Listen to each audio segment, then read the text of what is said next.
All right. Uh, I am live streaming now.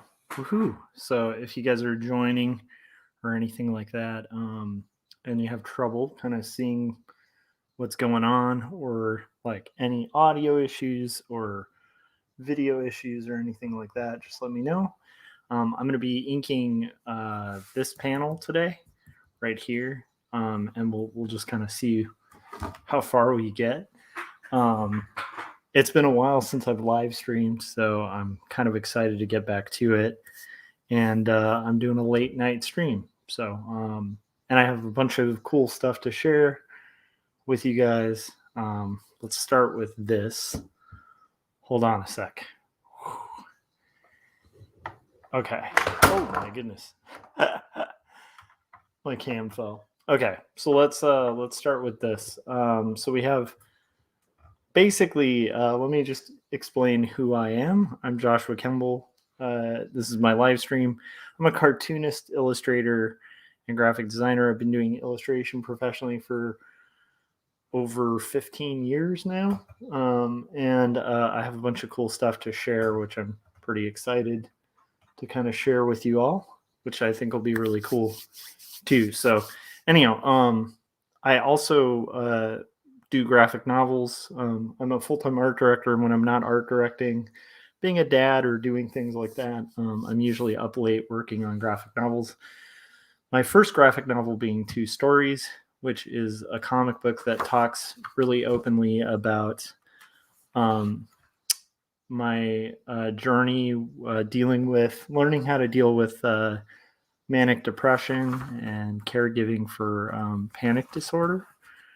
And so it's hand lettered, hand inked, and basically handed to you. You can get this on Amazon. This came out through Marcosia last year, and I'm really proud of it. It's a pretty good read. People have really enjoyed it. It has a lot of very experimental panel layouts and stuff like that. So as I'm working on inking, if you guys enjoy what you're seeing, or you want to support what I do, or you want to support indie comics, really good way to do that would be pick up this book. Okay, enough drama. Now I'm going to share something really special with you guys. Actually, there's a lot of things I kind of want to show you guys because I haven't been able to for a while, but I got home today and I received this copy, which I've never had for my own book from a publisher before, but Graphic Mundi printed advanced copies of my graphic novel that's coming out in June. And it's called Jacob's Apartment. It's a story about these two characters. Jacob is a character who is, and Sarah, they're both characters who are young 20-somethings. Yeah, Frank. Oh, by the way, Frank, you're feel free to hop in. I know you're modding and stuff, but if you want to hop in later, just let me know. Give me the heads up in chat, and if you want, man, I'll shoot you a link. I think Corey might be hopping on later. But yes, it's not officially in print yet. That's why this is a reader's copy. So like this will go out to reviewers, and it has the date of release, which is actually a month later than initially I thought. So I originally thought it was going to come out in May, but I think due to the paper shortage and stuff, I think it's being pushed to June. So, and I also think that has something to do with TCAF, which is when they'll be releasing it. Hang on a sec. Let me, okay. I'll let you guys feast your eyes on this beautiful preview, which, by the way, this is basically very close to the finished copy, except there's probably like two typos that we ended up fixing afterwards. And then, but the interiors, the color quality, all of that is very close to what the final will look like. I'm super excited. I'm going to show you guys what this looks like and let you know how you can get it in a second. But let me give Frank a link real quick. Hang on. Okay.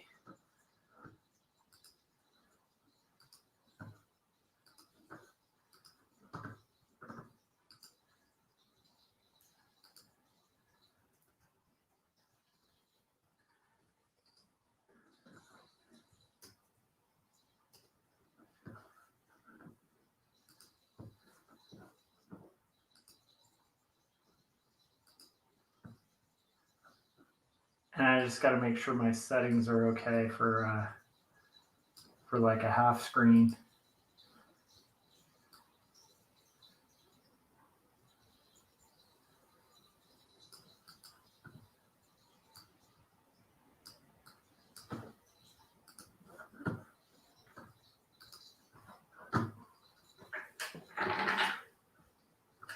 Okay. I sent you a link in Facebook Messenger, Frank. Let me make sure I sent it.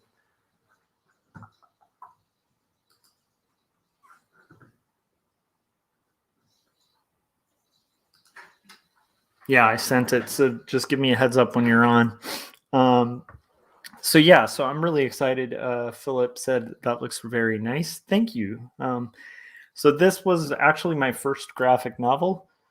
So I did this before Two Stories, and it was a really ambitious project, but it was basically a love story, basically about these two roommates, one who's dealing with the sickness of a family member and sort of reeling from that and turning to like drinking and stuff like that. Oh, we got Frank on. Hang on. I'll wait. Okay. I'll wait till he gives the thumbs up so I know his video's all set and stuff. Oh, perfect. Okay, we got the thumbs up. Let's get Frank on in. Let's see here. And let me see if my thin stack. Hey. How goes it, Frank? Good. I was just doing some fan art. Awesome. Fan art's always fun. Yeah. In there. I did spoiler from DC, Stephanie Brown. Awesome. And let me get rid of this banner, especially if Corey's going to be hopping on. He'll never let me hear the end of it. Yeah. Oh, did you ever get the stuff I sent? The envelope? I did. I was going to show it on stream today if I can find okay. it. And actually I got Adam's book too, so I wanted to kind of show that. Oh, but cool. I was super excited about this too. Yeah, I saw it on Instagram and I was like, oh wow. Yeah. So basically so this story is about like these two characters and how like he's sort of seeking like sort of struggling, losing his faith, and she in the meantime is reeling from like a past relationship, and as roommates they start kind of having dreams and their life intertwine as they get drawn closer and closer together in their kind of pursuit of like literature and art and like kind of doing that kind of thing. And so it's 132 full color pages that came out really good. Like the printing on this is just really incredible. It's like it's huge the difference that like offset makes as opposed to like WordPress, you know. But it's just super fun to see these spreads, and like they did a really good job on the full bleed pages and stuff. I just got really super pumped about kind of seeing that. They even let me get away with like murder because like this technically on a book shouldn't happen. Because like so on a book, like you have your page, you have your kind of teaser. It's like your sort of half title. And then your half title should turn to a full title, right? But I wanted it to just get right into the comic, and so my full title actually comes later. Almost like a movie, you know, where I wanted it to feel like you're watching a film, and then like the credits kind of came. So that's my title page. So I kind of cheated, and a lot of book designers and publishers wouldn't let you get away with that. But like I pushed for it, and they were like, "Yeah, that's great." So, and then nerdy things like there's a lot of, if you guys are familiar with my work, there's like a lot of sequential stuff like games and stuff like that. And so I have like really subtle things like, okay, so this starts and it's like a certain time of night. And as it continues, you'll notice that blue gradually turns to like this purple because it's a time change. Okay. And it's like really subtle, but it goes from this dark blue to this like lighter purple. I see it. And if this were printed really badly, it would like be really hard to see that. But it's beautifully printed, and I'm really excited. And you guys can get this at graphicmundi.org or pre-order it or something like that. So anyhow, sorry, Frank. I want to introduce our guest right now, Frank Salazar. How's it going, buddy? It's going good. Nice. Yeah, just about to put on my. Hell yeah. Hell yeah. Okay, so if you guys aren't familiar with Frank, I'm sure everybody who watches my channel is really familiar with Frank, but Frank does Captain Goggles. And let me actually, I was about to get into inking, but I want to show off your stuff to you. So hang on. Oh, okay. I have it sitting here. Nice. Problem is I also had tax paperwork, so it's like right. It was it's right over here, but it's under a pile of stuff that's sitting there specifically to remind me, don't look at comics and fun stuff, do your taxes. Hang on.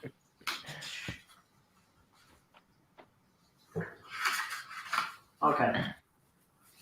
And let me make sure I have it all. Darn it. I don't know if this is all of it. Because I thought you had sent a mini with this. Had you sent a mini too? No, I was going to, but I didn't with that one. So I just sent. Okay, then I'm not missing anything. That's good. Cards and stickers. Yeah, Frank sent me a bunch of minis too. You guys should check out Frank's mini comics. The guy's constantly making comics and drawing. He has his character Captain Goggles, and he sent me this package, which was a handwritten letter from Captain Goggles, which is just like an incredibly nice touch. And then these awesome stickers, which are incredible. This one's actually of Corey Kerr, who will be on the show later, who got in a motorcycle accident. And we were joking about him having a cool robot suit. And then, of course, because it's Corey, who's always talking about the robot apocalypse, he's got resistance on his resistance. Yeah. And then Mask Woman, his co-host for Tarako Creative Cast. Yeah. And wonderfully like hand-colored sketch card and drawing. So anyhow, thank you, Frank. That was really nice. No problem. Fun to get. And while I'm at it, I have this here. Sorry. Go ahead. Well, saying I am gonna be working on just a little one-shot mini comic, and it's gonna be loosely based on Corey and how he gets in the world, how he gets the mech suit.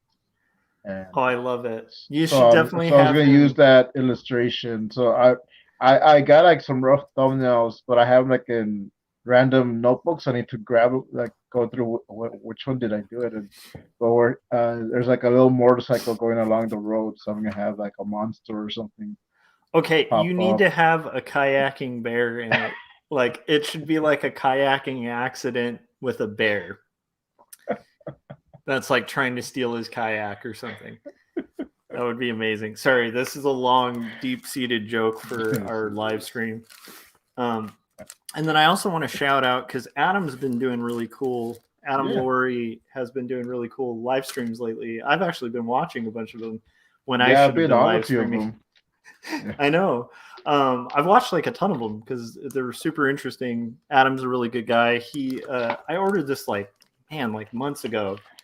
And I've had it next to my desk and I've wanted to show people, but he has a comic out called Toad Road Comics. And it's like, I guess I don't have to qualify it because it's like my work is not for kids. It's, this is definitely not for kids. it's a little mature, but also like Yes. very funny off-color humor, and just I really ordered really good stuff. the censored one, the family friendly version. Oh, tell me how that is. I'm still waiting for it though. Like I got a notification today. It just got shipped, and I ordered it 2 weeks ago. Yeah, So, I'll tell you, they ship it really nicely. It comes in like one of these, which is really okay. cool for Oh, Gemini yeah. Mailer. So yeah, so but anyhow, so Toad Road Comics. I'm glad Adam's putting that out. I'm glad to see him Yeah. finally putting his stuff out because I've bugged him. Hmm. I've given him crap for like years to do it. And He was on the Toronto this past Monday. This Monday. yeah, it was really good. But yeah, check out that too, the Tarako Creative Cast with him on it. So yeah, all the fun times. Yeah. Yeah, and then of course, obviously, since this is my stream, make sure you guys order this, pre-order it. It's available at bookstores everywhere. I always feel weird about this whole process, but it's like even on Diamond Distributors, their Instagram, they posted this with like a really positive review that like quoted that I still haven't been able to find or read. And I was like, that's cool, but the other weird thing is that's Diamond like talking about my stuff, which is really weird. So yeah, so this will be available because it's through Diamond. It should be available at like any bookstore. So go to your local shop and say, you guys need to pre-order this.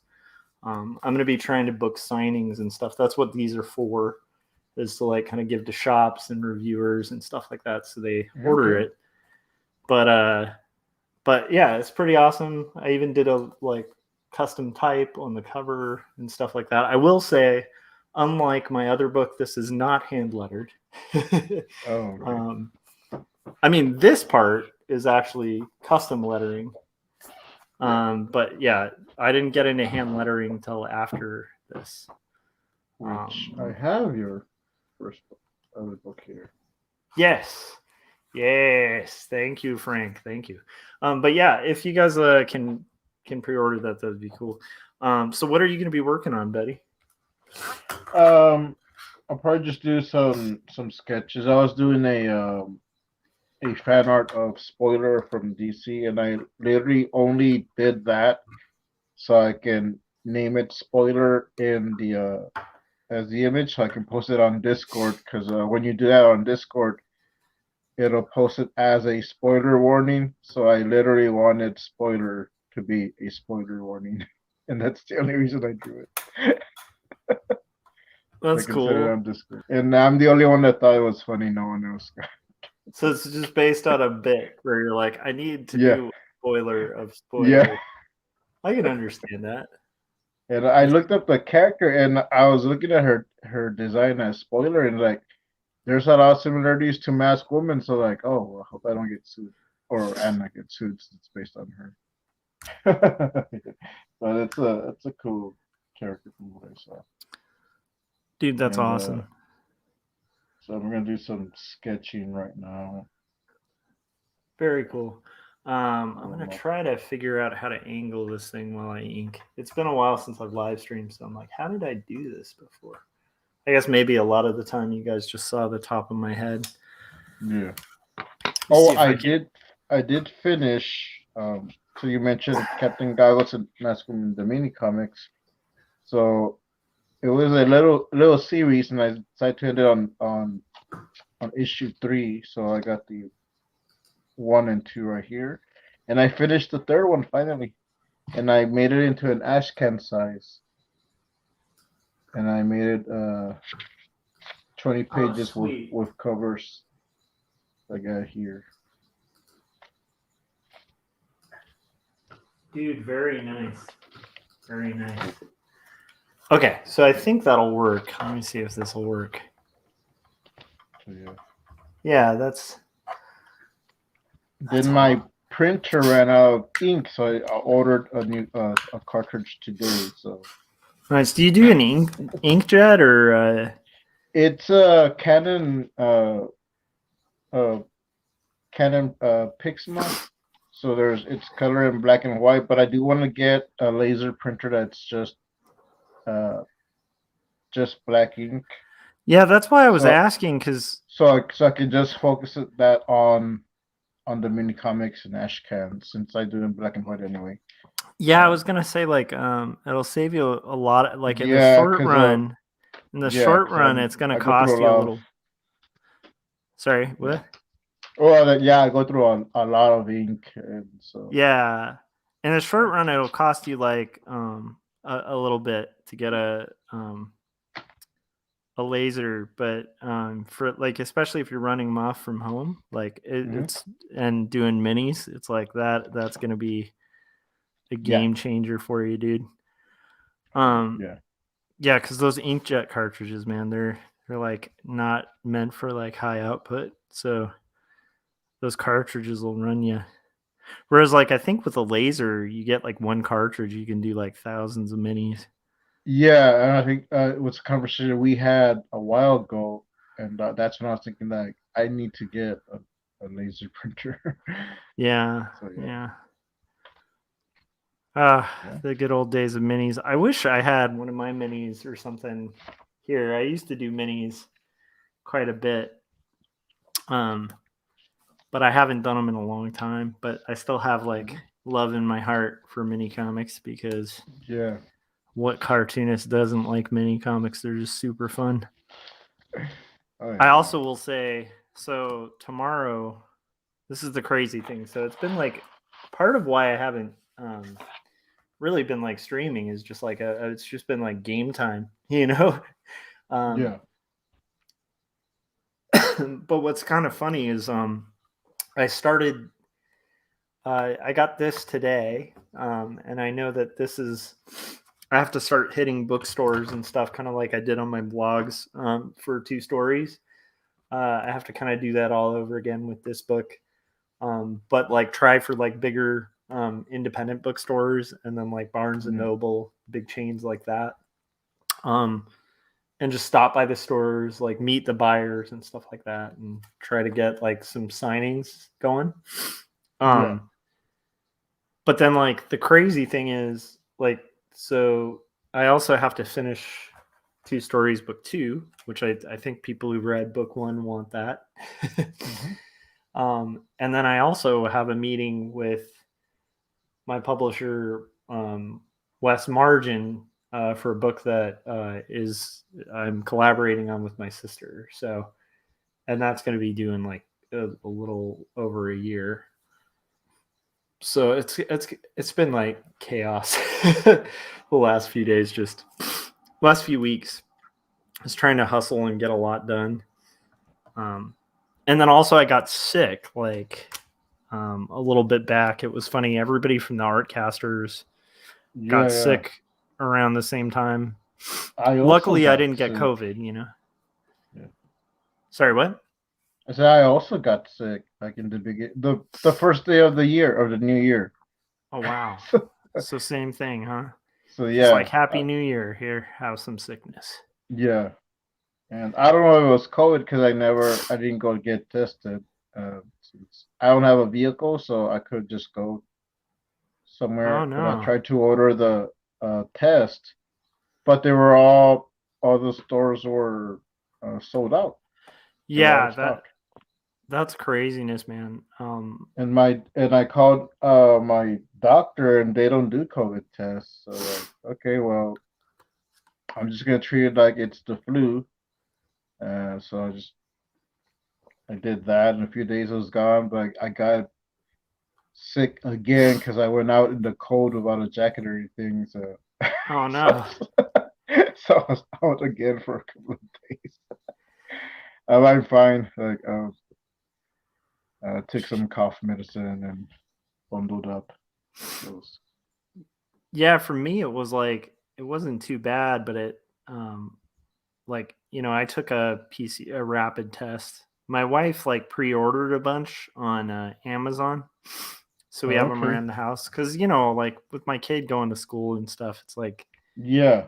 it's a possibility that we're gonna have to all test at some point pretty quick. So we always try to have some on hand.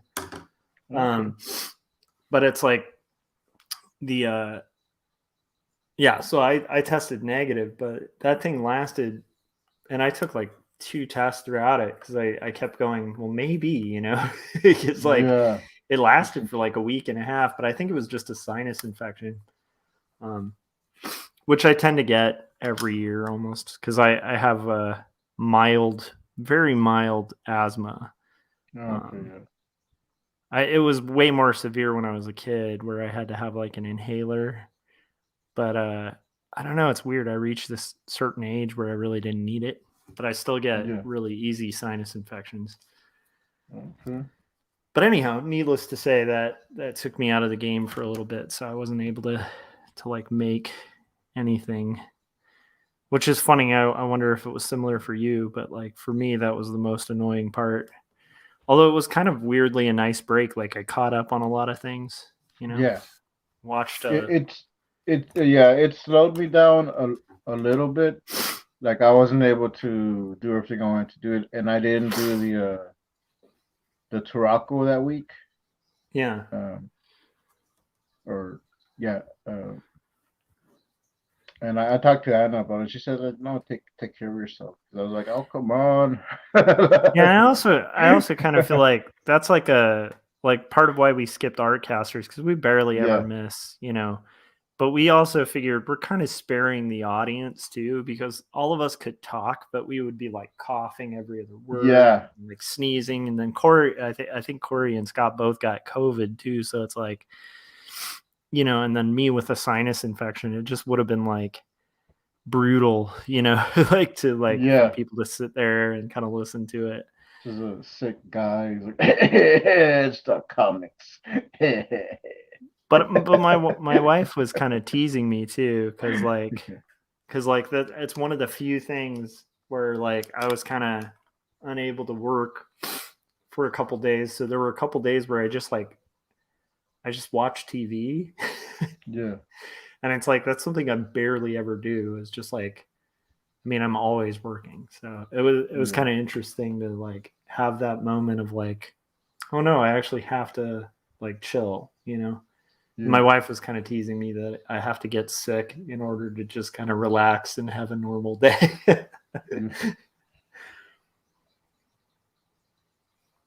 Yeah. But I got some. Um, I didn't work on my comics that much, but I don't like not doing stuff. So I think I did a couple of sketch cards, uh, but I did something. I was like trying to find stuff to do. It did slow me down because I didn't want to work on the comic and sick. Well, not and like mess up art or something because I wasn't in the right mind frame. yeah, it's a certain level of sick where it's like you don't even want to be like touching a page. Yeah, Um, it's hard to gauge too, and I think with experience, like the longer you're at it, the more you're like, oh yeah, like it's like, and some of that comes with age too, just like knowing yourself better. Where it's like, okay, I yeah, know, I personally know when I'm like for me, I'm gonna work on comics as long as I consciously can, yeah, and I'm not doing work that I'm gonna have to redo 50 times because I'm not in the right frame of mind. yeah, Because there is a thing that happens with comics where I, it, like I don't necessarily believe in the idea of like the zone like being necessary like every time you're working, yeah. but oh, and I guess Philip Chandler said hi. I'm guessing he was saying hi to you, Frank. Oh, okay. If Hi, he's still Philip. there. But um or maybe he was saying hi to me. Hi, Philip. Oh, But yeah, so there's this weird thing where some people use that as an excuse to not work, and I know you and I, Frank, are like the kind of people who yeah, are just like don't make excuses. yeah, Um but there are times where like if you try to like push through it and work, like you might actually end up being counterproductive. Like you might, let's say you pencil like so let's say you're trying to do what I'm doing right now, which is like inking a panel that's like this crazy overhead shot of a house.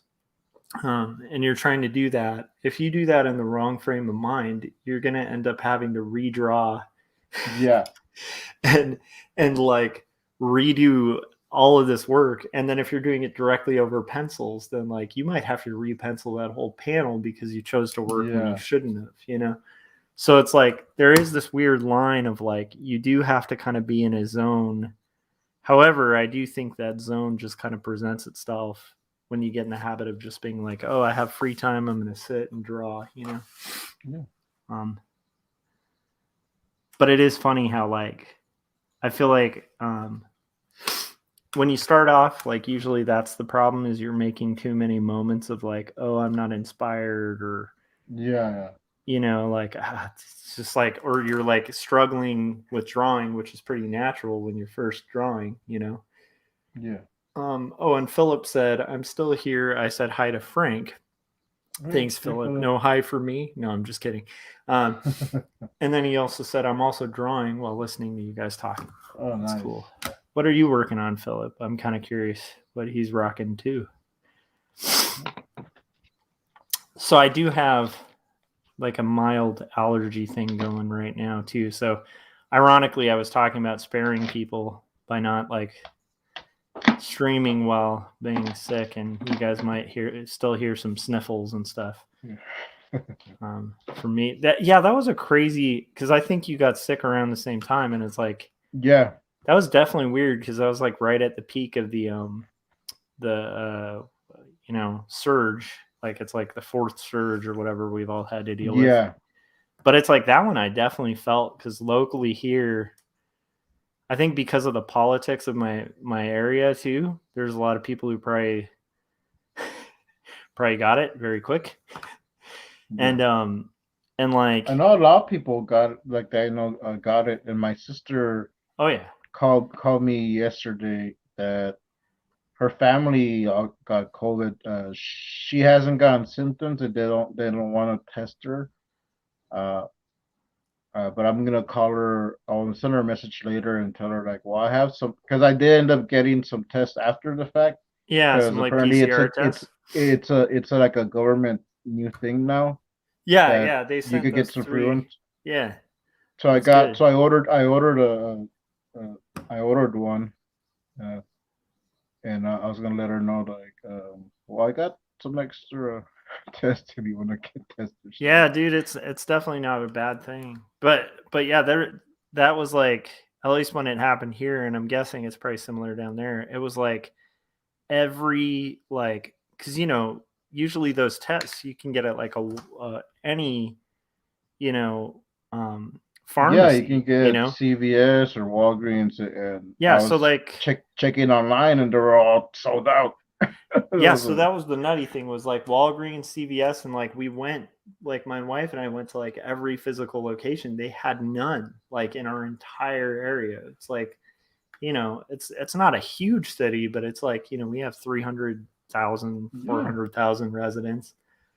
And it's like just the entire city was clean of those. Like it was unbelievable. But that was like for a good 2 weeks, you know.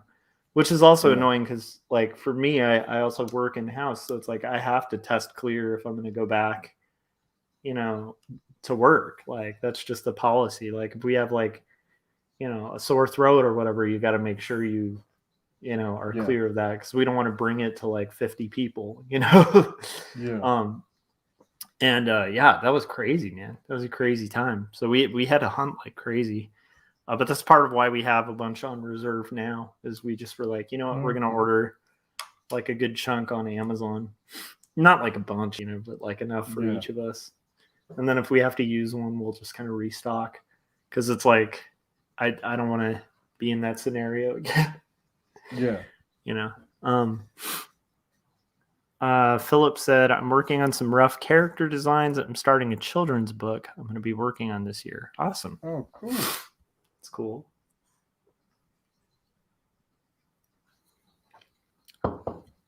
My wife does kids books, and so I really enjoy and respect and admire kids' books.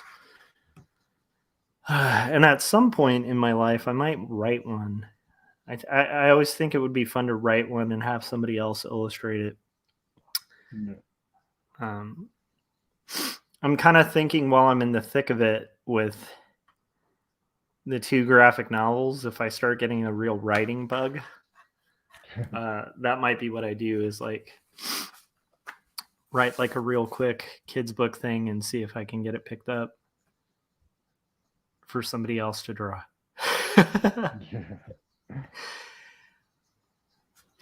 Or maybe even just like see if my wife wants to do it, you know? Yeah. She's like, that'll be extra. Yeah. Although I like, you know, she's had a pretty busy year, which is like, it's just been fascinating. Like, she is not dried up with work at all the whole year. Oh, wow. Just like one book gets done and another one's on her plate. Nice. Which is very cool, you know? Yeah.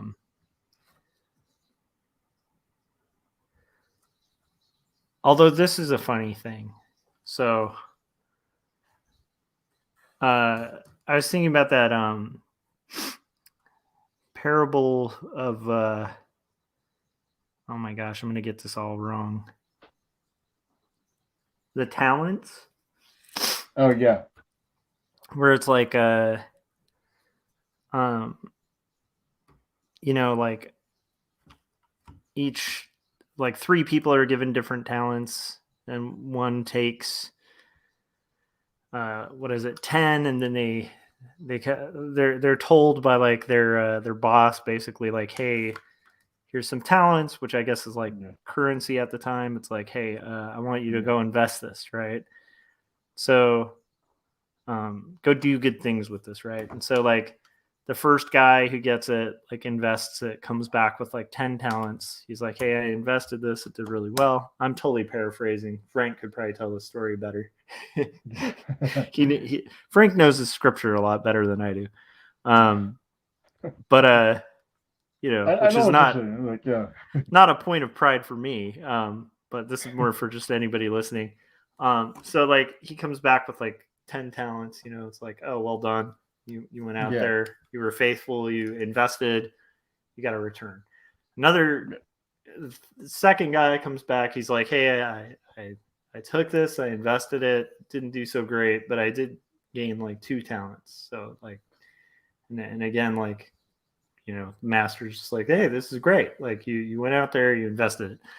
The third guy is like, I was afraid of losing it, so I like buried it in the ground, and like, you know, here's your talents back. Yeah. And then he gets kind of berated because it's like, dude, how dare you? Like, I gave you this to like go invest. You didn't even take a risk. He's like, I would have preferred you just lost it.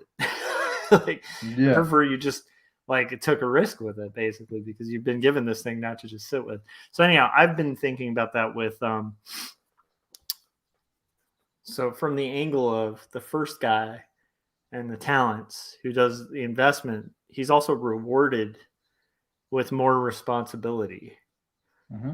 And I was realizing, I feel like that is how things work.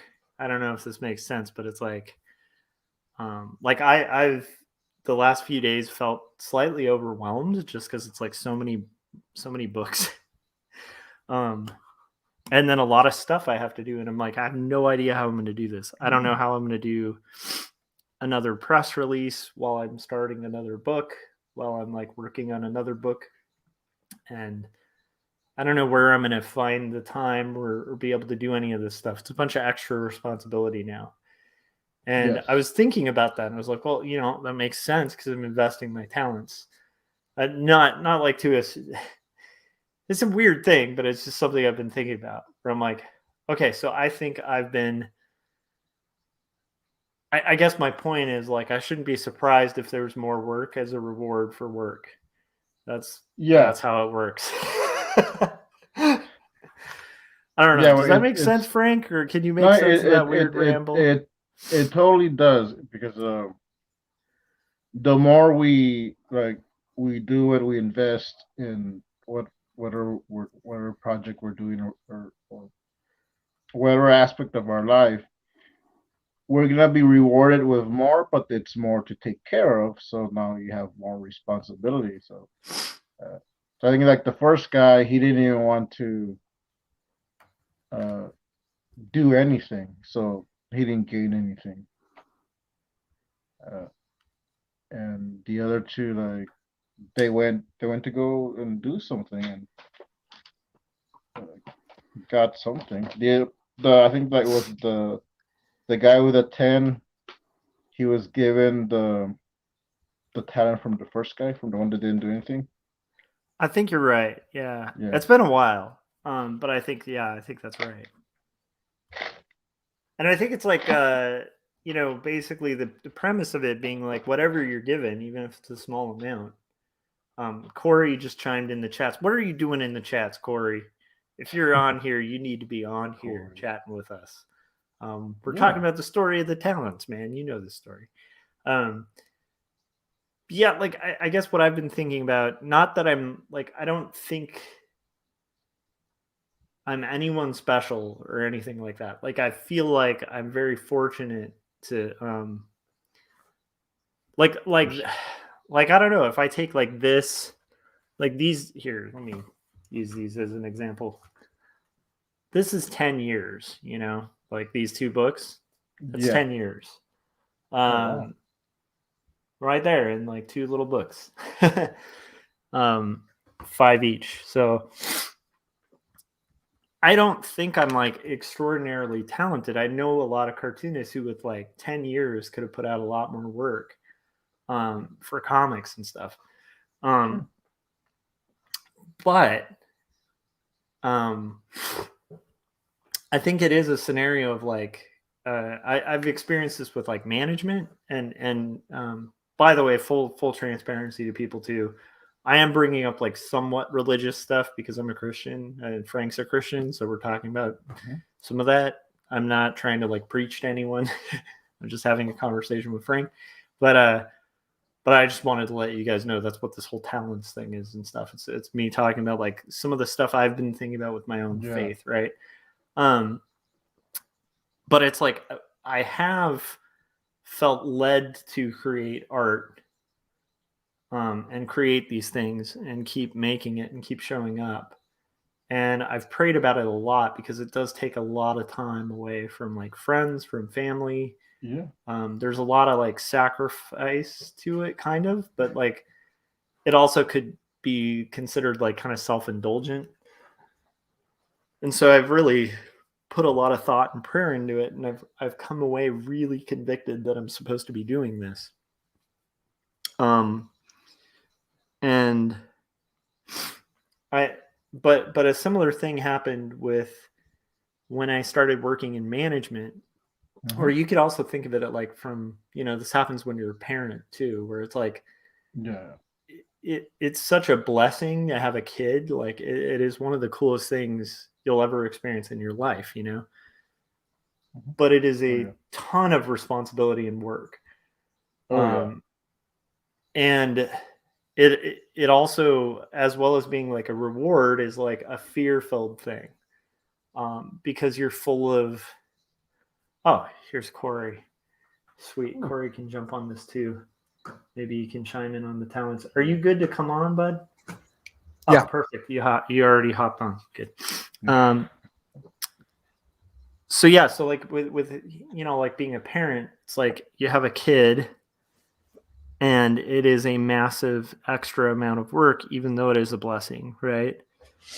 Or like in leadership, like biblically too, like, if you're put in a leadership position, suddenly you have a lot more to answer to outside of just yourself. Like, like if you're an overseer in the Bible, like there's certain responsibilities that come with that don't land on most people.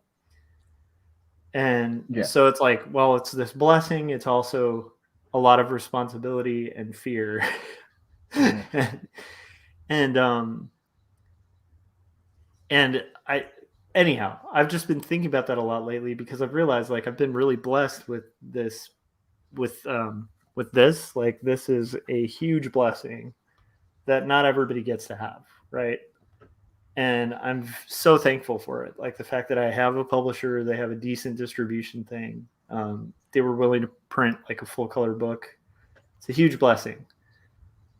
But along with it is anxiety and fear, like intimidation. And then of course it's being vulnerable, and it's now being vulnerable to more people. So like the possibility of it bombing will hurt even more if it doesn't do well. Yeah. So there's like sometimes. Yeah, go ahead.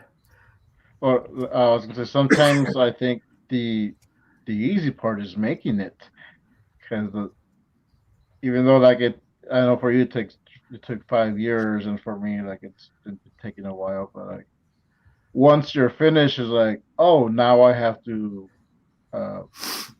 get it made, Yeah. advertise, publish, or not, promote. And in your case, like you have to find an agent, and you have to find like someone to publish, and so there's more work. And then like, what if they don't like it? What if someone doesn't? And I spend so much time on this. Right, and there's more responsibility, like each way. Yeah. Like when I self-publish zines, it's like it was super fun, and in a weird way kind of cathartic, because I only had to answer to myself, right? Yeah. That's But why now it's like so each book I put out, I also am like the literary agent who took a chance on me. I want them to get a reward for that, right? I don't want them to like come away like with nothing for like, so I'd like that. I want my publisher to be rewarded for like taking the risk on the book, I really, it's like the chance, like it's like the further you go, the more you have to possibly fail at. But the cool thing is this is why I was thinking of the talents. That's why I was thinking of the talents, is like, I think that that's part of how it works. And I think, at least for me, I've been finding it to be like a really good practice in humility, as much as that sounds weird, because it's like the better it starts going for me in this thing, the more vulnerable and fear-filled I am tempted to get. And so I really just have to get to this point of just like resting in the promises that are in the Bible or whatever, and sort of just trusting that like there is a purpose to this that will work out to the good of God, like regardless of what I see coming from it. And that's been really interesting. I don't know if that makes any sense. Have I been rambling nonsense? No, okay. Oh, if Corey wants to chime in and tell you you're wrong. Nope. Yeah, Corey, tell me of how wrong I am. But yeah, it's the talents thing was really just something I was thinking about today, actually, in the car. That's good. Because I was thinking about that convention. Like when I did LA Comic Con, it had been a while since I did a convention, and I did well. Like I didn't do excellent. Like I did well. I made table. I made a little bit of profit. I definitely had to pay taxes on it. Which, by the way, I want to let people know, if you're in California, that actually the sales taxes from things you sell is due before your taxes, which is stupid and ridiculous. And I have no idea why they would do that. But regardless, I didn't know that. But sales taxes are due in January, which is like sales taxes, meaning like whatever you sold for the year. I had no idea, because I was like, well, it must be due by April. That's when all taxes are due. Nope. Stupid system. But anyhow, I found that out for the first time. But anyhow, my point is that whole practice of just sitting there, and you have like 9 out of 10 people just pass by and they could not give a crap who you are or what you do. and then the one person who comes by, and you have to act like you're selling like this thing you poured your heart and soul into, like it's a Samsung phone or something, and you're a sales guy. Yeah. It's humiliating, and yet it's also really good and healthy. I don't know if that makes sense. I think it's healthy because for sure. humbling. I did that too. I always like I can get on a video, I can come here and like, hey, check out my Etsy, hey, get this. But when I do it in person, it's usually friends. Like I did that today. I took a couple of I was able to print out 3 copies of the comic here before my printer ran out of ink. I was hoping you would say 2 copies, and I was going to be like 2 stories. Like 2 copies, just like 2 stories. So I sold one to my friend Dale from the Toronto, and it felt a little weird, like telling someone like, "Hey, you should buy this book." And then like today I sold another one to a friend from church, but I felt weird, like should I be even like pushing like you should buy this? I was like, but like no, like I worked hard on this and I want people to read it, and I want to get paid. And also, to be honest, like this is why I think it's like valuable. And then I also really want to hear what Corey's been up to, because I haven't talked to Corey in a while, and it'd be fun to catch up and see how his project's going. But I guess I've been thinking about it, and it's also really good in a humbling way, where it's like we're not special. I mean, like we are special, but we're not special because of something great that we did, right? Yeah. And that's kind of like a huge hedge of like I'd say all 3 of our faiths, where it's like I'm not special because of something I did. Like I'm special because I have a creator who sees me as special. Yeah. That's the only thing that gives me value. It's God's mercy and grace that gives me any sort of value. And so like when and this is totally nerdy, and we're probably going to lose anybody watching the stream, but I don't care. So like if God's looking at me, he's not looking at me like, oh, this is the guy who made that great graphic novel that I needed him to make. It's like, no, God doesn't need me to do anything. Like he can use me as a vessel and like do stuff, but like and what I do doesn't even have to be excellent for him. It's like so my point is, it's a good practice in humility to be like, like I shouldn't ever get to the point where I have like a giant head about myself and go like, I am a rock star, even if I am, like, which I'm not. But if I ever were to be, I should never allow myself to get to a point where I think of myself as more than the frail human being in need of grace that I am. And so it's like, I think it's been a good thing in that sense. So I hope it doesn't sound like I've like got a dark view on the whole thing, because I'm super thankful and I'm so excited, and I've been mostly filled with joy over this whole process. But what's been interesting is every time I have that fear and anxiety, like, okay, so even when I opened this and then I saw they didn't botch the interior colors, because that was my first concern, was just like, this comic uses really saturated colors that are also very subtly shift, even though they're very saturated. And so if this weren't printed right, it could go wrong really easy.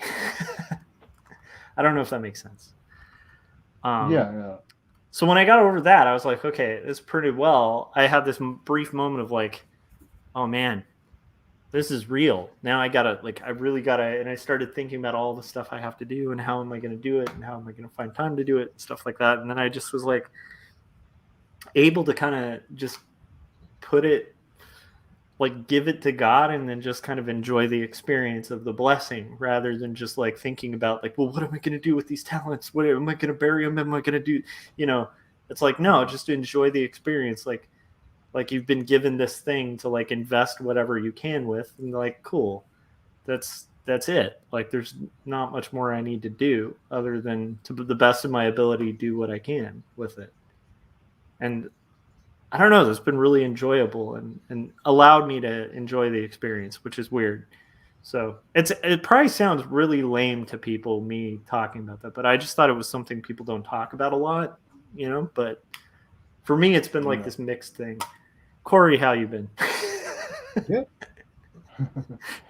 Get me off this topic. I've been rambling too long. Yeah, I don't have much of a topic. I'm just How's the animation coming? good. I realized I met with everybody yesterday. Who's everybody? Can you say? I can say, yeah, I can say. I don't know if I can remember them all. There's about 15 people that signed up to help. Jake Madsen is just jumped on the other day. Yeah, there's Gamanelli, Emily Ganell, who's been on Artcasters. She's jumping in with us for a little bit of it.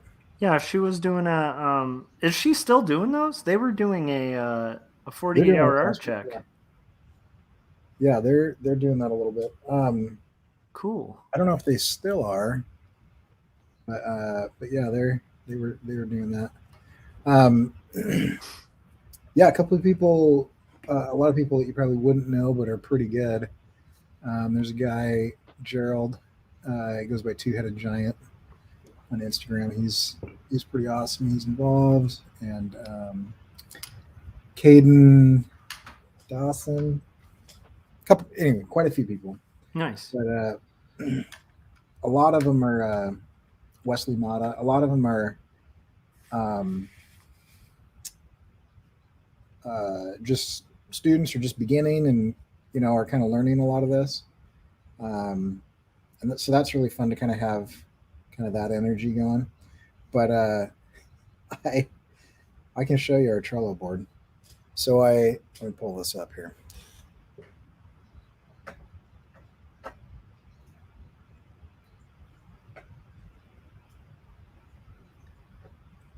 Okay, so here's Trello. This is a painting I did today based on one of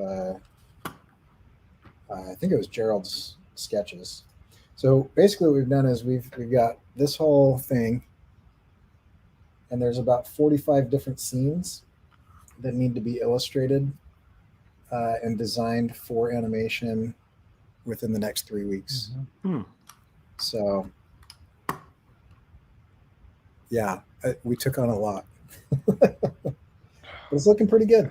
There's some pretty cool stuff being sketched. We're doing some like UPA cartoon modern stuff like that. We're doing some like cutesy happy smiling food like that. Oh, okay. Food with faces is hard to fail with. Yeah. Back when I was in the t-shirt game, there were like 4 or 5 categories of t-shirts that you could do, where you have some kind of juxtaposition or high concept. Yeah. And then there was food with faces, which was always a winner. Right. It was like, and by the way, I don't know of a designer worth their salt who's like, oh, food with faces, that's totally lame. No, food with faces is awesome. It's always if you have a problem with it, you're a pretentious jerk. We all love food with faces, right? It's about the only thing my daughter wants to draw lately. Good for her. She's developing into an intelligent young lady. She got some Circwork stuff for Christmas, and so nice. Through that. But yeah. Nice. So anyway, and where could someone, if they wanted to get hold of like Circwork stuff, where could they get a hold of that? I think if you go to circworks.com, you can find some digital stuff. And if you go to Amazon, and there should be a link on circworks.com, you can get some physical books, like some blank comic books. You can design a hero. You can do your own pages. There's coloring books and a lot of cool stuff made by Scott Strickland. I'm telling you, we all need a Frank Salazar in our lives. But Yeah, so yes, I'm you just guys should check that cranking out. through, I'm just cranking through as many of these as I can get through. So far, I figured if everybody was really hyper involved, which they're not at the same level that I am, just because they've got other things going on, that everybody would need to do about 2 a day. And that's probably too much for most people. Wait, 2 frames or 2 animations? We're not at the animating stage yet. So we're illustrating the scenes for animation. So all the separating of the layers and everything like that. So 2 characters or just 2 backgrounds or 2 whatever? 2 entire storyboard Storyboards. frames. Yeah. So Like keyframes or full just boards? it's hard to describe, but the way that we're doing it, without like going into a lot of detail, it's basically just a scene. There can be characters in the scene. Sometimes there is, sometimes there isn't. And there's going to be some really minimal movement. Okay. On each scene. Got it. But it doesn't have to be like fully rendered or something. Nope, fully rendered. That's what we're going for. And I've been doing about 4 a day so far. So it's a lot, and I probably should cut back and make it more reasonable. For with the movement or just 4 frames? Like this is where I'm confused. Just illustrating the assets so far. Dude, that's not that bad. I mean, it's bad if you're in college and you think that's a lot. Right. Yeah, I don't know. It's a mix, you know. But I am surprised, to me, thinking back in college to what I thought was a lot. Yeah. Yeah. So, you know, it's, I don't know, but it's like, you know, it's most of the people involved are volunteering their time. This is like it's a side project on top of their day job and their classes. See, that's the hard thing, is like the side and Yeah. day job stuff. But it depends. I mean, I don't know. Still doesn't seem too bad to me. Like, if you're just trying to do 2, it's not.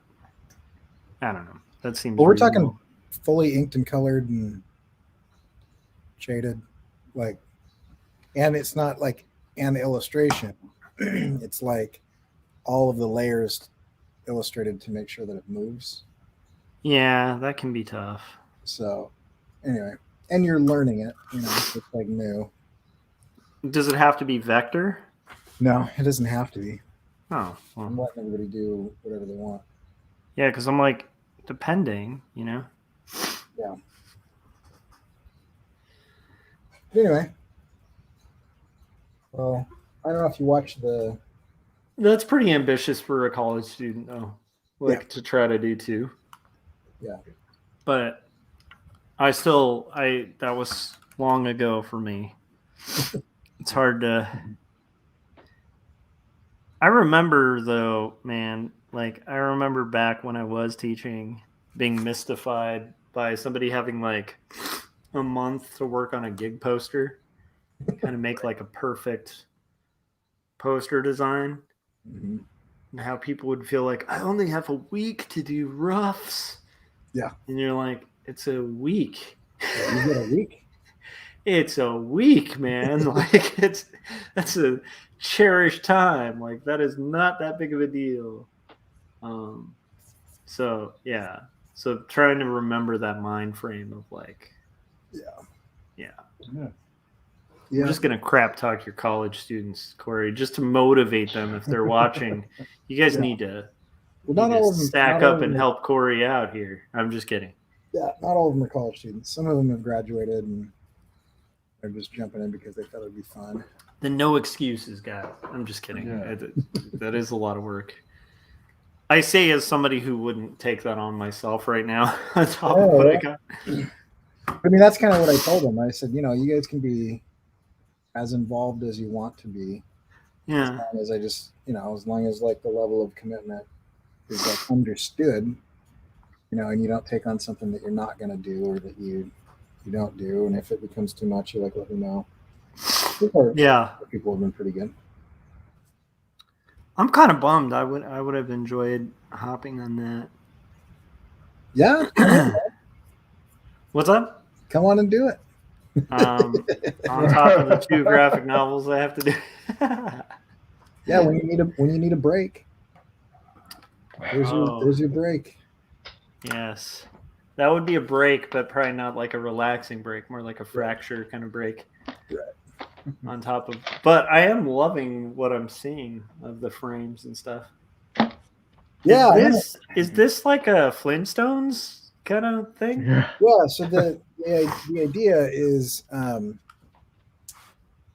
idea is that that you look at something. It's an augmented reality situation. Yeah. So you look at something and then it, you click through a few things. So this is like a house, and then we'll see it as like a spaceship and a, Flintstones thing and a whatever else. So it'll kind of rotate through a few different things. Nice. And if it were a pirate augmented reality, what would they call that? They'd call it augmented reality. Because it's AR, I thought we'd just go for the. Oh, nice. I like that. I didn't even make that connection. That was like, you took my bad joke and you brought it like a meta level deeper. I made it worse. Hey, And so I've got that's appropriate for the metaverse, you see. I've got a question for the two of you. All right. Sure. So at depending on the question, I might answer it. Okay. At some point in time, it sounds like several people are going to come on and talk about NFTs on Artcasters. I'm trying to figure out a way to get out of it. Kindly bow out of that conversation so that I don't crap on the, Well, you won't be alone on your take, but the thing that sucks is I know it's like people who are honest that are delving into it. I just personally, I will tell you, if I had someone who was going to fund NFTs for me and like take that risk, I would maybe dip my toes in. But personally, if I were like advising someone on what to buy, I wouldn't suggest it. See, and that's the the issue I have with it is like I've gone back and forth on that exact issue for a long time, and I think there's some upsides, and then I think the more I look at it, the more I'm very not excited that this is where everybody thinks like the internet as a whole is going. So like I'm not just opposed to NFTs. I'm actually kind of opposed to the entire concept of like a decentralized Web3 based on blockchain technology. Like I think fundamentally it will cause so many problems that anyway. So my question is, I never want to get in the way of somebody, honestly doing something. Yeah. And so I don't know. I kind of want to just be like, you guys do it, and that's great. But I might go to the park, during that episode instead of being on the show, just so that I don't want to just sit there quietly, and I also don't want to be disingenuous and pretend like I. My thought is, I need because I thought about this too, because I really I probably know less about NFTs than you do, Corey, because you're always keeping track of the digital apocalypse. And I'm always interesting. I don't know, I've got a video for you to listen to on your commute. All right. It's a 2-hour-long explanation of some of the problems that come along with relying on blockchain technology for this type of thing. Okay. Anyway, sorry. But I was gonna say, people talk about a lot of stuff that I'm not that interested in. Yeah, it's not an interest, and it's a fundamental Yeah. agreement with the entire philosophy of the system. So it's not like I would be like, meh, I'm not that interested. It's more like, Yeah, but like, I feel okay, like so we're doing people a disservice by pretending like this is an okay thing to do. so here's the Okay. thing. Here's my take on it, right? And I'm not trying to convince you, Corey. Because I'm equally Yeah, that's not really a fan. I would have no qualms of like dipping into a territory that I know little about and potentially making a profit as long as I'm being honest about it. Yeah. So in the case of like, I did have a friend a while ago who's fairly wealthy ask me like, hey, would you want to do NFTs? And I was like, well, I mean, if I did, I'd probably want to do like a 50-50 split. I'm just saying like as a business guy. Right. I'd want to do like a 50-50 split and then possibly have like a small amount allocated at the beginning for just pay for the work, you know? And we never really ended up going anywhere with it. The downside is if I were to do it, I don't think I could tell people with a straight face that it's a good investment. Yeah.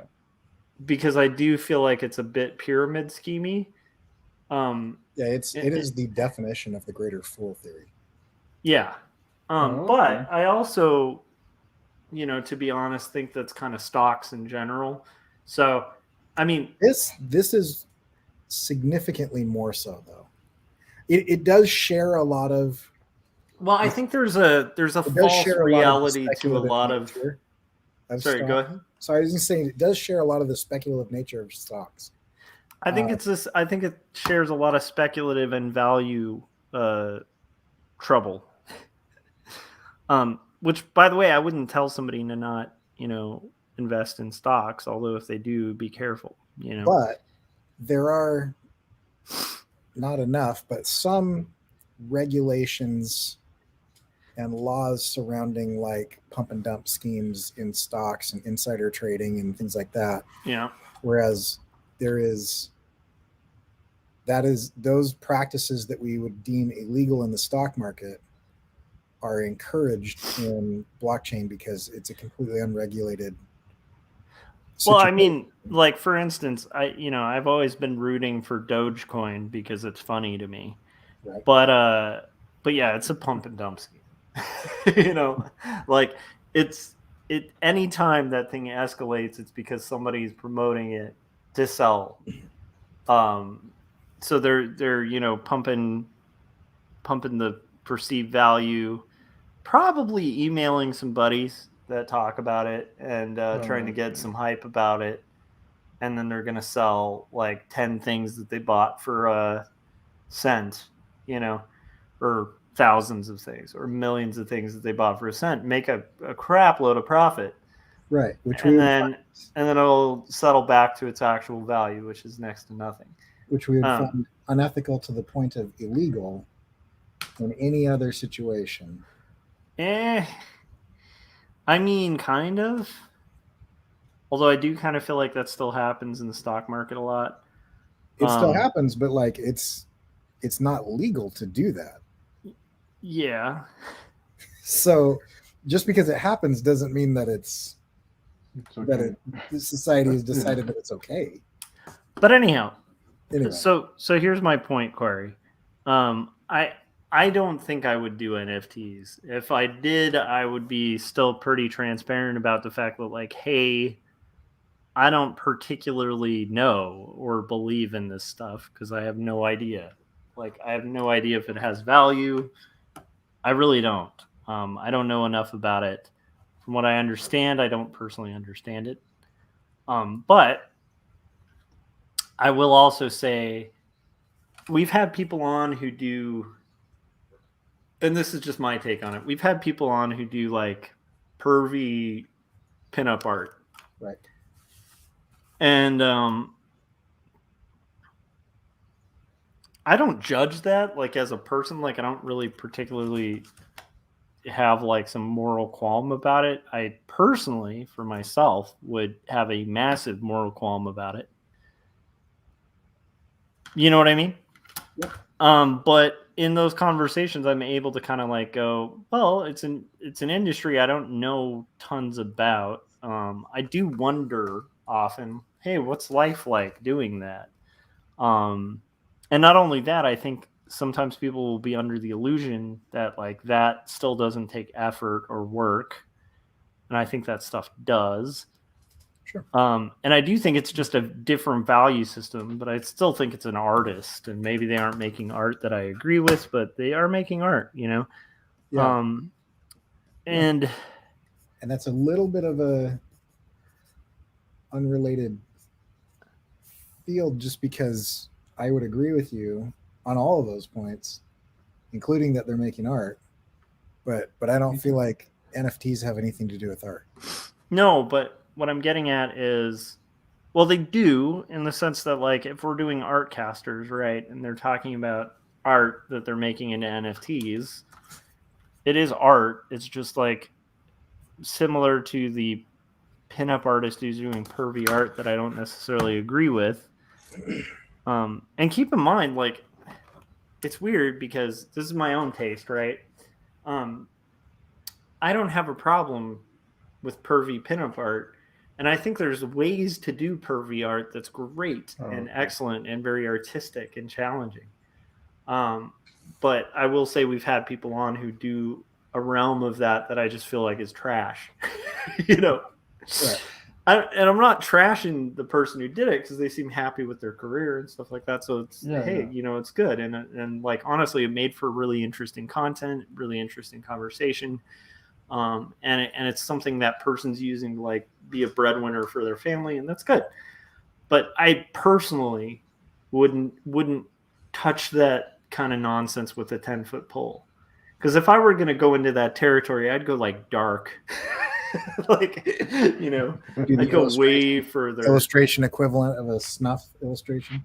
Well, I mean, just, you know, I feel like if you're going to challenge the lines, like challenge the lines. Like don't half-ass it. Or do it like real subtle and like pin-up-y. Like don't do the Right. like weird. And none of that is my problem. None of that is my problem with NFTs. My problem with NFTs is legitimizing the system by talking about it as if it is art and if it's valuable and if there is like value. I feel like it would be the same thing. Let's do this. So You don't want to be the I let me see if hold on. Okay. This is a good one. Okay. So we have an email scammer on our Artcasters, right? And this guy sends emails to people. He specifically targets the elderly. Wait, he wasn't a Nigerian prince? And Rob, right? Well, that's his scam, right? But wait, what? Why didn't you tell me this, Corey, before we had this going on? No, I'm just kidding. He was on the show. So he let's say that his whole scam is to just basically rob people of their retirements. Okay, people that have retired, people that don't know any better, and yet one of the features of his emails that differentiates him from other people's emails is that he has attached art to the email. Yeah. I would have an equal amount of problem pretending like we were talking about art with email scammer who is robbing people of their retirements. Okay. As I do with pretending NFTs have anything to do with art or have any value. Okay, so again, like I think you might be misunderstanding my reason for bringing up the pervy art. No, it was about a moral. It was about a moral difference I've had with guests, and that's not the only one I've had moral differences with. So, right. Now, no, I get. Do you feel like it's equivalent? I mean, in all honesty, do you feel like it's equivalent to an email scam? Yes. There are very little differences. Okay, you don't think it's more equivalent to like a pyramid scheme? I mean, as far as, because to me, I feel like morally those two are very different, even though both are evil, right? Yeah, I mean, it definitely has elements of pyramid scheme in it. I mean, here's the thing. So if you get in, right, and then realize, holy crap, I've got this hot potato that I've got to get rid of. Uh-huh. So I'm going to lie and tell everybody that it's worth something so that I can get rid of it. Mm, That's kind of a pyramid scheme. okay. Right? So, so one question is what you just described with a hot potato. How is that not a stock? Okay, I have a problem with speculation on the stock market as well. But what stock but market out there exists without speculation? I know. I'm not defending that. Okay. What I am saying is the major difference is you technically do own something that has marketplace utility.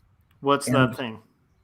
The stock. You own a portion of a company, of a publicly traded company. Yeah, but like, what is that? Like, what does the portion look like? Like, is it a physical? Like, do I have like a giant corner of like, if let's say I own a big amount of stock in Google, do I actually physically own like part of their building, or like what does that mean? Like, what makes it signified? It actually depends on the stock. So a lot of tech companies kind of use this little known type of stock where it doesn't give you voting rights. But most of the time, you're actually a part owner of the decision-making board, and you can have voting rights at, stakeholders meetings and things like that. So you become part of the management of that company. Is that all stock or just no? Okay, yeah. Because I was like, I don't know. Like, I've barely dipped into stocks, right? But I have a chunk of Tesla, a very tiny chunk, like not even a full share yet. Yeah. I definitely have some stocks. So it's most stocks until Zuckerberg went public with Facebook. Uh-huh. He opted to do this very little known stock that is still ownership in the company, but it's not voting ownership. Yeah. So and then after that, a lot of the tech companies did it. So I can't speak to whether Tesla is voting stock or not. What I'm getting at, though, I guess, and you probably see what I'm getting at, is like, to an extent, a stock is a piece of paper that says it has value. And it's tied to a company, but if that company goes bankrupt, your stock is worthless. Yeah, but that's the same thing with currency. So I know. The dollar is... I agree. Right. So that's one of the big arguments for NFTs. That's interesting.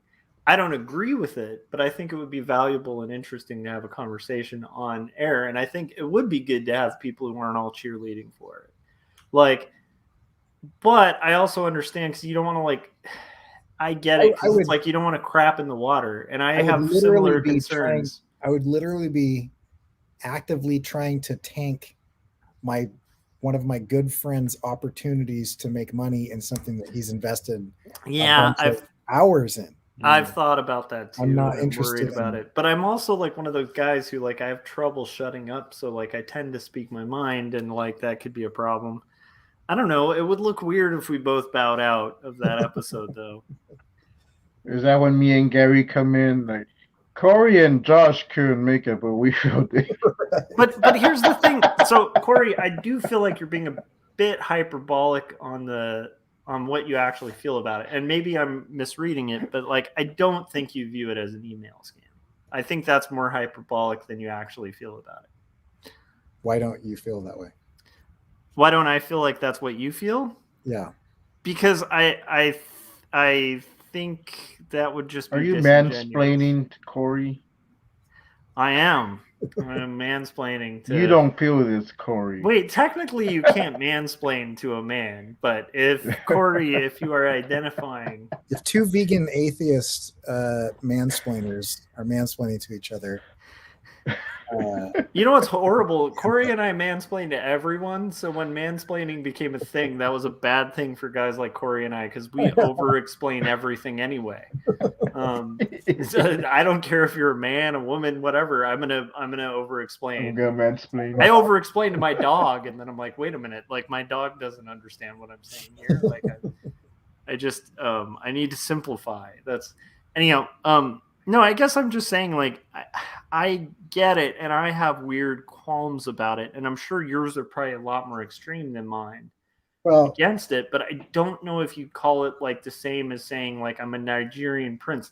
Because here's the thing, like there are some valid arguments, and I'm not saying I agree with them, but there are some valid arguments as to the value of a print of art in general.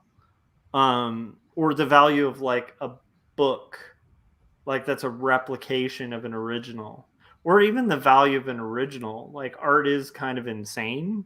I don't have a problem with any of that though. Those are great examples of something that maintains its value because But does it? its value is intrinsic. Yeah, the value is. But no, because like most people, like, okay, 90% of the prints you buy online are not going to go up in value. Like 90% of the artists you buy stuff from, it's not going to appreciate in value. Like the majority of like, that's not why people buy those art prints. But right? some people do. Well, then they're either if there is an artist out there that is saying you should buy this print because it will go up in value. I feel like that's dishonest. But what do you think the whole art market is? Like and I mean like which the high art market. Like what do you think it is? That's all. You know how I feel about that. We've talked about that forever. I have huge problems with that too. Yeah. Just like that, there's even less intrinsic value, but all of the same problems, plus even more problems that will cause has the potential to cause like massive global economic collapse. But here's the question. What makes it a pump and dump with stocks? With stocks? Like, so if I'm a stockholder and I say, hey, I'm offering a stock for sale, the company's really good, would that be potentially liable for like a pump and dump? If you're a stockholder or if you're the company that's going public? Even if I'm a stockholder and I was like, hey, I'm a stockholder, I just want you to know, like, I like this stock, I like this company. Could that be liability for pump and dump? It's possible. They're trying to experiment. They're trying to figure that out right now because prior to like the internet influencer age, we've never had to have that question because it was really only people who were like financial advisors, right? Yeah. But they actually are experimenting with that because, you know, if somebody like Gary Vee or I'm blanking on his name, the Joe Rogan or somebody, right? They're not financial advisors, but if they get on and say, like, dude, I just bought this and it's gone up and I think it's going to keep going up. And then a bunch of their followers buy that and then they sell immediately after that. I don't think the laws have caught up to, I don't think the letter of the law has caught up to that situation, but I think the spirit of the law would say that is a pump and dump that is not okay. So, okay, let me explain like I guess what I'm getting at. However, if I'm like just a person who's a stockholder, who's just speaking my mind about a stock that I like, and I'm really clear about like, hey, I'm not a financial advisor, and I'm not going to promise that any of this stuff is going to make you money. It probably won't, right? If I'm really transparent about it, I guess that's my point, is like if I'm really transparent about it, and this is a weird position for me because like as I said at the top, like I'm not really a huge fan of NFTs.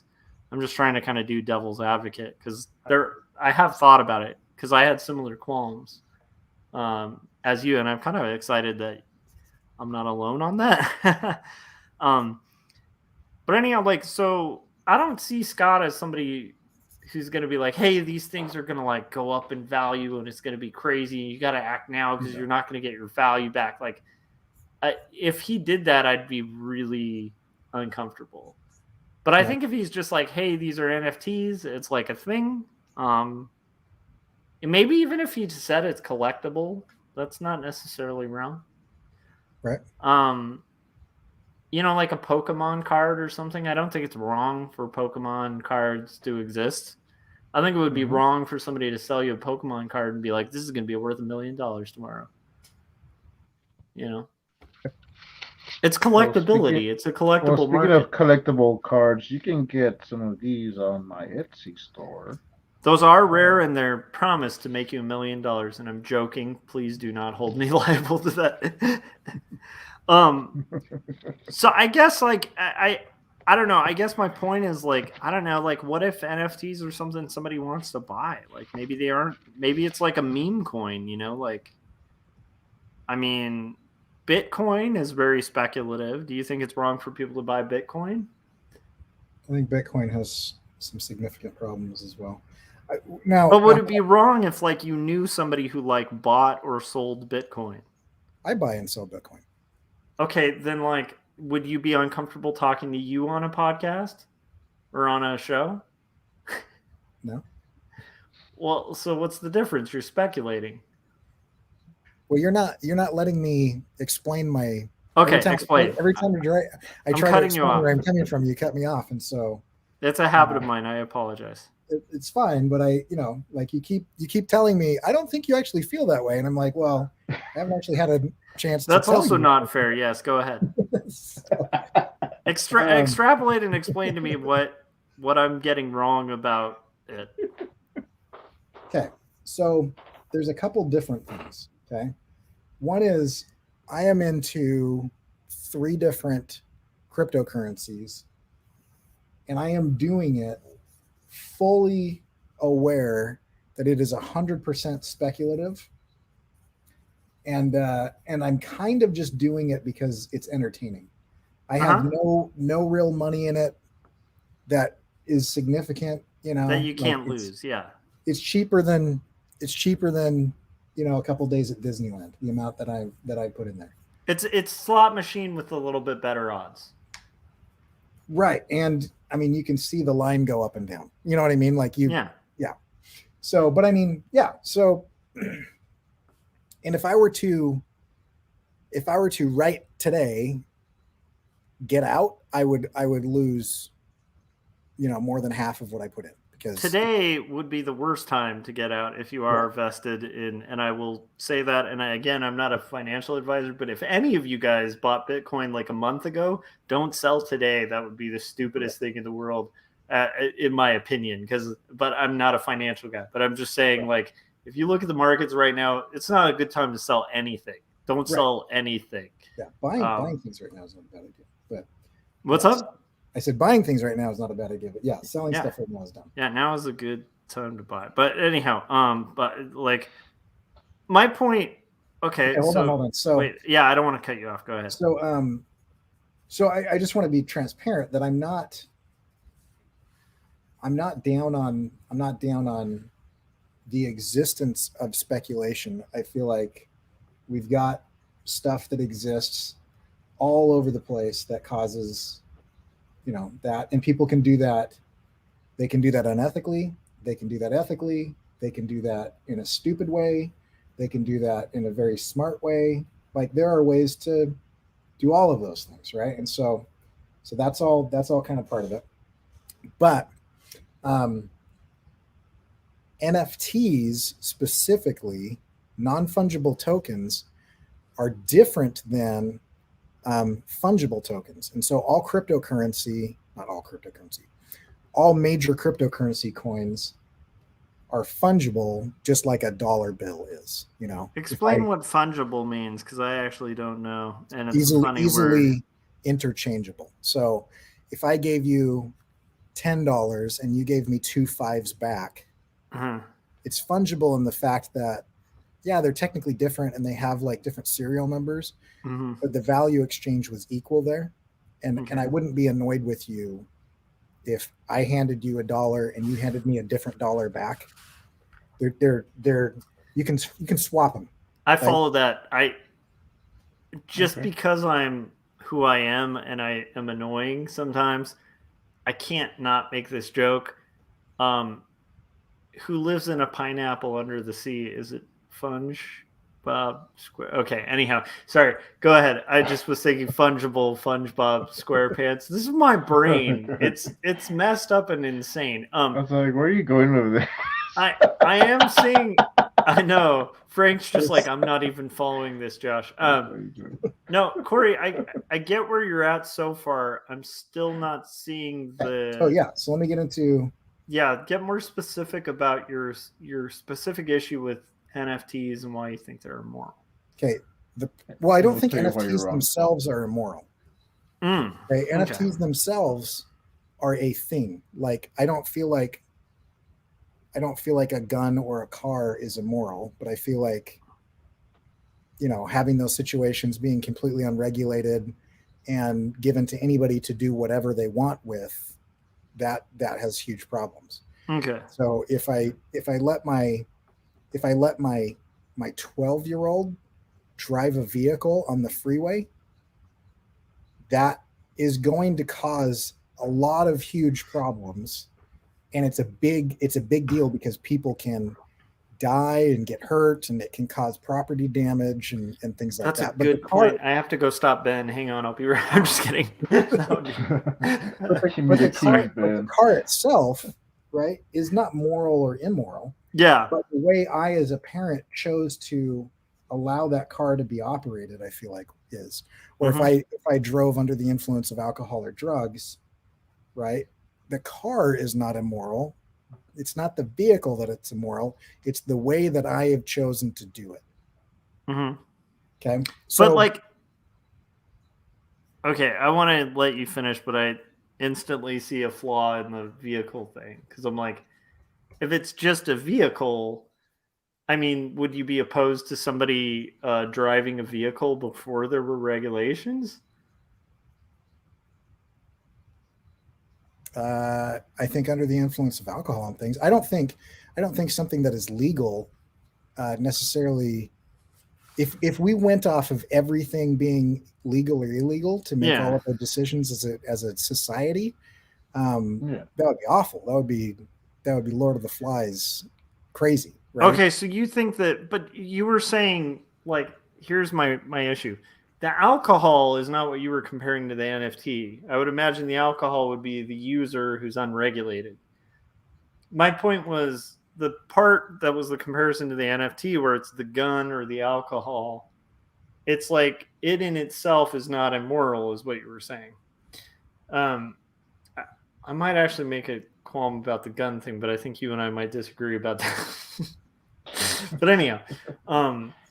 But anyhow, like a car is something where I'm like, okay, so if I'm using a car, I'm not drinking, right? But I'm aware there's no regulations. They're like, hey, I'm using this like weird electric buggy on these roads that weren't even designed for this thing because it's a new innovation.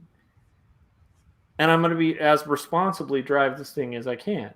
And it's not illegal at this point. Like there's free roads for it. I'm going to drive my little Model T. I guess my point is like I can see that. But you added the caveat of you're going to do it as responsibly as you can. Mm-hmm. What if we went from horse and buggy to very slow, inefficient horseless carriages, and it took decades to get to the point where you could get to freeway speeds. Got it. Right. But what if the first car that came out was like a Humvee, you know, and you decide that you're going to drive through a neighborhood at 200 miles an hour, 150 miles an hour, right? The Humvee isn't immoral, but the way that you've chosen to do that is not ethical at the very least. It's not illegal because the laws haven't caught up to that situation yet, and it's not being regulated by law or the courts. Wait, you're saying it's not illegal to put people's lives on the line with something that's not regulated? I'm saying that if you were to do that at the turn of the century when Ford Model T first came out, right? There's no law that says you can't speed through certain areas. Is there a law about like murder though? Well, what if you didn't hit anybody? Would it still be? It still is a problem. Okay, so yeah, I don't get wanna- what you're saying, and I right, and apologize. I don't want to I'm being get I too don't want to get caught argumentative. up. I don't want to get caught There's up. no laws. Dogs can't play basketball. So like, what's to stop me from? I don't want to get caught up in my analogy. I want to continue to explain. Yes, I agree. I don't want to get you in the weeds. I apologize, Corey. I'm making this more difficult. You could probably explain your position in like 5 minutes if it weren't for being annoying. Go ahead. So what I'm saying Hour into streaming. What I'm saying is NFTs, I think, could be a useful part of a future digital economy, right? Okay. But the way that they're being used right now, and the way that they're associated with art, and the way that they are almost purely speculative in their utility, I think all of that is hugely problematic. And the reason I think it's problematic is because they're like intentionally obfuscating. I can't, it's late. Obfuscating. Yeah, I get Thank you. They're intentionally trying to be as confusing as possible, because really all an NFT is, because I have looked into it. I have tried to figure out, like, what am I missing here? Like, what don't I understand about this? And I have looked and looked and looked and looked. It is simply this. It is a box that it has a unique numeric identifier, and you can verify that that is a unique box, and you can put a small amount of code inside of that box. And once it's created and it's uniquely identified and has something in it, it cannot be changed, with the exception of what they call an append database. And so if I transfer one to Frank, a little note is appended to it that says, Corey owns this, now Frank owns it. And if Frank sells it to Josh, then another little note says, Josh bought it for this much on this day, right? And so those are the only changes. So in and of itself, it's like a website, right? It's like anything else. I don't think it's moral or immoral. It's just, it exists and it has some function.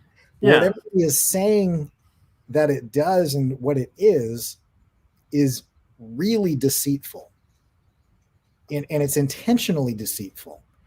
And to even the point where the communities that are surrounding it are teaching each other how to deceive people about the thing itself. Yeah. And you get it from all those NFT bros and everybody else and doing all this stuff. There are easier and simpler ways that are not massively problematic on a privacy standpoint or a data breach standpoint or an internet security standpoint, that do almost the same thing. At least they would do all of the things that everybody is promising. And so there's not a lot of difference there is some difference, because I know people will jump on my case and tell me I don't know what I'm talking about. There is some difference, but there's not a lot of difference between you buying an MP3 of a song and then Apple verifying that that's your account and you bought that MP3, and so you're allowed to have that on your computer. Yeah. And somebody buying an NFT of an artwork, except for one thing. The NFT does not contain any media. You're not actually buying the MP3 of the song or the JPEG of the image. You are buying a line of text that points to a place where that's being stored elsewhere.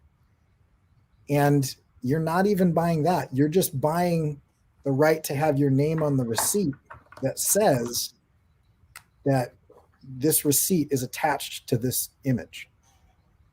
And so there's a lot of intentional misunderstanding and intentional deceit around what is actually happening. And then in addition to that, it has the potential to, like, basically completely destabilize, like, functioning systems that are good. And everybody that's going out for, like, Web3 and decentralization, and this I need to research a lot more, but I fail to see how any of this will work without some kind of centralization, because none of the cryptocurrency and none of the NFT systems are decentralized. The only ones that are actually decentralized have ceased to function because they've been abandoned. But Ethereum, which is everybody points to Ethereum as the like foundation of all of this stuff because of the way that it's built, it still has a central authority of a small group of people that have to vote on issues on what's going on. It's centralization. It's just different centralization. Anyway, so my main issue with it is that it's not technically illegal for me to convince Frank to give me his passwords to his bank. It's called social hacking. Like the man in the middle attack, which is like the Hollywood hacker attack, which is what most people think of when they think of hacking. It happens so infrequently that that's not a thing, but that's the one thing that blockchain is really good at protecting against, which is like I go in and I hack in and I do something during a transfer, right? Mm-hmm. That doesn't happen that much. But it's not, if I said, hey Frank, and I'm really cunning about it or whatever, can I have your username and password to your bank account? And then I withdrew a bunch of funds, right? That's actually the type of hacking that happens all the time. And it's illegal in a number of different places, like banking. That's phishing, I believe. But go ahead. Well, it's phishing if it's done electronically, right? But if I were a really, you can do it verbally. Yeah, I get what you're saying. Right? If I flirted with someone to do it and they gave me the information and it was it right. Anyway, or let's say you called somebody pretending to be an operator or something, although that has the illegal fraud element to it. Because it's over the wires, right? Mm-hmm. Yeah. So anyway, so there's all of that, but all of this is happening, and none of it. Well, for example, I don't even know if I want to say this on the air, but this is something that people have done, and it is built into the system, and there's no protection against it. You can drop NFTs into other people's wallets, other people's electronic wallets. And because it's literally just a small box with a small line of code, there's nothing to stop it from being a virus. And so what people are doing now is they are dropping these boxes inside of these NFTs in other people's wallets. And as soon as they engage with that to move it or delete it, or, well, you can't delete it or get it out of there, it just withdraws all their funds, or it transfers all of their NFTs to somewhere else or whatever. And there's nothing to stop that from happening. There are so many problematic things that are built into the system because the system is only there to verify. Yeah. Are you the person that owns this? Did that transaction just happen? There's nothing to say, is that transaction legal, moral, ethical, okay, or has two-party consent? There's nothing that verifies that transaction. It's just, is this a legit transaction? Yes or no. And if it happens, it is a legit transaction by default because the system allowed it. And so the system verifies that the system allowed it and it's fine. That's just one of the many, many issues that I have with it. And the fact that art is attached is irrelevant because no one is buying these for the art. So, okay. Well, not no one. I don't want to speak in absolutes. We have to do a to be continued on this. I'm gonna take my break because I've been at this for an hour. But I'm enjoying this conversation, so I kind of want to continue, but it's just my 20-second walk away thing. I really like this, and you've given me a lot to think about. And I apologize if I've been contentious about it because I'm actually whenever I'm thinking about something, I tend to poke holes as I'm hearing about it because that's just the way I think.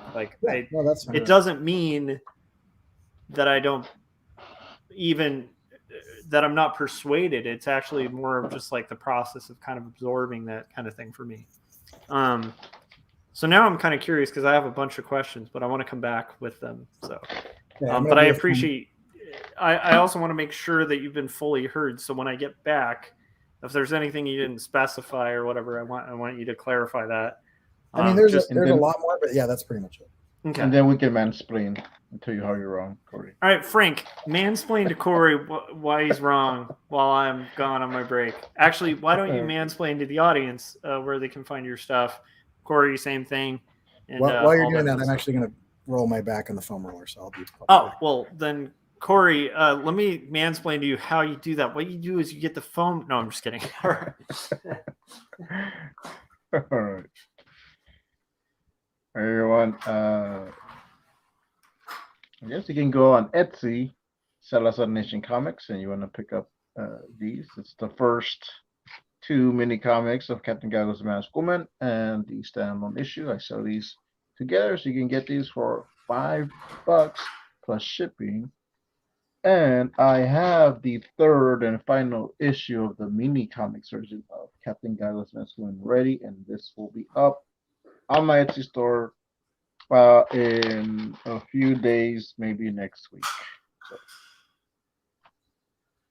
and let's see if there's anyone in the chat. I haven't really checked.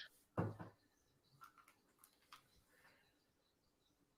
right, I'm back. Has Frank taken over the stream? Yes, I just told everyone where to find my mini comics. All right, feel free to continue. And make sure you subscribe to Salazar Art Nation on YouTube. And there's links in all the videos. So you can go to all my stores. I have a Tarako Teespring store, so you can buy a t-shirt of Captain Goggles and a t-shirt of Masked Woman and some other cool stuff there. Check it out. I adore it. I also really enjoy this conversation because I actually it's fun to come to. For me, I get a lot of joy. I don't know, Frank, if this is your thing too, but it's I actually really enjoy talking about topics that I know nothing about. In the sense of just kind of exploring them, because NFTs are something where I tuned out very quickly on them. Yeah, I don't know that much about them. I just barely learned that you're not really buying the art, you're just buying a line of text. So here's the thing. Okay, so there's a couple of arguments I can think of, and not to be argumentative, just that seem valid. I'm fine with debate. I just wanted to finish what I was saying. So yeah, so poke holes in it, because I still Well, these aren't holes I necessarily believe in. They just seem kind of salient. So, right. The first thing I can think of is the not buying the art, just buying a line of code thing is interesting to me. I mean, that very quickly can erode because everything we're looking at on a computer is a line of code. So it's I mean, the video people are watching right now is a line of code. Right. But when I purchase, let's say that I back something on Kickstarter and I back the digital comic. Yeah. Most of the time they will give me a link to download an actual PDF. And so it's not physical, but I do actually own you that have PDF. Something. Yeah, right? But every argument you just said about the NFT or whatever could apply to a PDF. Easy, man. You can hack somebody's computer with a PDF. It's Do what? My point is, I'm basic internet safety 101. Don't open any attachment. Period. Okay, hold on. Let me finish what I was saying though. Yeah. The NFT isn't a file. It isn't a digital file of that artwork. It is a URL to that artwork. So you own the numerical unique identifier and a thing that says, Joshua's here, basically, right? Whereas there is an actual transfer of the actual thing, even if it's digital, in all other digital goods. If I were to buy something from Circworks and he sent me a bunch of brushes, right? Yeah. Technically, yes, those are all lines of code, but that I feel like isn't a fair comparison, because I'm not saying that it's bad that it's a line of code. I'm saying that people think that they're buying the art, but they're actually buying the URL and the receipt of that transaction. But I guess what I'm getting at, I don't even know the URL, but yeah, I mean, what I'm getting at though, Corey, and I think you you get what I'm saying for the comparison. It's all lines of code that we put value to. What like whether it's a JPEG of an image, which like anybody right now could go to my website and like pull JPEGs of images that I've made, you know. And technically, like, you know, people have printed T-shirts of that, which is illegal, right? They shouldn't be able to do that. But they've found value from those lines of code that make images. And I mean, honestly, like I do digital transfers of my artwork all the time for money. You know, like I just finished. I shouldn't have taken it on, but it's a long-time client, and I finished a illustration for a client. When I give it to them, I'm giving them a file, you know, that they see value in. It's not an original, right? But it's like it's theirs to use. You know, they're buying the usage. There's definitely a difference in usage, right? But it's like it does get really weird and vague with art, and I think it's more but you understand that what you're saying is vastly different than what I explained, right? Well, I'm targeting one point at a time, dude. No, I know, but one of the things you said was that it's a line of code and it doesn't necessarily attach to anything except a website. Right? That was one of the critiques. Right. It's not, you're not actually buying the art. Right. Right. What I'm getting at is like, but the example you just gave was different than that. It's not necessarily though. Let me continue. It gets tenuous when we start talking about the actual speculative art market.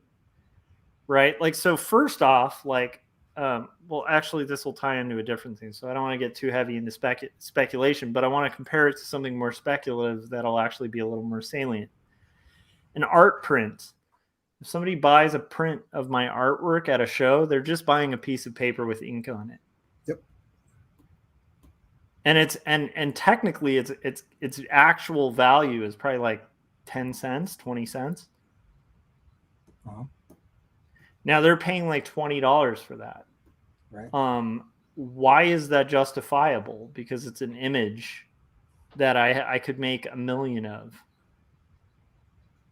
Or I could write a number on it where it's like, hey, it's a limited image. Right. I'm agreeing to all of that, but I want to go back to my earlier point. You used the example that somebody hiring you to do a design that they will later print into a T-shirt, and then you emailing them the file that or transferring the actual file that they can turn into printed T-shirts. Are you saying that that's the same thing as somebody buying an NFT? No, I was just disregarding your critique that a line of code can't have value, and I disagree with that inherently. I don't think you can make that claim. So that was number one. I didn't say that it can't have value. Well, no, but that was one of the things I'm trying to target all the different points, but that's one point you brought up as if it had salience, which was it's a line of code that has no art, and that doesn't have value. So now I'm getting into something that, like, my point is, I understand what you're saying. Let me clarify. Okay. People think that they're buying the art, but do they? That's what I'm getting at. Is like this is the problem. So this is going to get into another thing that I could see as an issue. Like, you have no issue with Bitcoin because it's speculative. I have lots of issue with it, but yeah. Sorry, what? I have lots of issue with it, but yeah. Okay, but my point is not issues to where you don't participate in it. Right. And so, like, part of why you are okay with participating in it, and you've rationalized participating in it, is the fact that you're aware that it's speculative. You're putting in something you don't mind losing if it doesn't accrue in value, right? You're not necessarily getting into it assuming you're going to make buttloads of money. Right? Right. Okay.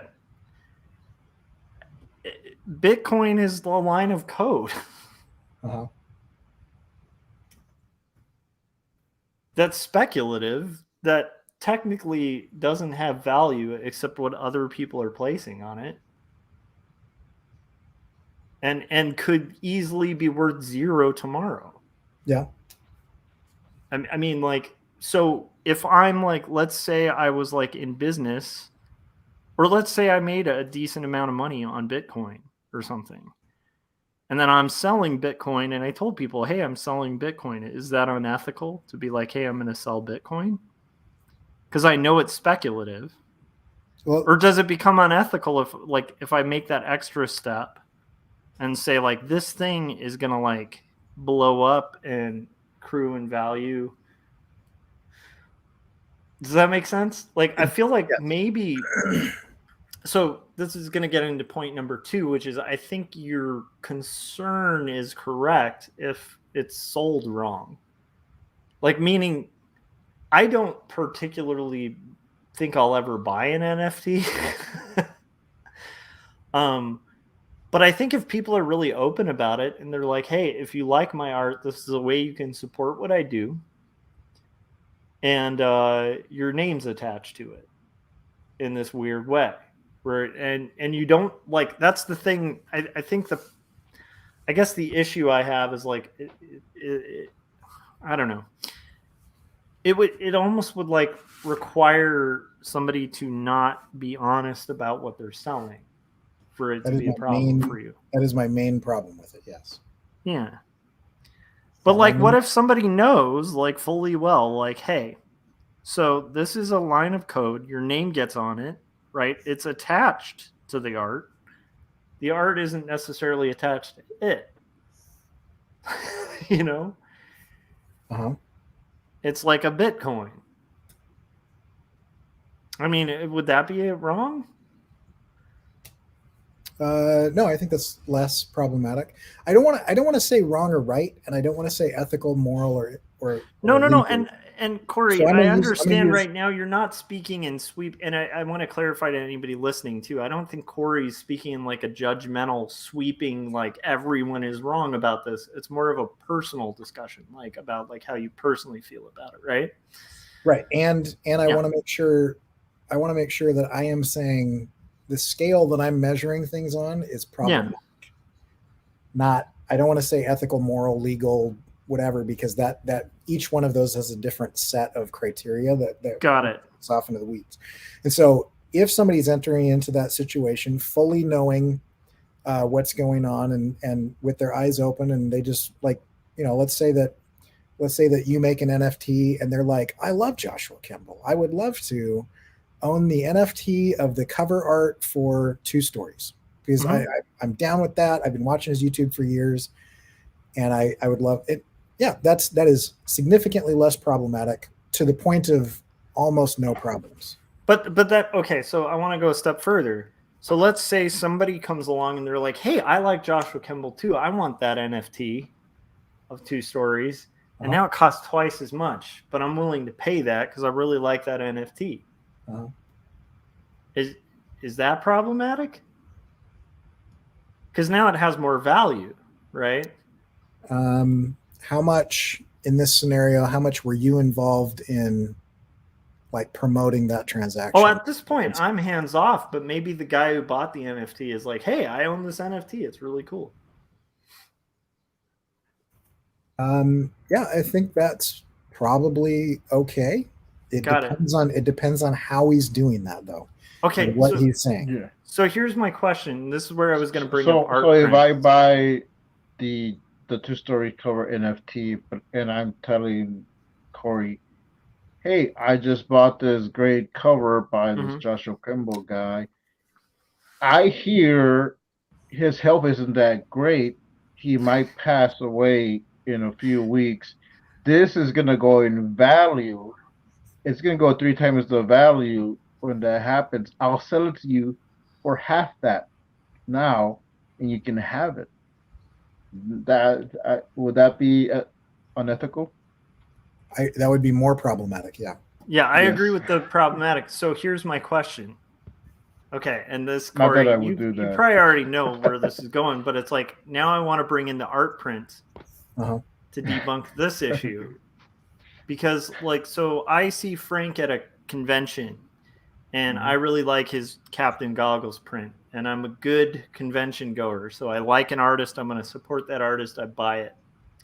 Or maybe I don't. Maybe I don't like the artist. Maybe I just see value in it. I'm like, hey, I could make some money reselling this. I'm a flipper, right?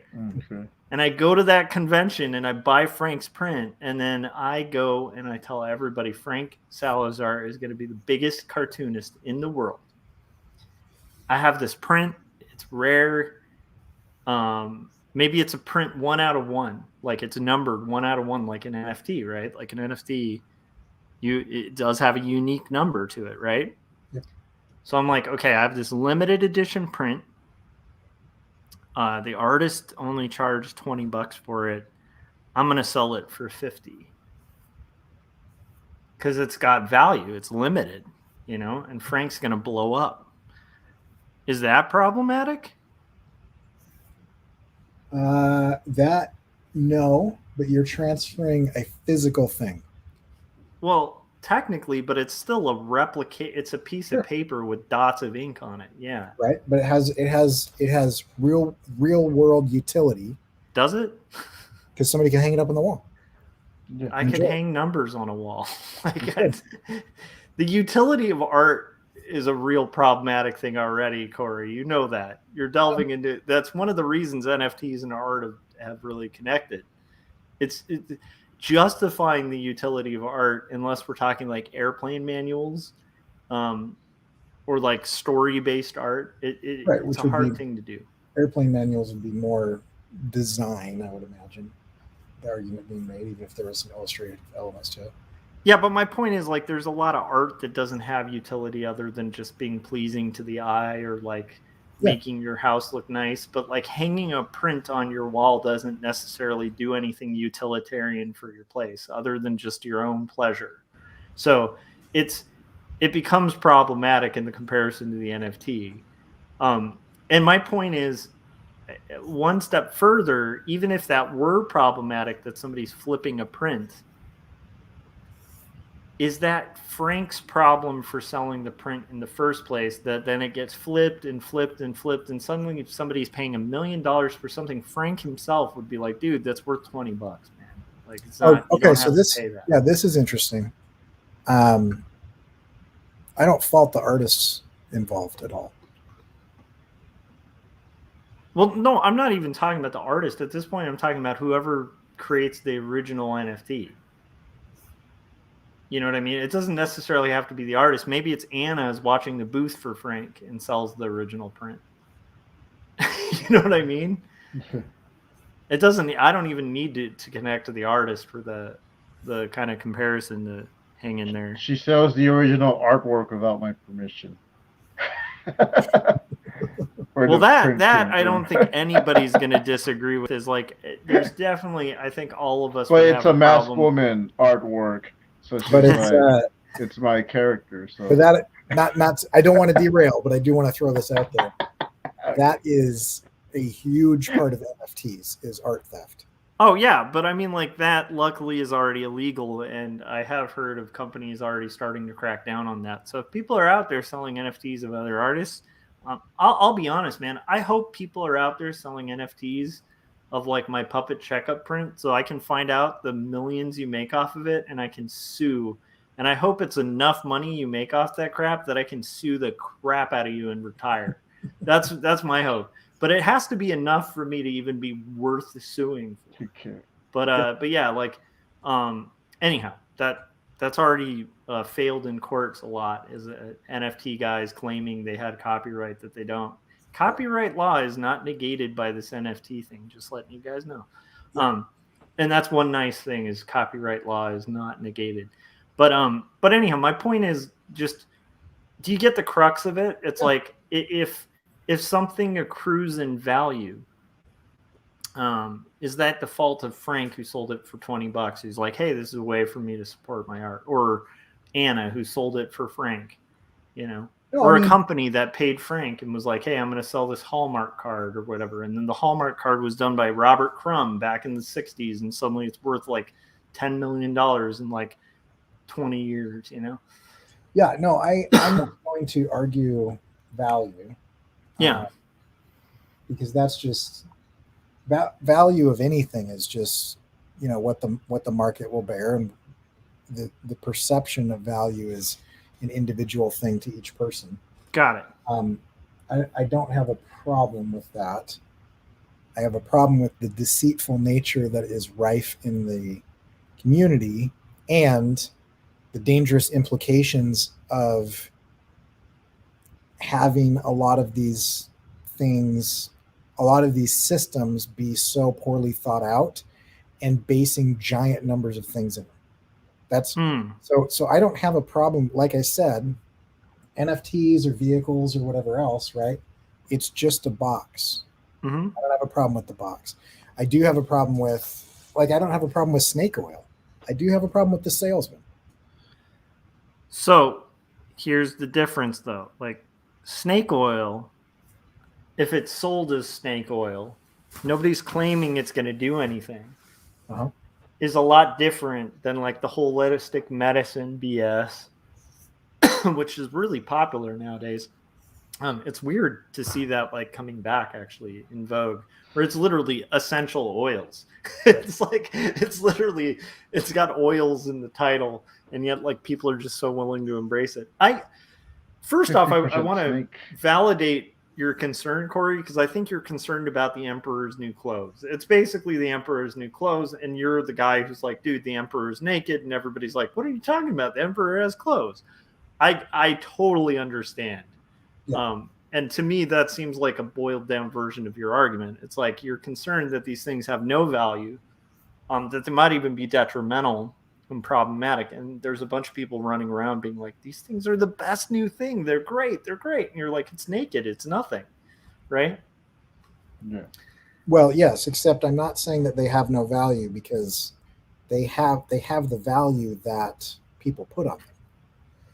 And so, yeah, like in an updated version or a more nuanced version of the Emperor's Clothes, one could argue that the Emperor's Clothes actually did have value and did exist because everybody agreed they did. And that's kind of how markets work, where it's like, hey, if that invisible clothes, whether it's existent or not, if it has value, like people are exchanging, maybe they're paying the Emperor for that clothes. I don't know. At what point does it actually not exist? Yeah, it's interesting. But I get your concern. I guess my point is just like, I don't know. I fail to see a difference between it and like Bitcoin. Well, I mean, I think if there's very little difference between it and Bitcoin when you're talking about speculation, except for this: Bitcoin goes up and down. Now, it could at some point in time, and may completely go down and never go back up. But so far, it goes up and down. NFTs only go up, and once they go down, they are permanently down. Is that true? Historically, that's what's happening because of the perception of it. Right. And so, and the perception of things is what drives speculation and drives the perceived value or the perceived lack of value. Right. And so that's what causes it to go up and down. But the idea is with a greater fool theory is that you need a greater fool than yourself in the next step of the chain, or it's just the tulip bulbs situation. Once it goes down, everybody realizes, oh, this doesn't do anything, and it's just done. Yeah. And so it technically could go back up. I'm not aware that has ever happened, and I can't think of a situation of why it would happen, but it could, right? Because people could just randomly decide, I now perceive value in this, and it could go back up. Yeah. So I would want to know that. Like, I guess my point is I would want to know that that particular point. I would want to know, like, is that true that it just goes down?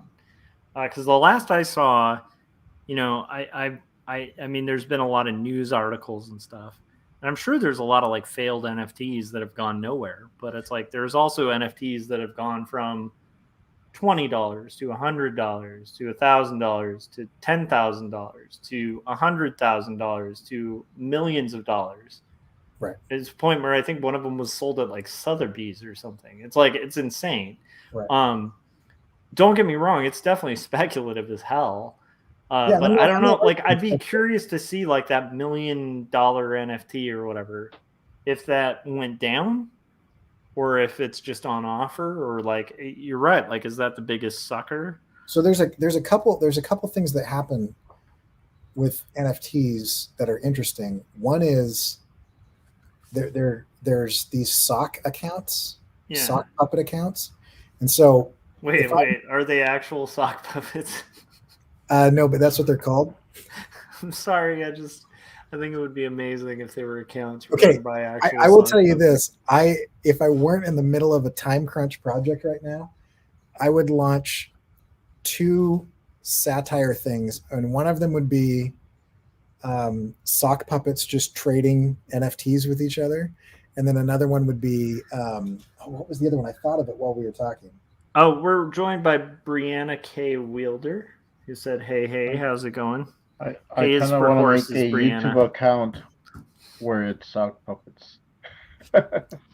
So I think sock puppets are a forever win. Like, it's hard to go wrong with a good sock puppet video. Anyhow, go ahead, Corey. so anyway, now I lost. What were we talking about right before I took Before we derailed, I don't know, because now I'm just thinking of funny sock puppets. You were talking about NFTs creating sock puppet accounts. I think I know where you're going with this, because I have read articles about a very common practice is I have 5 cryptocurrency accounts, and I mint an NFT, and then I buy it from myself from a different account at a greater value. And I do that 2 or 3 times, and it shows that this NFT is increasing in value, even though I'm literally just passing it amongst myself or maybe to a couple of friends or something. Yeah, there was a notorious one on Twitch. It was this guy. I think he ended up getting really in big trouble with the law. But what he was doing was like taking Twitch clips of famous Twitch streamers, and he had like business partners and stuff. And so like he would sell like a video clip of the Twitch streamer. And he had this whole scheme with it where he was going to sell these and get a bunch of Twitch streamers involved in it. But before he even bothered to get their permission or get their involvement on it, he set up a website and already started selling them so that he'd have proof of like, and like with the catch that like until they signed off on it, the transaction wouldn't actually occur.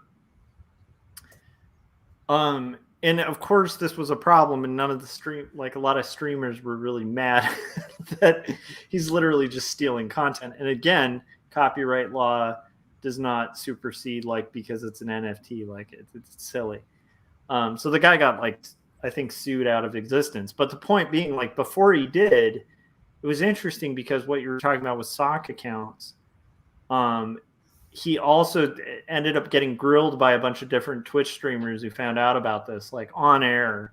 And it turns out that he had fed the accounts the initial purchases. Oh, yeah. To kind of drive up the value. Right. Yeah, that's pretty common.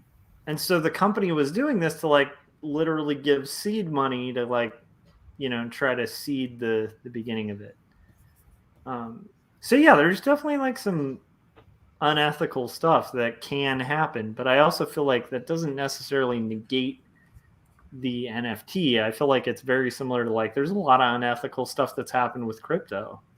Well, and I'm not going to sit here and defend crypto either, but the it's not that it can happen. Yeah, it's that it happens so frequently as to be expected. That's one of my main problems with it is, it is more often than not going to be a situation where there's, at the very least, if we're being super kind, some shady salesmanship. But more often than not, it is like hype and like everything that comes along with, trying to sell somebody something, that isn't really something that is going to do them any good. Yeah, it's just hard because that's where I get stumbled on it, is like, I don't know I personally, I wouldn't find value in it, you know? Right. But I also, like, when Bitcoin was first starting, was one of those people who I had friends who were like, you should get in on this when it was like back when it was like $1, Uh-huh. you know, for a Bitcoin, and thinking like, this is nonsense. You're literally paying for thin air, you know? And I mean, had I actually gotten in on it, I probably would have had, I mean, even at its worst, like right now, if I had spent that dollar for like one Bitcoin, I would have gone from $1 to like, I think right now 30,000 or something. Oh, wow. Which is weird because, like, 4 weeks ago, if I had cashed out that $1, I'd have like 70 grand, you know? Right. So that's a 1 to 70,000. I mean, it's hard to say that doesn't have value. But then does it? Like, that's the weird thing about like all this stuff is like the value part is really weird. There's a lot of shady stuff. I'm not arguing the value. Yeah. Because the value is a perception. And even cryptocurrency has issues with whales. I'm sure you've heard of that. Mm-hmm. Actually, all stocks tend to have problems with whales, but cryptocurrency even more so. Yeah. I'm not arguing. I'm not arguing for or against the value of any of those things. Yeah. What I'm saying is, if you were to find a community of people, let's say two communities of people, right?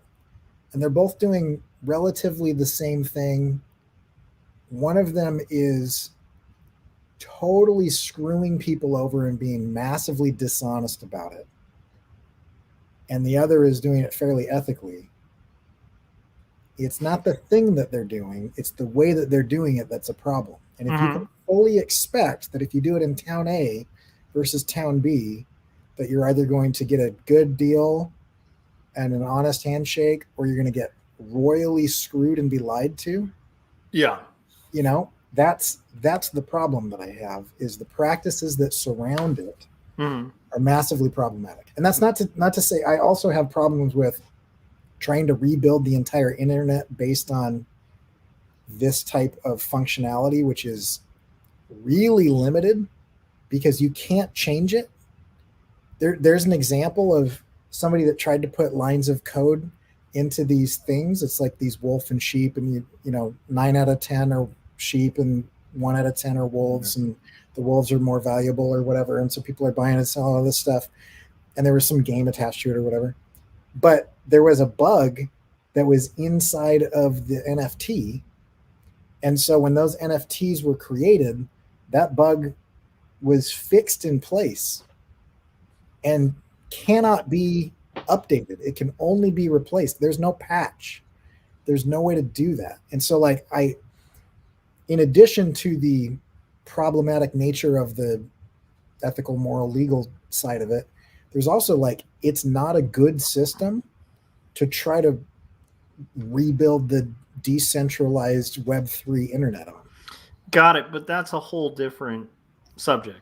Like, right. Meaning the decentralized web or whatever has little to do with like an artist deciding to use an NFT, you know? Yes. Except that is one of the main selling points that people are doing, is like you're part of the future. Also, a lot you would take issue with most of the things. Just knowing you'd take an issue with most of the things that people use to try to sell this stuff.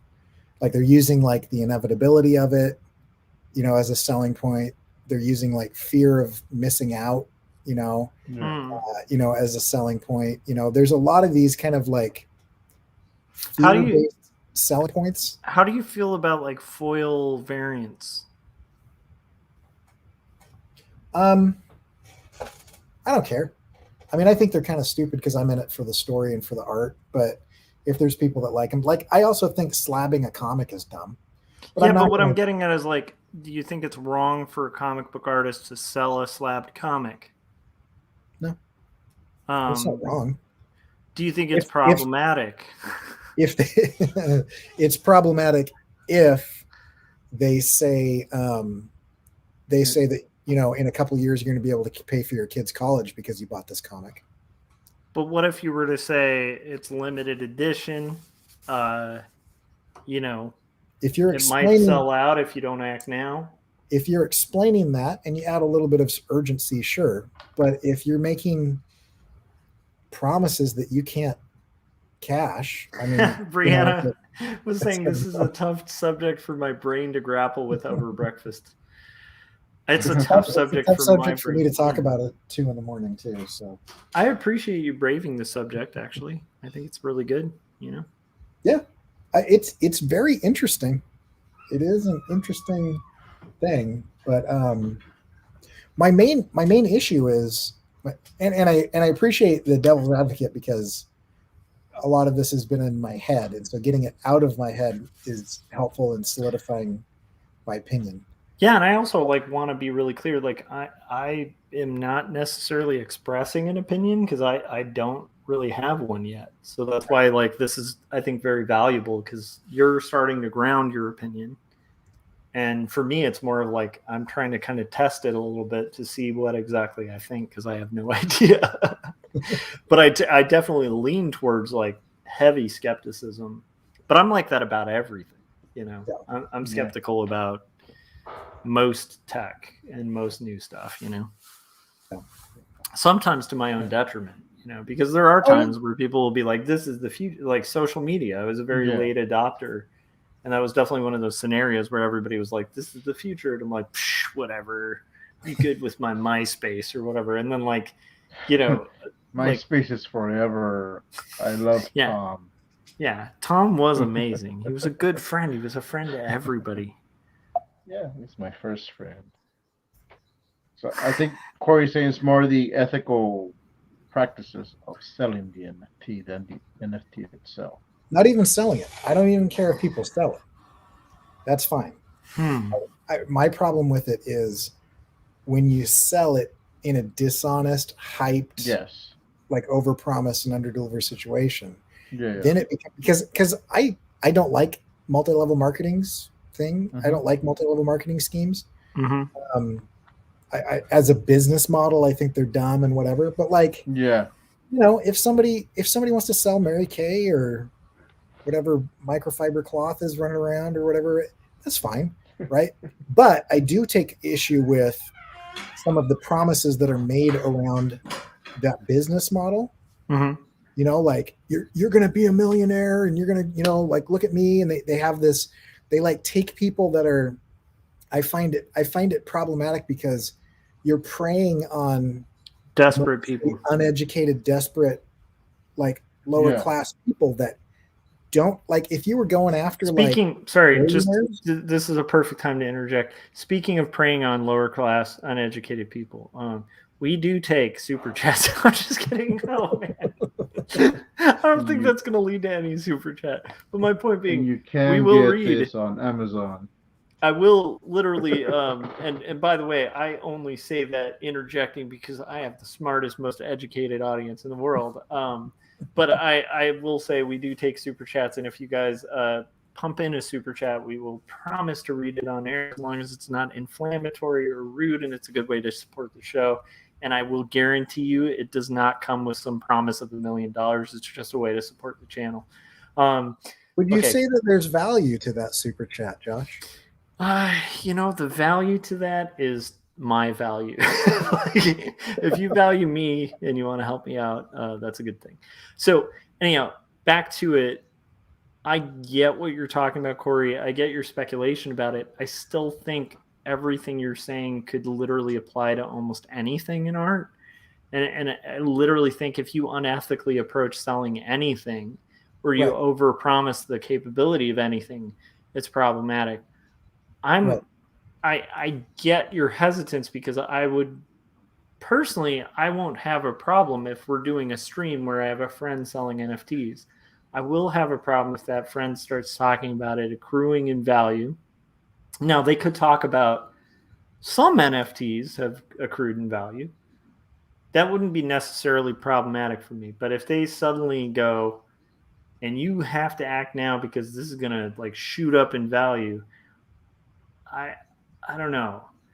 But I also have problems with having like a 100% agreement on it, because I also feel like I have definitely seen friends pitch, there's only 50 of these, they're going to be collectible with comics, or like this is a variant cover, and they're not being dishonest. Like, it is limited, it is collectible, but will it accrue in value for like 9 out of 10 artists? I mean, like, did Image Comics err in like doing all the foil variants that like people paid up the nose for and now are worth like $2? I don't know. It's a tough one. So are you saying that if somebody was on a stream and said some of those things, that you would jump in and stop them or correct them? I would have trouble if I had a friend who was selling NFTs and they were saying, hey, these are collectible, I don't know if I'd have a problem with that, because it probably is true. Right. Are they limited? That's probably true. Maybe they're only on sale for a certain amount of time. Okay, that's cool. That's false urgency, but that's not really false urgency. That's just markets, right? In general, there's always a sense of urgency to any sale. Would I have a problem if they said, hey, buy this because it's going to be worth a lot of money? At that point, possibly. Right. And especially if it's not tongue in cheek when they're saying it, because I can guarantee you guys, also this will not be worth a ton of money, but you guys should buy it. Buy 5 of them. Corey, did you see this thing? I actually got the proof. I saw you flipping through it on Instagram, I think, or something, right? Yeah, I got the proof, and it's got like really nice rich blacks. I actually want to share this with anybody who's working for print. If you're working for Offset, right, which I was excited to see this book is Offset. But if you notice, like, it's kind of hard to see, but that black is like black, right? Yes. Okay, so if you're working in CMYK, which is print, you want to do like 30, 30, 30, 90. Boom. That's a rich black, and that's how you get that, like, wow, that black looks like way darker than the anyhow, in person it shows a lot better, but my point is use rich blacks. Corey would back me up on that. And they'll be worth $1 million in 10 years. And that's a nice thing over digital printing as well. Digital, I feel like gets pretty dark compared to like web press or whatever, but like 4-color print, man, and you do the setup correctly, it's so oh yeah. If you were to do like just the default black in Adobe Illustrator and then you go to offset, it's going to look like a very washed out black. Unless you have a good production house. But if they just print like just one plate, it's just the black plate, and they're not putting like cyan, magenta, yellow over it, it's just going to look like very like light. But yeah, you add that little percentage of each color. And yeah, Corey's right. Like Offset has the magic of these beautifully rich blacks. So, which I was going to make a really inappropriate NFT comment about, but I'm not going to.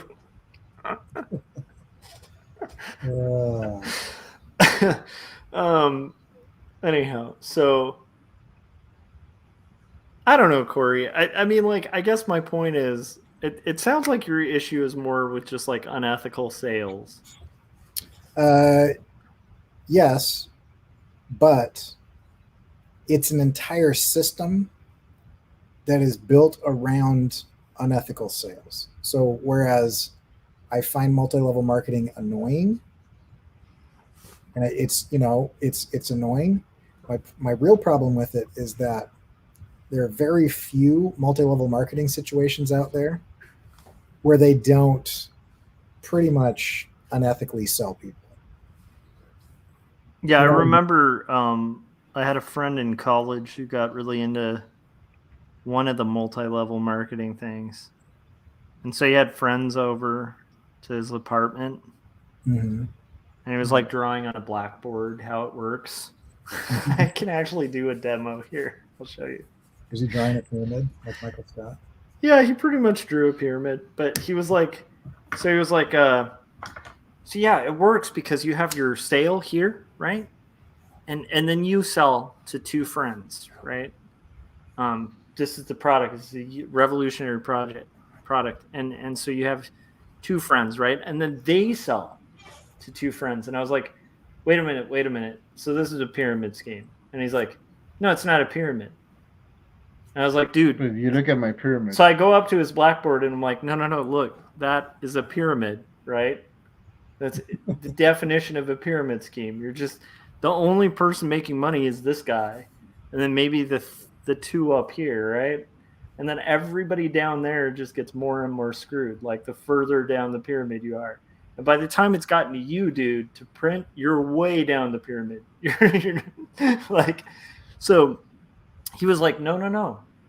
See, you've drawn this, and I'm just saying it's legs. It's legs. A person can't stand without legs, right? And I was like, that's the most absurd thing I've ever heard. And it was so absurd and silly that I still remember it, because I was like, how do you justify a pyramid scheme? You just redefine it and call it legs. Yep.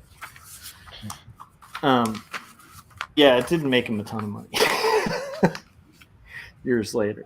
I knew a guy that I was living in his parents' house while I was an intern. Be honest, Corey, it was in the basement when you were buying Bitcoin. I'm just kidding. Actually, it was in the basement, but it was well before Bitcoin existed. Oh, okay.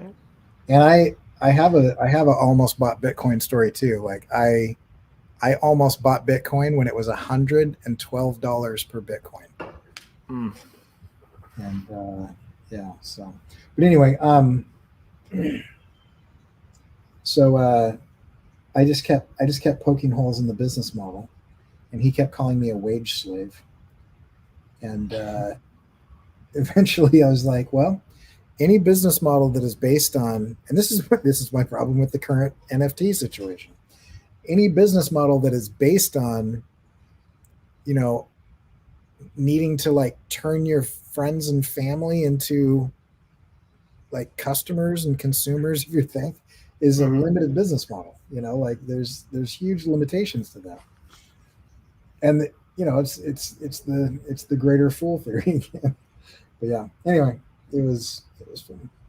Yeah, my issue is not, I do have an issue with the claims that people are making about the functionality of NFTs, because there are a lot of people right now.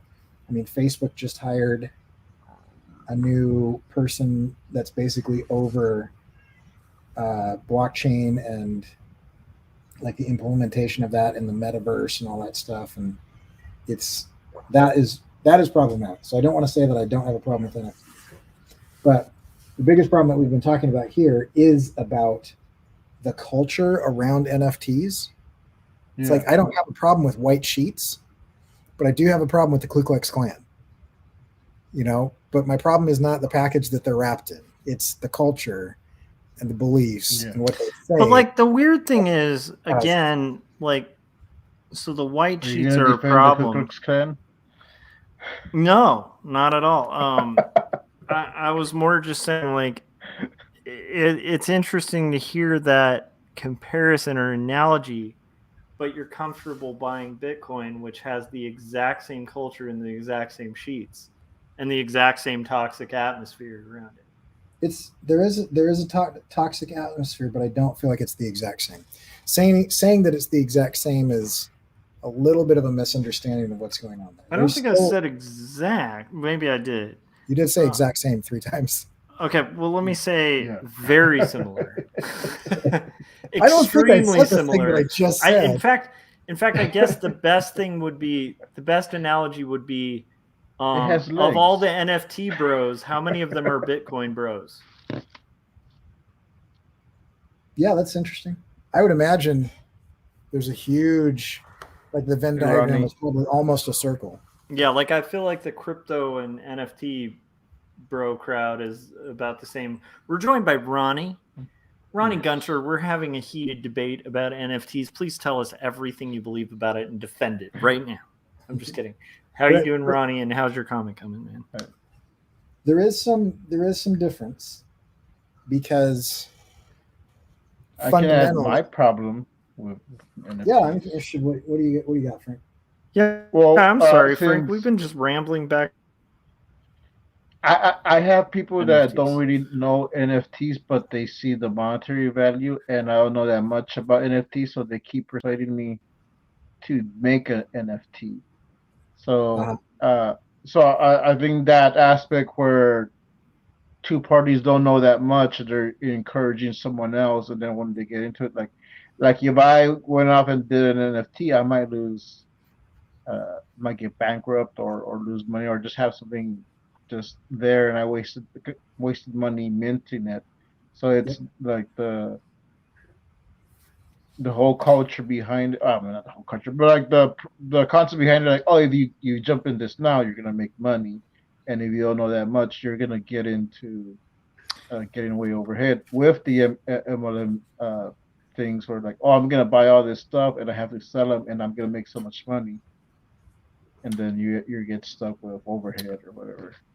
Yeah, 100%. I mean, that's why I've never really delved into it. Is regardless of how I feel or how interested I am about it, when I see gas fees and all this stuff, I'm like, for me, that initial investment isn't worth it.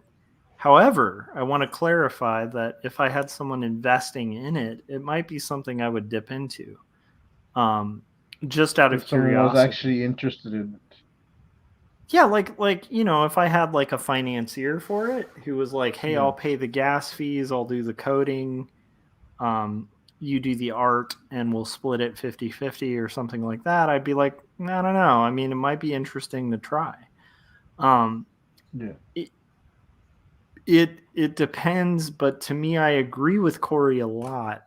I think if I were to do that, which I would be pretty I would read more about it before really delving in. Yeah. If I were to do that, though, I'd want to be transparent with people and be like, hey, this isn't like a get rich quick thing.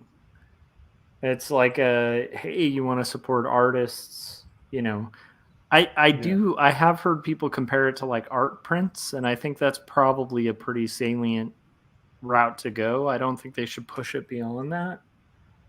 Like if you think about like gig poster artists, they have a lot of trouble with flippers in the industry to the point where they call it flippers, where there are these giant companies that literally just sell vintage or collectible prints, right? Like art prints. And sometimes they'll even finance event poster artists to like print like really popular band posters. I don't know if that makes sense. Mm-hmm. So like they'll take an aspiring gig poster artist who can't afford the print run, and they'll be like, hey, you do a limited run of 200, you give me 100. And then, you have 100 for the event. You split it with the band. They have 50, right? You have 50 to sell. You get to make profit off of that. And then we have 100 on the back end. That happens all the time in event posters, but you could probably see how that could become problematic, right? Because that's a poster collection company, and then they'll sell it online for like the second that person becomes a big name, they have 100 backstock of this rare poster that now they can charge $200 a piece for, that cost $20 at a show, right? So that's why they do it. That's a speculative market. I'm just saying. And then a lot of event poster artists hate those guys as it becomes later, because they'll also let's say I'm an event poster artist. I do a Weezer poster, right? I announce it online like, hey, at 8 p.m., I'm going to sell these Weezer posters. They're limited edition, like 40 a piece. Like there's only a run of 40. But they're going to be like $30 or $40 a piece. They sell out instantly, and then I find out it's a collector who's just buying it, like buying the entire run and then flipping it for like $200 a piece. I mean, this exists in the art market, you know, speculation, flipping. I don't know. I guess my point is, that probably sounds like a tangent, but my point is, I think it's more about, so I don't have a problem with the speculation. Like, I don't like it, but I don't have a problem with the speculative nature of buying art because you're still technically supporting artists. I do have a problem with what Corey's described about like the dishonesty. Like, if you sell it as a get rich quick scheme, or like, hey, this is what you should put your savings into, like, you know, I don't know. I understand Corey's concern, and I hope I haven't misrepresented it, Corey, too. I don't think so. But I will say, I also don't think it's unethical, Corey, if you were to buy Bitcoin and sell it tomorrow. Yeah. And I don't think it's unethical to buy like a NFT and sell it and make a hefty profit if you're able, you know. It depends on how you do it. Would you be okay if I was one of the biggest podcasters in the world and I bought it and then I was like, hey, this thing is going to go gangbusters, and then I sold it? I think it's the gangbusters part I have trouble with. But then it does because I said it would. And so there's that effect.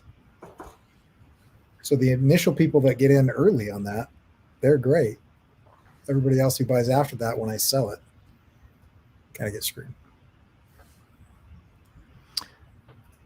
Yeah, even that's complicated, right? Because like one of the problems with pump and dumps, right?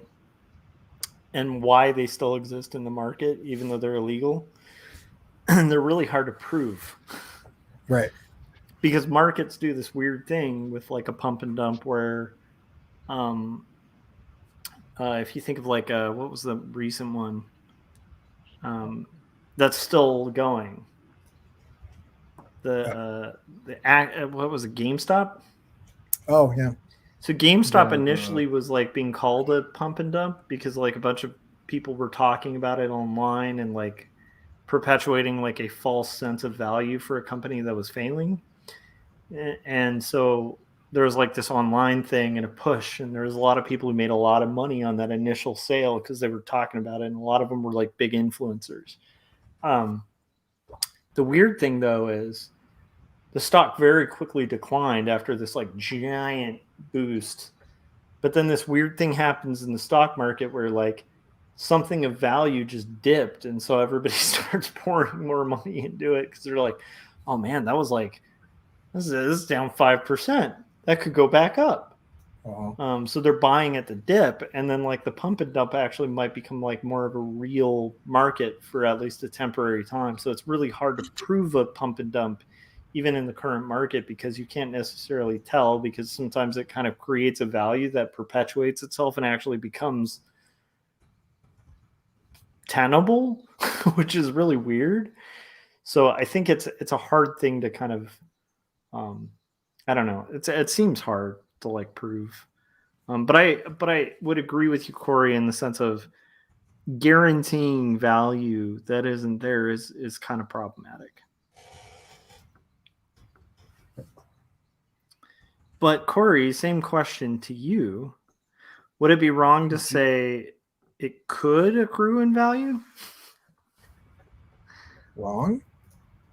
Or problematic to say that it could accrue in value? I think it depends on how you say it. It's all. I guess you're right. Like if that were with like a wink, like who knows if this will accrue in value? It could go up. I'm not going to guarantee that it will legally go up. I'm not a financial advisor. I'm just saying it could accrue in value. Yeah. Speaking of, you guys, I am not a financial advisor, but I will say I'm not saying that if you were to do a super chat, it would accrue in value. I think I'm messing with Corey at this point, by the way. Would a super chat be like Bitcoin? Because I'm not a financial advisor, so I can't say that, Frank, but I can't say not. I want to lob this grenade in there and just say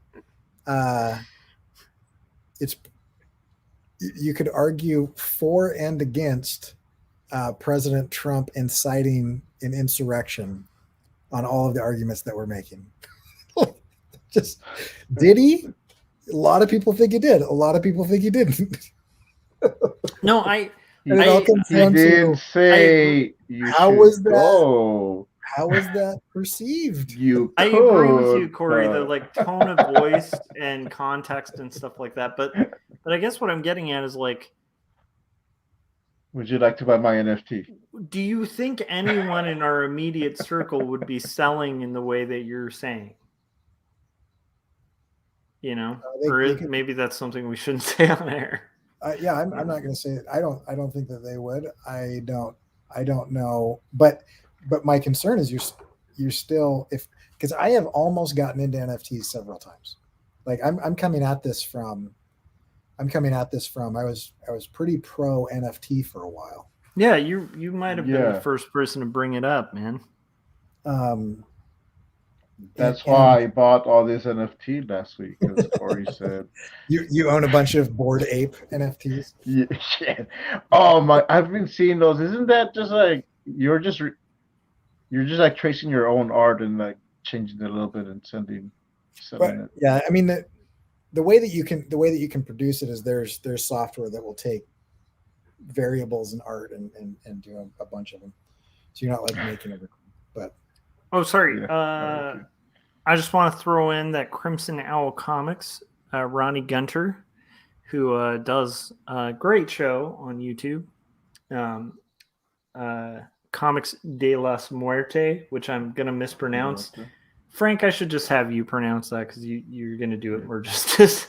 Yes, check out Crimson Owl Comics. He does a horror comic YouTube show every week called Comics de la Muerte with so himself and Jason Alexander of Fallbreaker Studios.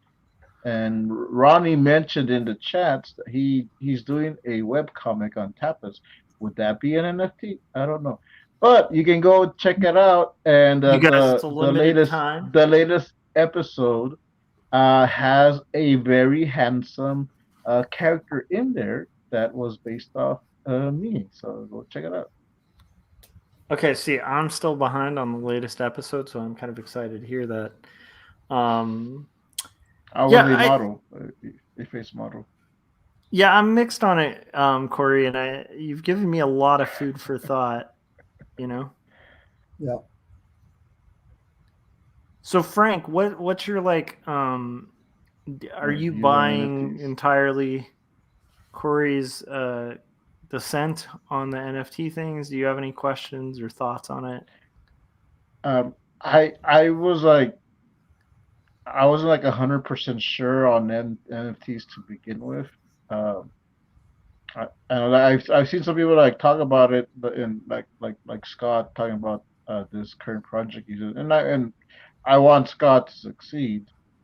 Yes, and I think the way he's doing it, where someone is like, I don't know if they're backing, but like there's like more than one person involved, so like the expense isn't a huge thing up front. So I have no problem with people like selling it, but it's when you don't know, like what Corey was saying, like you're like guaranteeing something that you can't guarantee, or saying like it's gonna go up in value, and you don't know if it's gonna go up in value or just sit there in a Google Drive or wherever it would be. Yeah. That brings up a really interesting thing too, Corey. Maybe we already touched on this. If we did, let me know. So let's say I'm like a dealer at Art Basel in is that a gallery? No, it's like this giant thing in like Florida where it's like for people who do gallery shows, like all the galleries in the US set up tents, and then like rich people travel there for a week and buy all their paintings, right? Okay. So it's like the biggest art dealer thing. At least years ago, it was the biggest there is. So I'm trying to promote a new hot artist in the fine art scene, and I'm like, hey, like this artist is hot. They're really popular right now. Their paintings are selling for like 10,000. But in a year, I wouldn't be surprised to see the value like accrue to like 50,000 per, He's and the just next continue going Banksy. up. Yeah, and let's just hypothetically, because Banksy was sold at Art Basel, Oh, okay. but yeah, like I didn't even know. most fine artists like stuff were sold there. But like, so let's say it's Banksy hypothetically, and it's like, hey, this is this kid Banksy. He's a very famous graffiti artist. I think this work's going to accrue in value. I'm going to sell it to you for like 10,000, and you get a Banksy for like 10,000. Is that unethical for that art dealer to sell a Banksy for 10,000 when he's worth 10,000 and speculate that it'll be worth more when you're very much right that like Banksy, like if you had an original Banksy, you could sell it for more than 10,000 now, And then is it wrong that like other people are going to pay more than 10,000 for a Banksy? This is Banksy. Well, I don't want to get into like, I can't remember what the logical fallacy is, but I don't want to argue for or against like other markets, and I'm still not interested in arguing value of something. So, but like, isn't that sort of what you've been arguing though? No, I've intentionally gone out of my way to not argue value. Like, I'm not saying that they have no value, because the value exists as long as people believe that the value exists. But what I'm saying is that they have extremely limited utility, and the value, like if I am like, and I don't even agree with the argument that you had earlier on that it's hard to argue for art for value, because if I buy a print that I like looking at, hang that up on my wall, and I enjoy looking at that print, there's utility and value in that. Sorry, right? What is that utility and value that you couldn't find in an NFT? Well, unless I print it out, which I don't have the license to do, I don't have the ability to hang that up on the wall. I don't have the ability to put that there. But no, I'm sorry. What was the value of hanging it on the wall, Corey? That's a little more problematic to separate from an NFT. Just tell me what that value you get from hanging it on the wall is. That's the slippery value that's hard to defend. I don't understand what you're saying, I guess. So you said something after hanging on the wall that explained the value of hanging it on the wall that I think is a little more comparable. That I enjoy looking at it? So it's enjoyment. Right. Okay. Could you not enjoy an NFT? I'm not saying you can't. That's why I'm not arguing the value of NFTs. But you were mentioning that you could like talk about like this massive value of like a print that wouldn't apply, and like that very much is not a separating value at all. I mean, I would. You had made the statement earlier. Yeah. About prints, and I was disagreeing with the statement that you had made earlier. Oh, okay. That's what I was saying. Okay, but I get what you're saying. I've gone out of my way to not argue whether or not they are valuable. Yeah. Because it's a hard, yeah. Well, they are as valuable as they are perceived by the market. So I guess, okay, so the only reason I was pressing value, and again, I don't want to press it too much if we're not trying to go there, but I do feel like it's one of those core things. Like it's almost like a, what is it? Like in an argument, you have like A, thus B, thus A plus B equals C, thus like, and it seems like more of like an A territory thing that kind of builds the whole argument out of. So it's hard not to address value, because I feel like what you're claiming is that people who are selling NFTs as if they have value are somehow doing something problematic. And so the point is, if the claim of value is problematic, then we got to talk about value. Okay. Right? Does that make sense? Sure. So let's talk about value then. Okay. Value exists as long as you find a greater fool to buy it from you after that will pay more than you paid. Okay. The value exists as long as the bubble continues to inflate. Okay, would that be any different for any other item or thing? Yeah, because other things go up and down. Like the housing market, right? I find it problematic and unethical to hard sell people adjustable rate mortgages. I find adjustable rate mortgages to be pretty dishonest. Yeah. But you could definitely make the claim in 2006 and 2007 that, hey man, just sit on this house for 6 months to a year and then sell it, slap a coat of paint on it or something, and you will make it back. So who cares what your interest rate is or whether your interest rate goes up and down, because you're going to be out of this house in a year. But then somebody buys that, right before 2008, they could be sitting there on a very high priced item that the bottom drops out of, but they still own a house. And so if they can hold on to that house for another 10 years, the market might go back up to the point where they're fine. Mm-hmm. Right? It sucks. It's a crappy 10 years, right? But an NFT is a greater fool situation.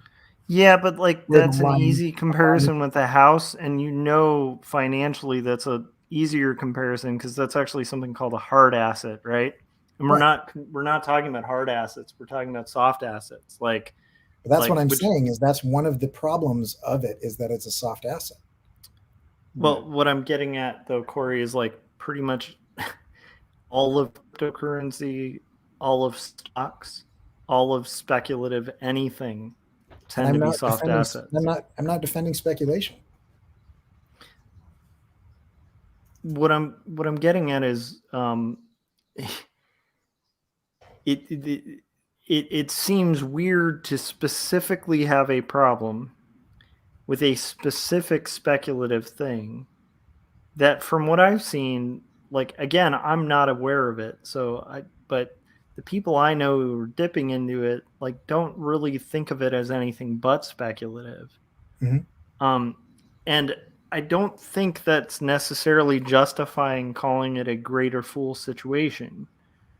Unless all of those are greater fool situations. I don't know if I follow. So, if Bitcoin is a greater fool situation, then I could kind of buy NFTs being a greater fool situation. If stocks are a greater fool situation, I could definitely buy NFTs being a greater situation. If prints and collectible art are a greater fool situation, I could buy it a little more. You know what I mean? I disagree, though. I understand what you're saying now, but I disagree. No. Because,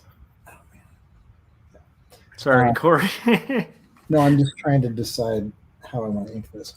And by the way, I'm enjoying this conversation as long as you're enjoying it. And also, I'm getting a ton of work done, so this is awesome. But if you want to change topics, feel free to. So I almost want to turn the tables on you and say that you've had reservations about NFTs. I'm curious on making you defend your stance on them a little bit.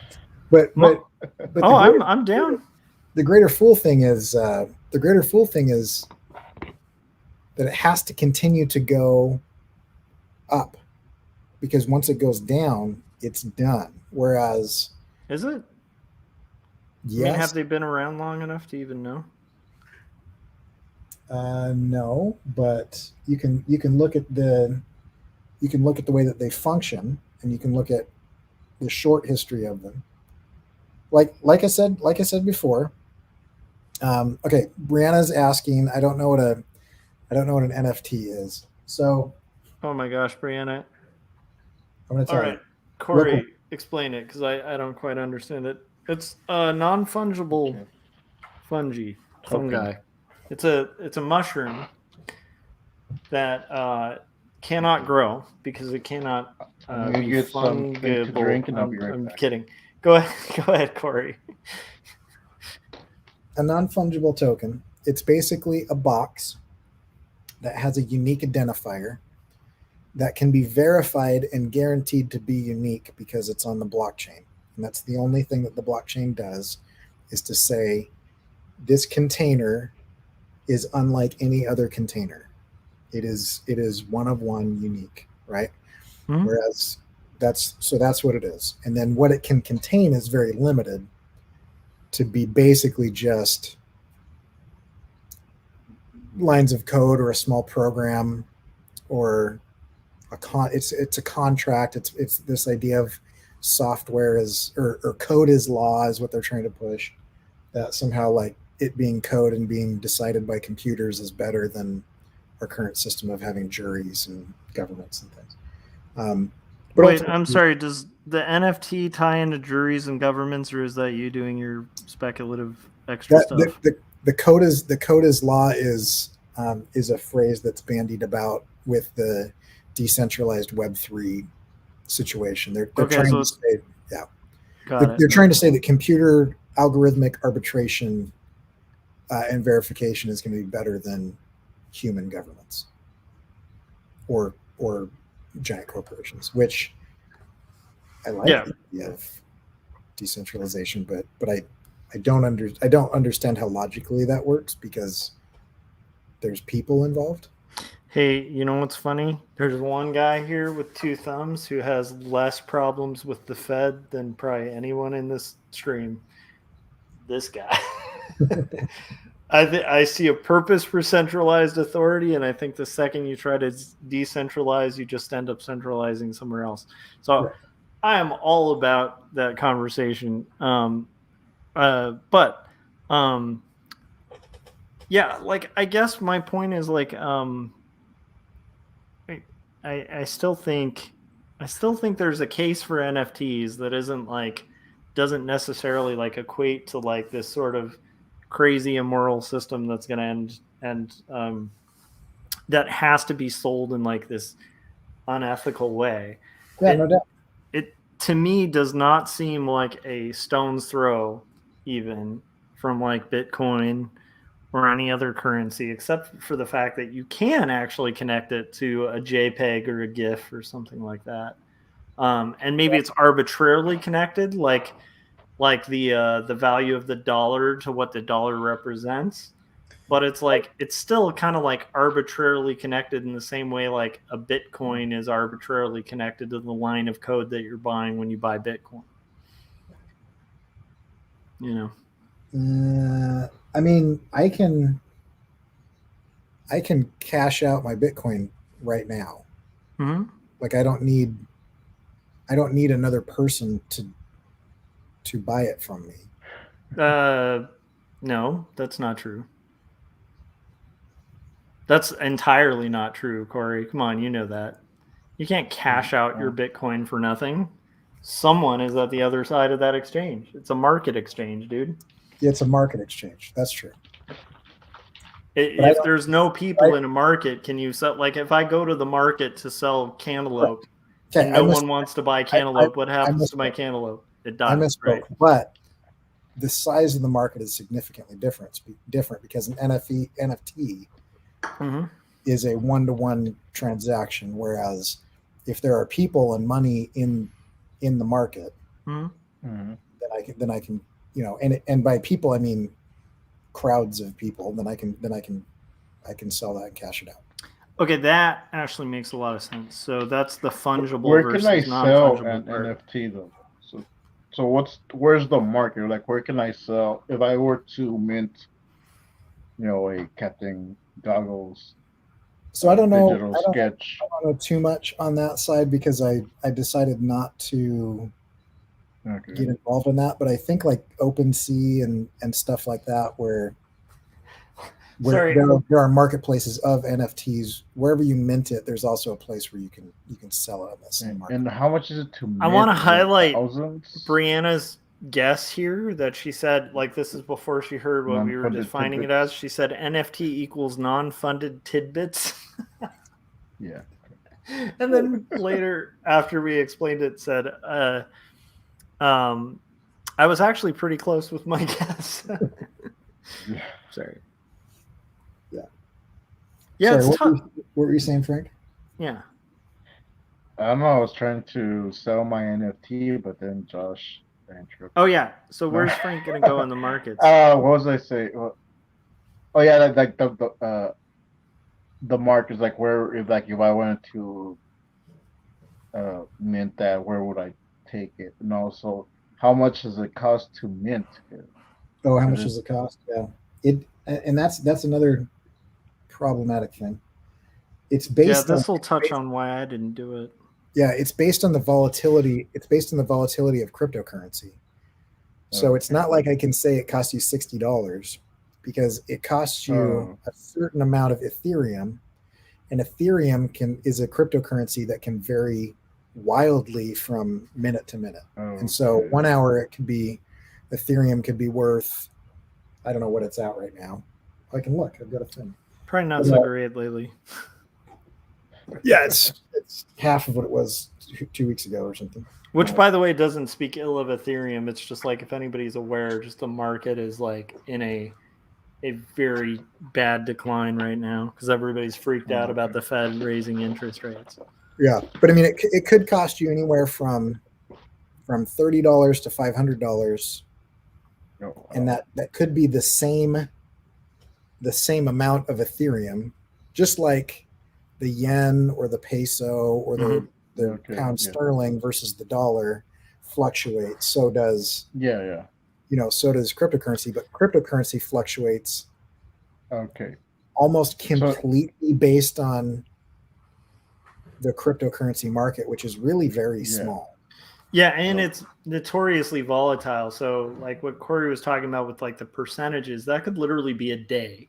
Like where you could have one day where like in the morning your crypto is worth $1 and in the evening it's worth like 1,000.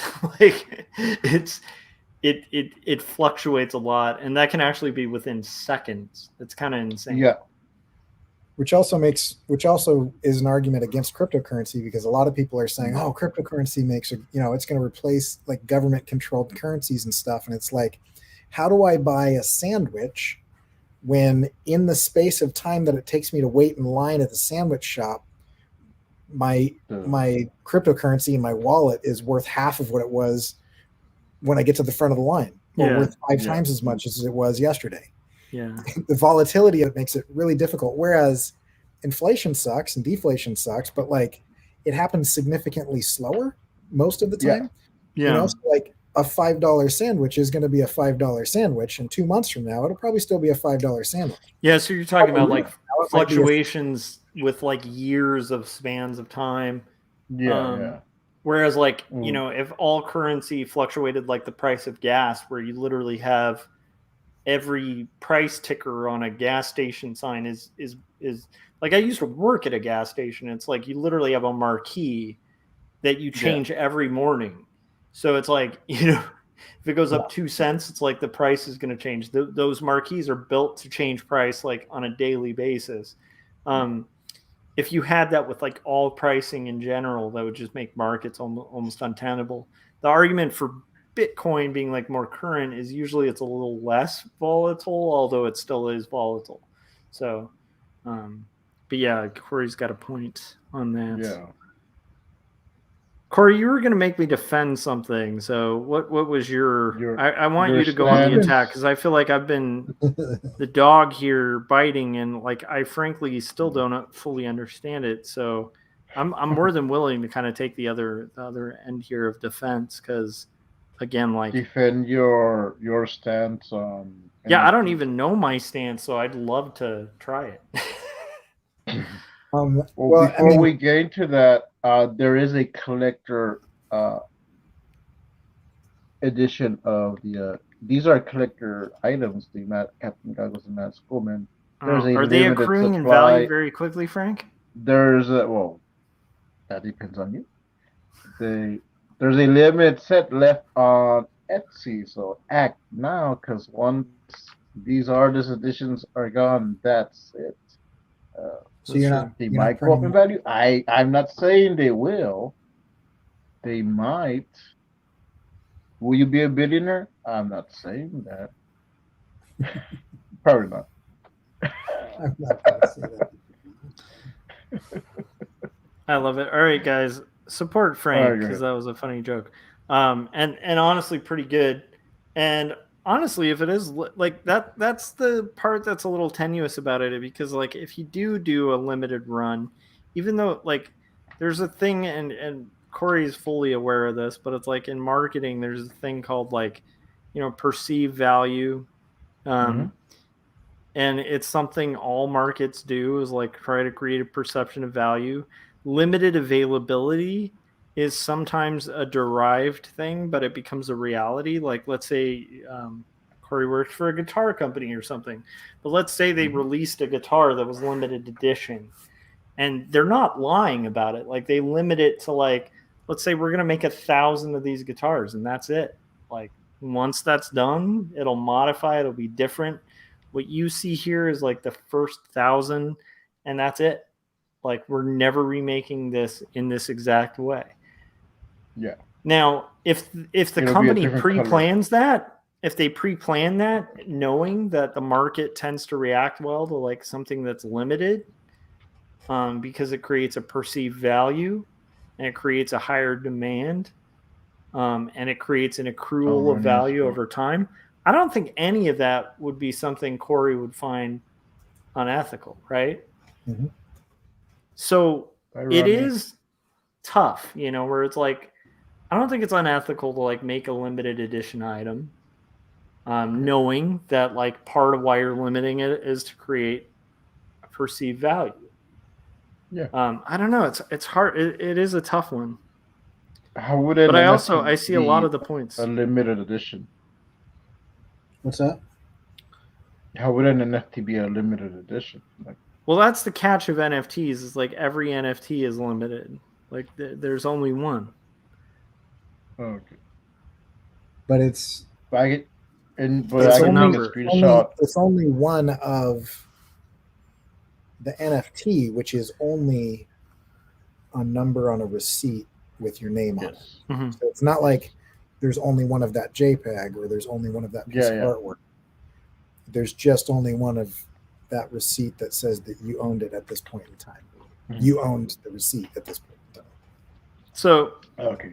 So I own this receipt. It's Right. my So receipt. Corey, I want to see you debunk the most common NFT argument because I think you could, honestly. The most common one that I've heard in defense of it is right. Like, so let's say you go to the let's say you're the owner of the Mona Lisa, right? Yeah. And you've The Mona lent Lisa the NFT. Mona Lisa out to, and I don't even personally like, that's not one of my favorite paintings. It's really incredible for reasons that hardly anyone who's not an artist gets. Like everybody's like, oh, Mona Lisa's smile. And it's like, no, it's a pretty hideous smile. Like the thing that's great about that painting is it's like a huge evolution in perspective. Yes. And a lot of people just, that flies right past them because they're like, this is supposed to be beautiful and valuable. And it's like, yeah, I mean, it worked on it for a long time. There's like 10 paintings underneath. But the most impressive thing to me is the background of that painting.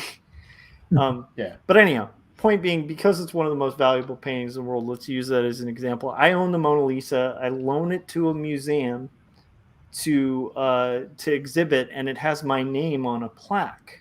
Mhm. So there's a square with my name on it, and right. So they take care of it. Bunch of people go and take photographs of it, post those photographs online. Yeah. Does any of this not make my family the owner of the item? Right. Except you actually physically own the painting. Yeah. But do I? It's not in my holding. It's a plaque. Well, It's a if you're plaque. talking about no, you still physically own it, even though it's not in your home. Like, how do I own it? Like, what signifies that I own it? Or you bought it.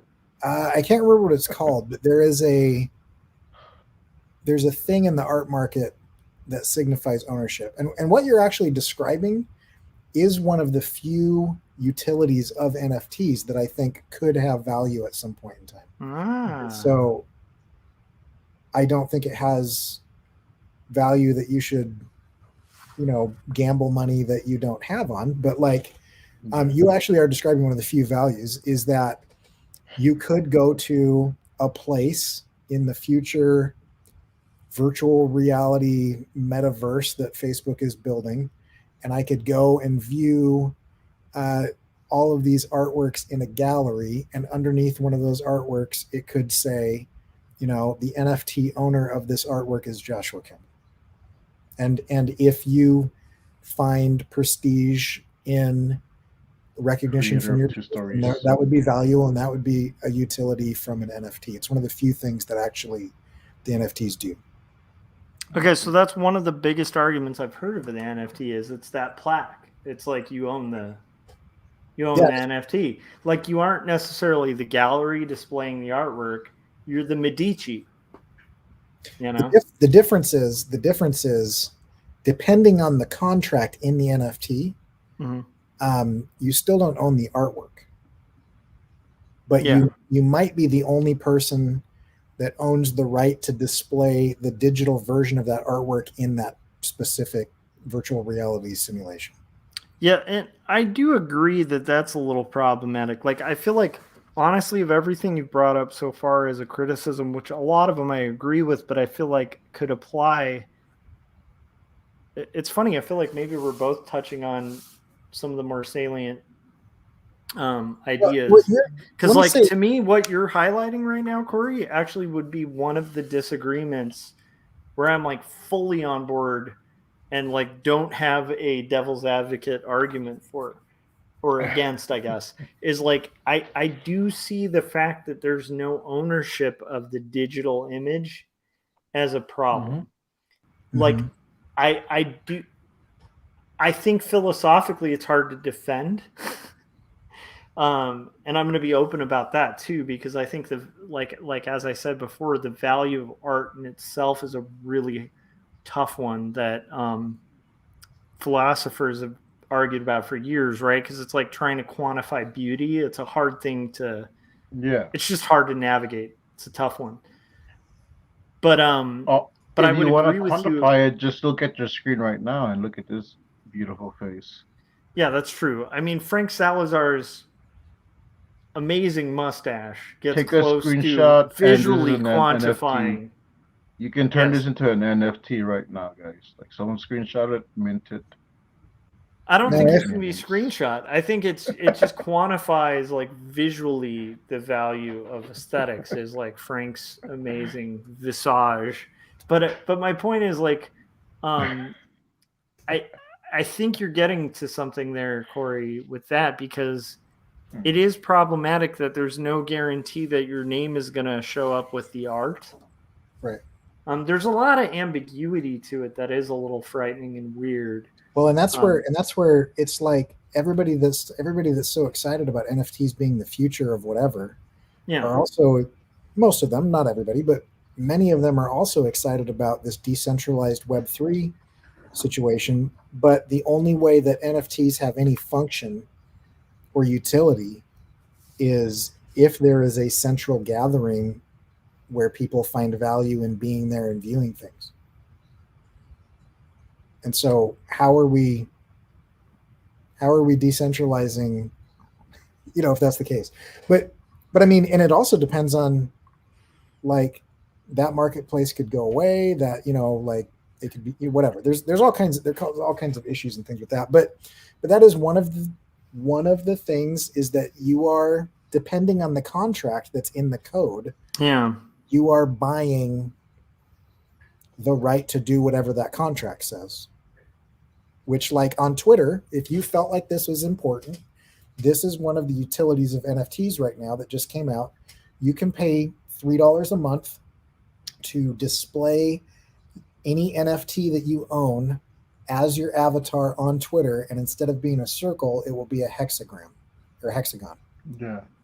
And if that perception and being perceived in that way has value to you, then there is value in owning that NFT and paying $3 a month to Twitter. So that's the weird thing is like as it becomes more adopted.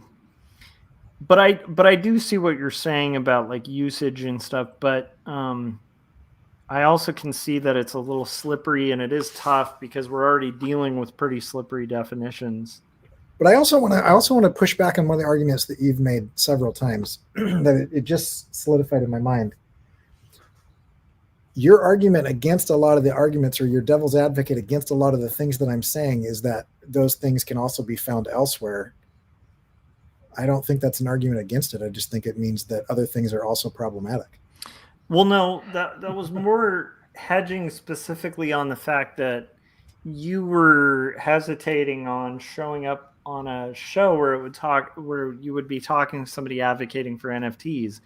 And my goal in doing the kind of comparison to other things that exist was like kind of seeing where you draw that line, because it seems like a very vague line that you wouldn't necessarily draw on other things that are completely comparable, if not even completely equal. Well, but that to me was like interesting thing to explore. I would draw a line on a lot of those things that you brought up, though. Like if there is a local gallery owner that likes to display people's artwork and they want to talk about that, I'd love to do that.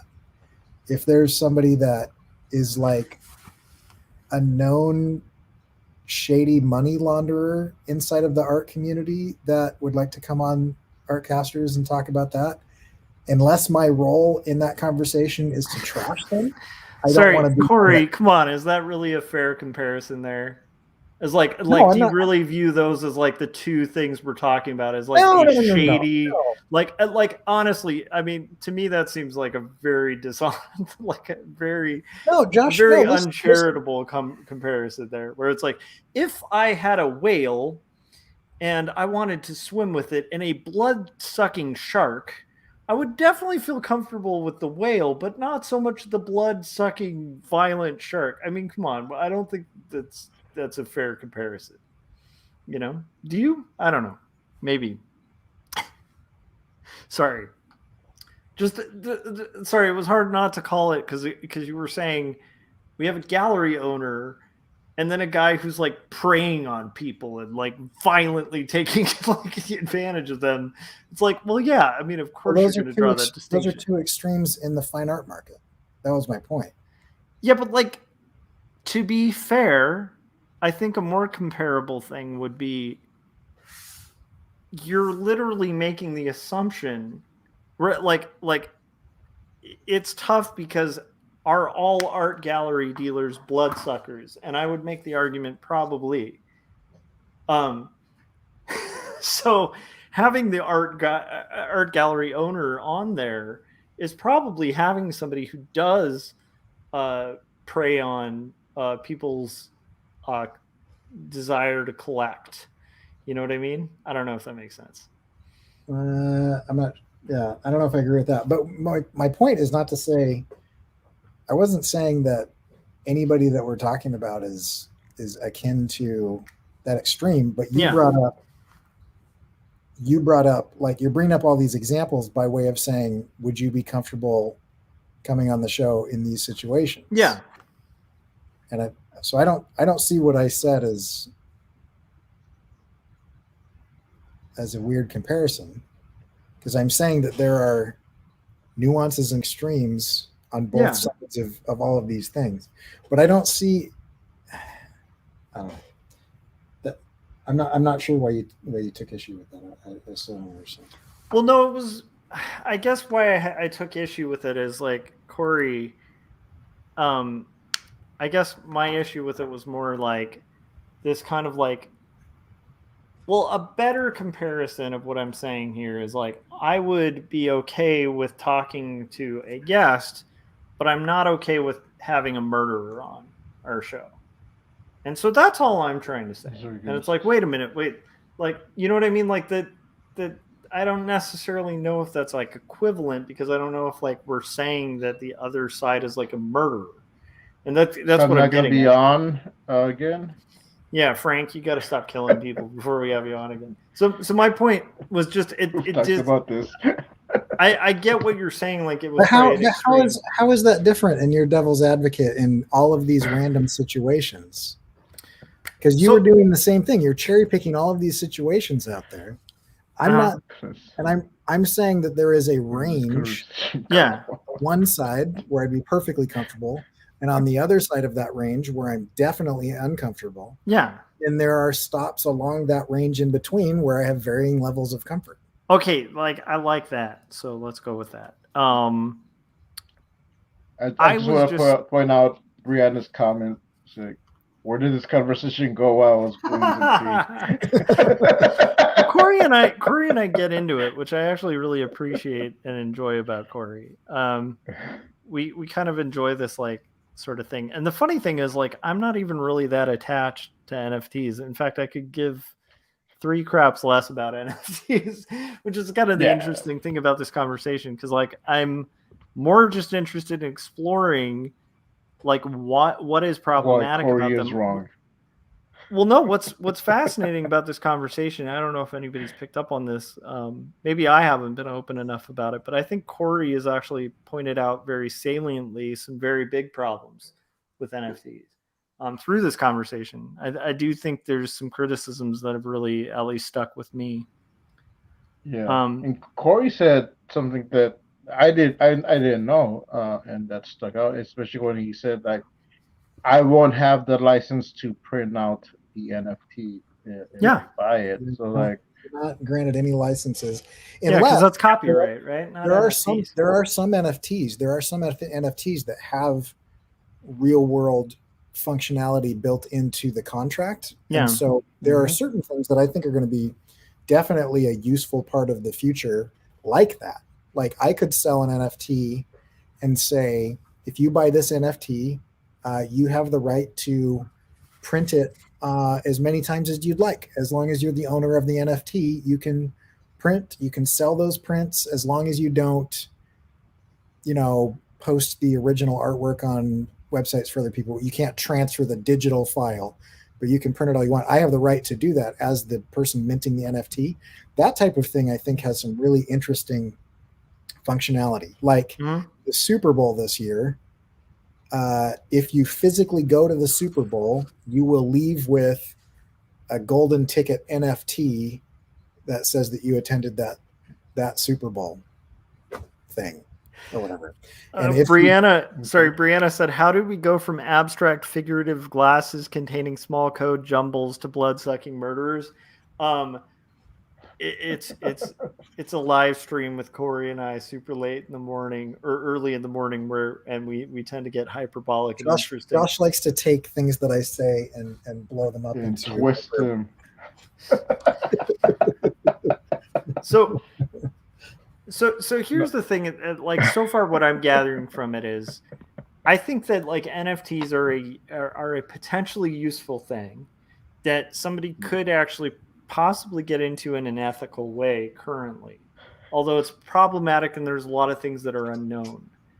And if I'm wrong on this, Corey, you can correct me, but it seems like your main issue with it is like, first off, like it's a relatively new territory. There's a lot of unknown. There's a lot of risk. And there's a lot of dishonesty that you're seeing currently in the industry where people are promising things that they can't necessarily deliver attached to these things. And they're not necessarily open about what exactly the things are. And then also there's some security issues, which, to be honest, probably transcend to anything beyond just NFTs, like to most cryptocurrency in general. I think with most digital transactions nowadays are kind of so it's a little requiring trust that could literally corrupt and risk your entire system. I agree with everything that you said except for the end. They are more risky from a security and privacy standpoint than most other secured digital transactions. Like I almost don't want to say this because I don't want to issue a challenge, but it's unlikely for someone to be able to log into an account that I have where I have dual authentication, because you would have to have my phone and my face and the username and password. Yeah, and Corey's not talking about his specific account. He's saying hypothetically anyone's account, right? Right, account of whatever, right? Mm-hmm. But I mean, like when it comes to blockchain technology, there is very little like standard practices of authentication and security, and it's significantly more dangerous than the quote older version of the internet. So I want to qualify this too, because I think Corey and I are in agreement here. Mm-hmm. I do think NFTs would be a very strange place to target that entire battle, which I don't think you're doing. But like a good example of this is like there are a lot of decentralized cryptocurrencies that are actually centralized, but people don't know where that center is. That's a real problem. Right. Like, I mean, as much as people are critical of like the currency system in America, it's like you can still point to the Fed. Right. You can go to like the different cities in the US where the coinage is minted, right? Like you can actually see the location and origin of these things. And then you can make... And in addition to that, you also have people that are willing to transact in that currency everywhere in the US. Yeah. I mean, well, that's a broader market, but I feel like that, I agree with you, Corey, that's a problem with it, but I also think that would be a problem with any new currency in general, or any new anything. There's obviously going to be a smaller market for something new. But what I was getting at is like, with cryptocurrency or NFTs or anything like that, like where you have significant questions of origin, or like, necessarily like control over it. Like, when interest rates, like right now we're dealing with inflation, right? And what happens? You have the Fed say, hey, we're going to cut, or we're going to start raising interest rates again. What if you just had an invisible hand that was raising interest rates and you never had a press conference? Right. Like that's kind of where we're at with a lot of NFTs and cryptocurrency, where it's like it might rise and fall and there might be a guiding hand in that, but we just like have no idea with like half of this stuff. So that is a danger. And I don't think it's unique to NFTs. I think it's kind of a strange danger. And some people prefer that, right? I don't know. Another huge problem with cryptocurrency is that they can fork. Meaning that the idea is that there is a centralized ledger of all of the transactions that happen. And that's why it's like proof of work rather than proof of stake, because proof of work is a slightly more solid system to make sure that you don't double spend the same thing. Like if I put money in a bank, I put $100 in a bank, and Josh puts $100 in a bank, and Frank puts $100 in a bank. It's not like I own 100 serialized dollar bills that are stored in that bank's vault. When I spend $50 from my account, they're going to take the first available $50. It's not like I have lay claim to a specific thing. Yeah, right? Screw that. I'm taking Frank's 100. No, I'm just kidding. I'm joking, by the way. But then with cryptocurrency, I do actually lay claim to a specific coin one at a time. And so if I spend that in one place and somebody else tries to spend the same thing, or somebody else lays claim to the same transaction, then there needs to be a resolution of which one of those is valid and which one of those is not valid. And if that resolution comes to a head where there isn't a good solution, then that cryptocurrency forks. It splits into two different realities. There's an alternate reality created where one of those transactions is valid, and a different reality created where the other one of those transactions is valid. And it is a current problem because somebody grifted somebody else out of 5% of all of the available Ethereum, and they forked Ethereum. To like, the only way to wind that back was to split Ethereum into two branches where one exists before that transaction and the other exists after that transaction, because there's no way to say that that transaction was a good or bad transaction or a legal or illegal transaction. The system is only there to validate whether that transaction happened or not. Yeah. And since the transaction happened, but was also massively illegal and theft, they had to fork because there was no other way to roll it back in the system. Because who do you apply it to? Like if I transact with Amazon and I don't get what I paid for, then I can go to Amazon, the centralized authority, and say, I didn't get what I paid for. We entered into a contract in this transaction and you guys didn't hold up your end, and then they will make that right or not.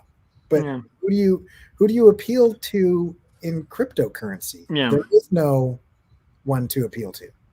So I agree with these criticisms. I guess my point is, Brianna asked a question too, which I don't think it's comparable. She said, if I design a floral pattern and put it on a website like Redbubble, who sells it on different items when bought, does that mean my pattern is an NFT? No, unless in some rare instance, which hasn't happened, you would back up that pattern on the blockchain. But no, it's not. Yeah. So NFTs are specifically tied to the blockchain, which is like the same coding that they're using for like Ethereum and stuff. But it's like I guess what Corey was saying, and Corey, correct me if I'm wrong, I'm learning here, but it seems like most are fungible. Like most cryptocurrency is fungible. Like it's not unique.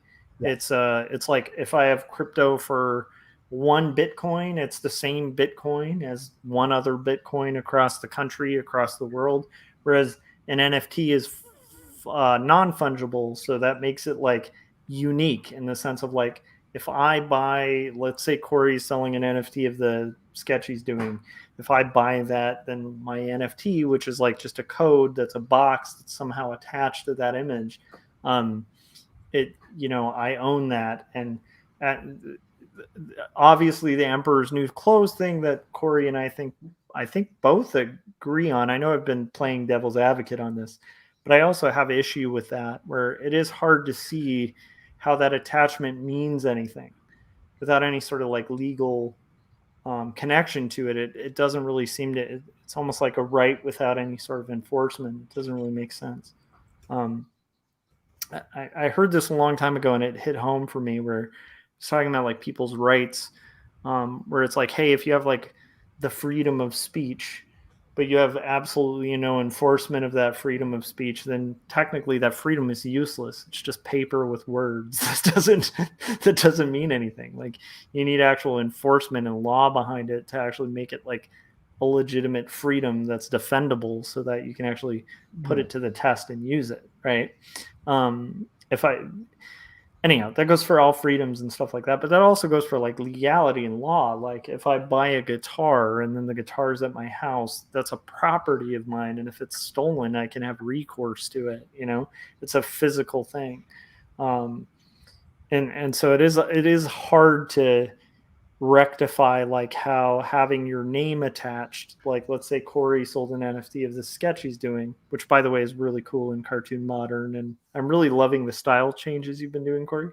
Thanks. But anyhow, that seems like the biggest problem with NFTs is like trying to kind of find out like what the market worth of that is, whether Corey's thing being somehow attached to a website that has a box with my name and like a bunch of code in it has any value. It's a very weird thing. It'd be really interesting if somebody did steal one of your NFTs and you turned that theft into the police.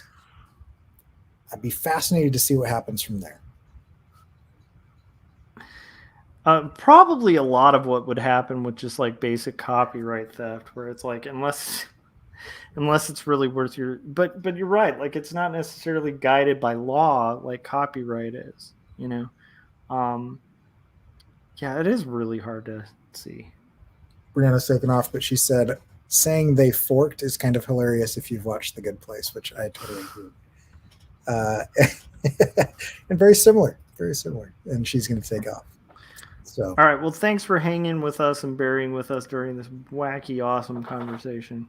I apologize for kind of dragging that out longer. That's how I learn about things. I kind of understand. I think I have an understanding of your hesitance. I don't know if it is fully like. It does seem like most of it's in how it's sold. Well, yeah, but it's okay. So let's say that there are two neighborhoods, and in these two different neighborhoods, you have homes and restaurants, and in one neighborhood, 80% of the people in that neighborhood that go into that neighborhood get robbed if they eat at a restaurant. And then in the other neighborhood, less than 1% get robbed if they eat at a restaurant. My problem isn't with restaurants. My problem is with the environment that surrounds the neighborhood that causes that situation, right? And so, like, I do think that there is some limited utility and usefulness and value to blockchain and NFTs and cryptocurrency. But the majority of the situation right now is that it's a bunch of people trying to wait to rob you. And I'm not saying that artists that get into it are trying to do that or whatever, but it doesn't even mean that everybody in that neighborhood is bad, right? It just means that they are living in a place where people are more likely to get taken advantage of than not. And it doesn't mean that I dislike every resident of that neighborhood or that I stereotype the residents of that neighborhood, but just statistically speaking, there is an environment in that neighborhood that is not something that I would want to actively engage with. Whereas I think my take and my hesitance, which by the way isn't that much different, might be like almost like, hey, I'm in Compton, right? And you're talking about Compton. Not saying that I'm making NFTs, but I'm just saying let's pretend that NFTs are Compton, right? And it's like maybe you're talking about Rosecrans or something, like a street where people get mugged a lot. And that's where the restaurant is. And you're talking about it, but meanwhile, you go to restaurants in Watts all the time or in Queens all the time. And you're like pointing at Compton like, man, that place is dangerous to eat. But I'll show up here with these restaurants in like Watts and in Queens. That's the part that like was that I was trying to kind of focus on, was like, wait, are we really in different neighborhoods? Because it seems like your neighborhoods have a lot of robberies too. That was the point, was like kind of like of bringing up crypto, of bringing up some of the other problematic elements of just the art world in general and collectability in general. I definitely think what Corey's talking about is important because, and I think especially with a new thing like NFTs, it should be with a new thing in art in general. It's like, don't fall for speculative booms in general. It's a bad idea, I don't know. But yeah, that's kind of where I was coming at with the kind of devil's advocate thing, was like trying to kind of clarify like a little bit about the neighborhoods, because it seemed like the neighborhoods were kind of similar. Does that make sense? It does make sense. Now, I'm glad you said that, because that does make sense. The one thing that I have with that is I still think there's a drastically different amount of statistics in that neighborhood. So, and I don't want to defend, where is my hoodie? I'm freezing down here. I don't know where my, I don't want to defend cryptocurrency, because I think it has a lot of problems as well.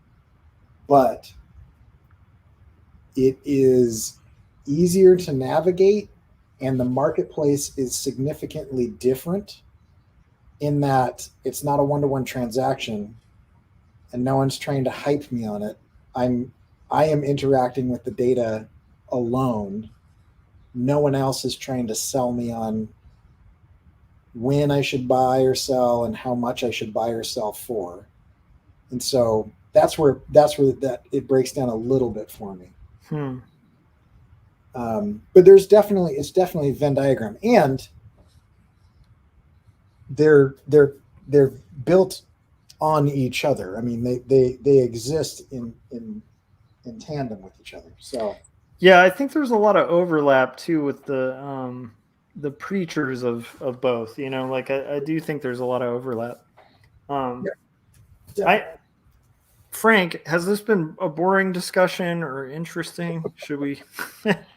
because I've enjoyed it. I really like there's a biblical idea of like iron sharpening iron. So like for me, I really Yes. enjoy these exchanges, but I also know I can be really obnoxious with them. So I hope I haven't been too annoying with Well, them. I'm just over here mad on Corey's behalf. I want to go buy some NFTs now. You're like, I'm gonna buy some NFTs that are like To teach you. take Josh down NFTs. I do want to Well, do. I have a question. What's the difference between, like, say someone commissions some digital art? So it's not a physical thing. I am making the art, but it is essentially lines, and I send them the file. Yep. What's the difference between the NFTs and a digital commission? The difference is there are a number of differences, and they kind of depend on your agreement. So like in Josh's example, somebody hired him, I'm assuming if I know who the client is, somebody hired him to design something, and he was, as part of that transaction, giving them the license to print that design on things. And so the digital transfer was really just to facilitate the agreement that he designed something that they could then print. Mm-hmm. Okay. But you could hire me to design. Oh, guys, and Corey, I'm super interested. I just have to disappear for like 2 seconds, so Yeah. don't take that as disinterest. I will be shortly back. No, that's fine. I just had to leave to get my hoodie. But you could hire me to design your avatar, but I haven't given you permission to like print it on postcards and sell those postcards. So it kind of depends on the agreement. You have the right to to use it on Twitter and Instagram as your avatar, but that doesn't give you the right to claim that you made it, or whatever, right? Yeah. And so it all depends on the agreement that you have with the digital artist. The main difference between that and an NFT, because all of that can happen with an NFT too, is you can say Yes. you don't own any of the rights to this. You just own the NFT, URL. or this NFT also comes with the ability to print it or use it as your avatar or whatever, right? The difference is blockchain. So an NFT is registered on the blockchain or minted on the blockchain, and that's what makes it an NFT. Okay. Now, what if like when someone commissions me to whatever, I do an artwork, and they take that artwork and they mint it? It would depend if they had the license to do that. So if they hired you and it was a buyout hire, meaning that they hired you to do that and they paid you to own all of the rights, then they can do whatever they want with that. Okay. Or they could pay, like I was offered, somebody reached out to me and said, hey, I've got this idea for an NFT. I'd like to pay you to design it, and then I'll give you a cut of, what it sells for and everything. Yeah. They would literally be hiring me to design it, and part of the agreement that we had would be that they made it as an NFT. And so when you get into like licensing and copyright, it really depends on the agreement that you come to, what licenses you as the artist, you as the creator of that copyright are licensing to other people, what rights you're licensing to other people. Yeah, it's a really bizarre can of worms. And like I was saying to Corey, and this isn't to be contentious because I'm kind of over the debate part, because I honestly don't have a position in it, and I was kind of approaching this from good faith of like hearing Corey's argument as best as I could, and hopefully I understood it a little bit. But it's like I don't personally have a position on it. I will say individually, like I'm not going to go buy NFTs anytime soon. But I also was one of the people who like I did not buy Bitcoin. Every once in a while, I'll like dip into a crypto for fun, but it's like to me, it's equivalent to like throwing a quarter in a roulette wheel. I'm very cautious with that kind of thing.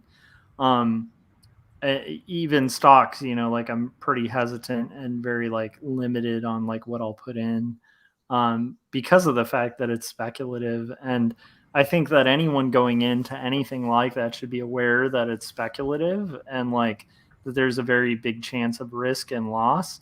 And then what Corey brought up at the very beginning, which I think I wasn't able to poke holes in, although the only hole in this would be any new technology tends to have a lack of regulation.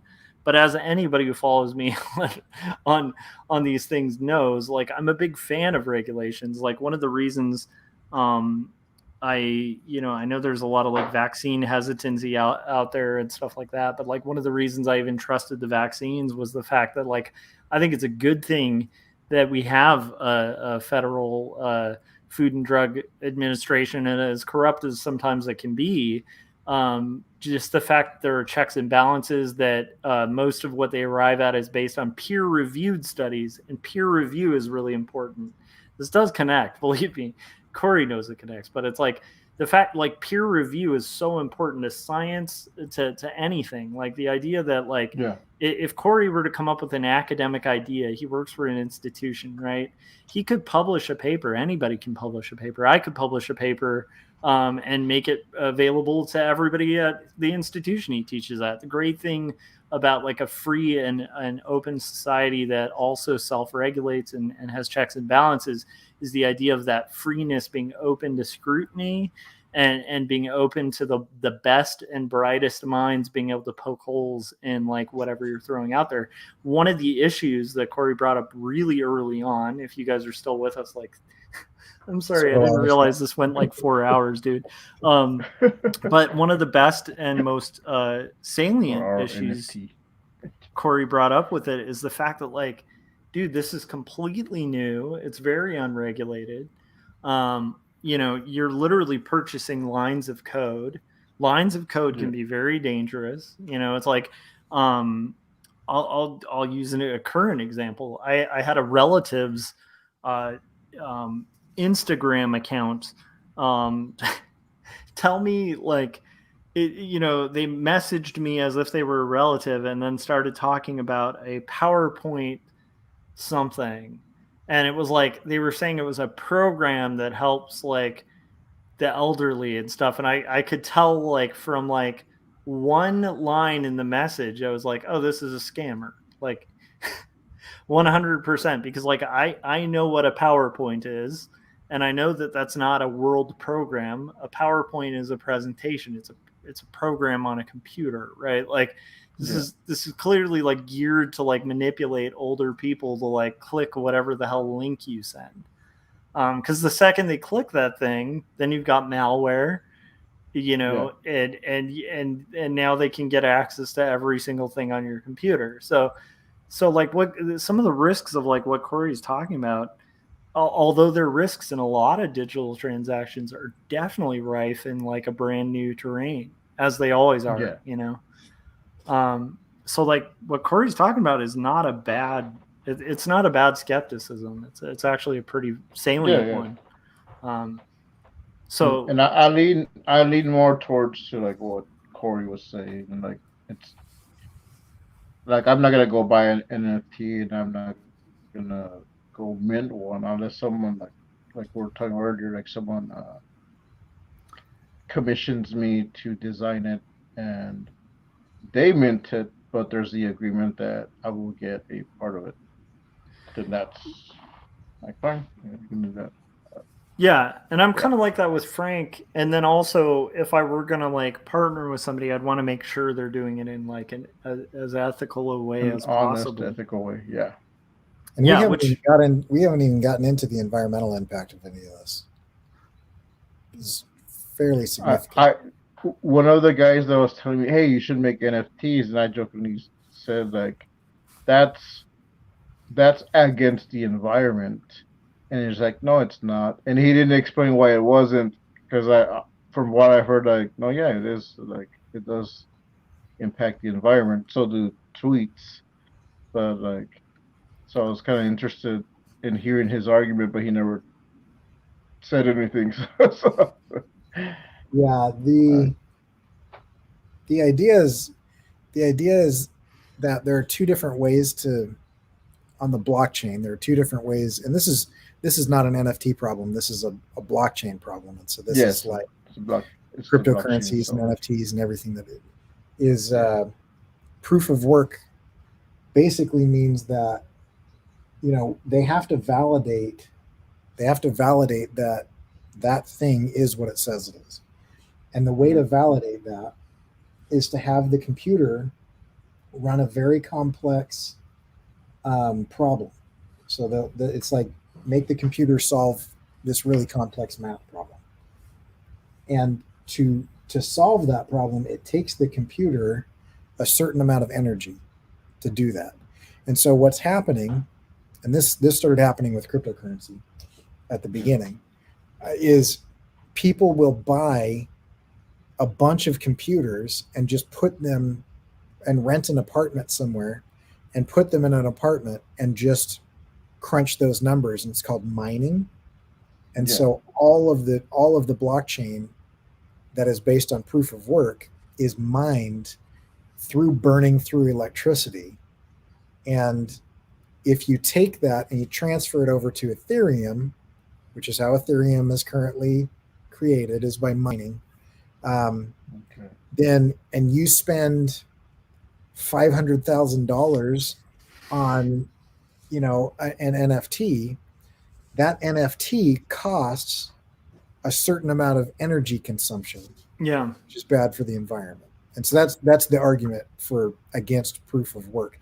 Now, proof of stake is different because the energy usage is fairly negligible compared to proof of work. It's still not nothing, but it's not significant, but it's slightly less secure, and it is less it doesn't solve as many of the problems that come up in the verification of the transaction.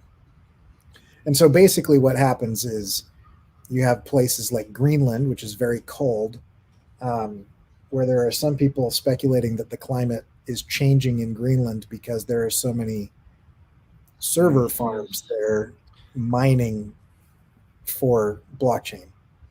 Yeah, and like what's hilarious and kind of ironic about it is the term mining was initially brought up as just like a joke, where it's like, oh, it's kind of like you're mining because you're going through data, you're mining. It's like going through a mine, looking for like, diamonds or something. But the irony is it ends up having a lot of the same ramifications of literal mining to the environment, which is like something I don't think anybody could have foreseen. I don't know if anybody initially saw it as becoming this global of a thing. But it is interesting. Well, and I also think ties in a little bit with like our tendency as human beings to like be like, this is the new great thing. And what we'll do is come up with something that temporarily solves a problem. And then weirdly just kind of creates a bunch of problems of its own that are unforeseen, So it's like kind of like the social media problem of like, social media was like this novel way to kind of like create more friendships and create more connection, and it kind of has done that, but also created more distance in communities than has ever existed. So it's like this weird, like we're more connected and disconnected at the same time. Which is like a problem we didn't necessarily equate initially, It's trippy, man. But I will also say, like, I don't personally feel like I have a problem with like any friend who gets into like kind of selling NFTs, as long as they're doing it ethically and above board. I'm fine with that. And I feel like if they're doing it below the board, I don't know. That is a hard one. So I can definitely see. I see your argument, Corey, because like you don't want to be in a scenario where you're like undermining a friend's business, right? Especially publicly. But at the same time, like it's a tenuous scenario, because if they cross certain lines, like, you almost will be like morally obligated to undermine it, which is like kind of like does tie into like a little bit of my hesitance initially too. Yeah. And like, you know, they could be totally above board the whole time, but it's still a very problematic system. So it's kind of hard to, it's one of those massive gray areas. Like, I don't think anybody would argue that Amazon is a good and ethical company that treats their employees well. Yeah. And yet I bought several copies of Josh's book on Amazon. Mm-hmm. You The know, book 2 Stories, which you can still get for a very reduced rate on Amazon, which I will show right now. But I will say also, this book, you should talk to your local bookstore. This one I'm not pushing Amazon as much on, because it has better distribution. And so please. So that's not going to be on Amazon? Oh, it's on Amazon. It's just like I would really encourage people to go to your bookstore or order through Barnes & Noble or like a local indie-friendly bookstore. If you're in LA, go to Vroman's. Like, you know, go to your local bookstore. Have them stock it up. Order it for you. Yeah, the thing that bugs me about the environmental thing is that it has existed the entire time that cryptocurrency has existed, and yet for some reason we're holding artists to this higher standard. Yeah, like nobody freaks out about Tesla if you buy Tesla with Bitcoin. Nobody's like, that purchase just burned down so many trees or whatever. But like some digital artist sells an NFT of their work for a couple $100, and people start giving them grief on how many days of electricity they took out of some European village or something. It's like, I just don't like double standards. I don't, it always bothers me when artists are held to a different standard than everybody else. Like, we're doing work, but because some of us enjoy it, we should be paid less. Well, you're having fun, right? It's like, no, just everybody that does work should be get paid the same thing. It's like, blockchain is environmentally problematic. Everybody who's involved in blockchain should be, concerned about that, not just the artists. Yeah, it's also weird, and again, kind of ties into the thing I was talking about with technology, because like, electronic vehicles have a lot of like weird environmental ramifications we didn't really foresee initially. So it's like, they're an upgrade on the effect of, gas. Yeah, but those batteries are. But yeah, that's the thing. We didn't really foresee a lot of the raw materials too, where it's like there's an increase in mining for certain rare raw materials, right? Which obviously has a huge impact. Back to mining. Well, and they did the energy consumption of electric vehicles. I want to qualify this by saying if I could afford a Tesla, I'd be driving one today. But still, I mean, there's environmental downsides. Sorry, go ahead. Well, I don't know. I don't know if we want to open this can of worms, but this whole thing's a can of worms.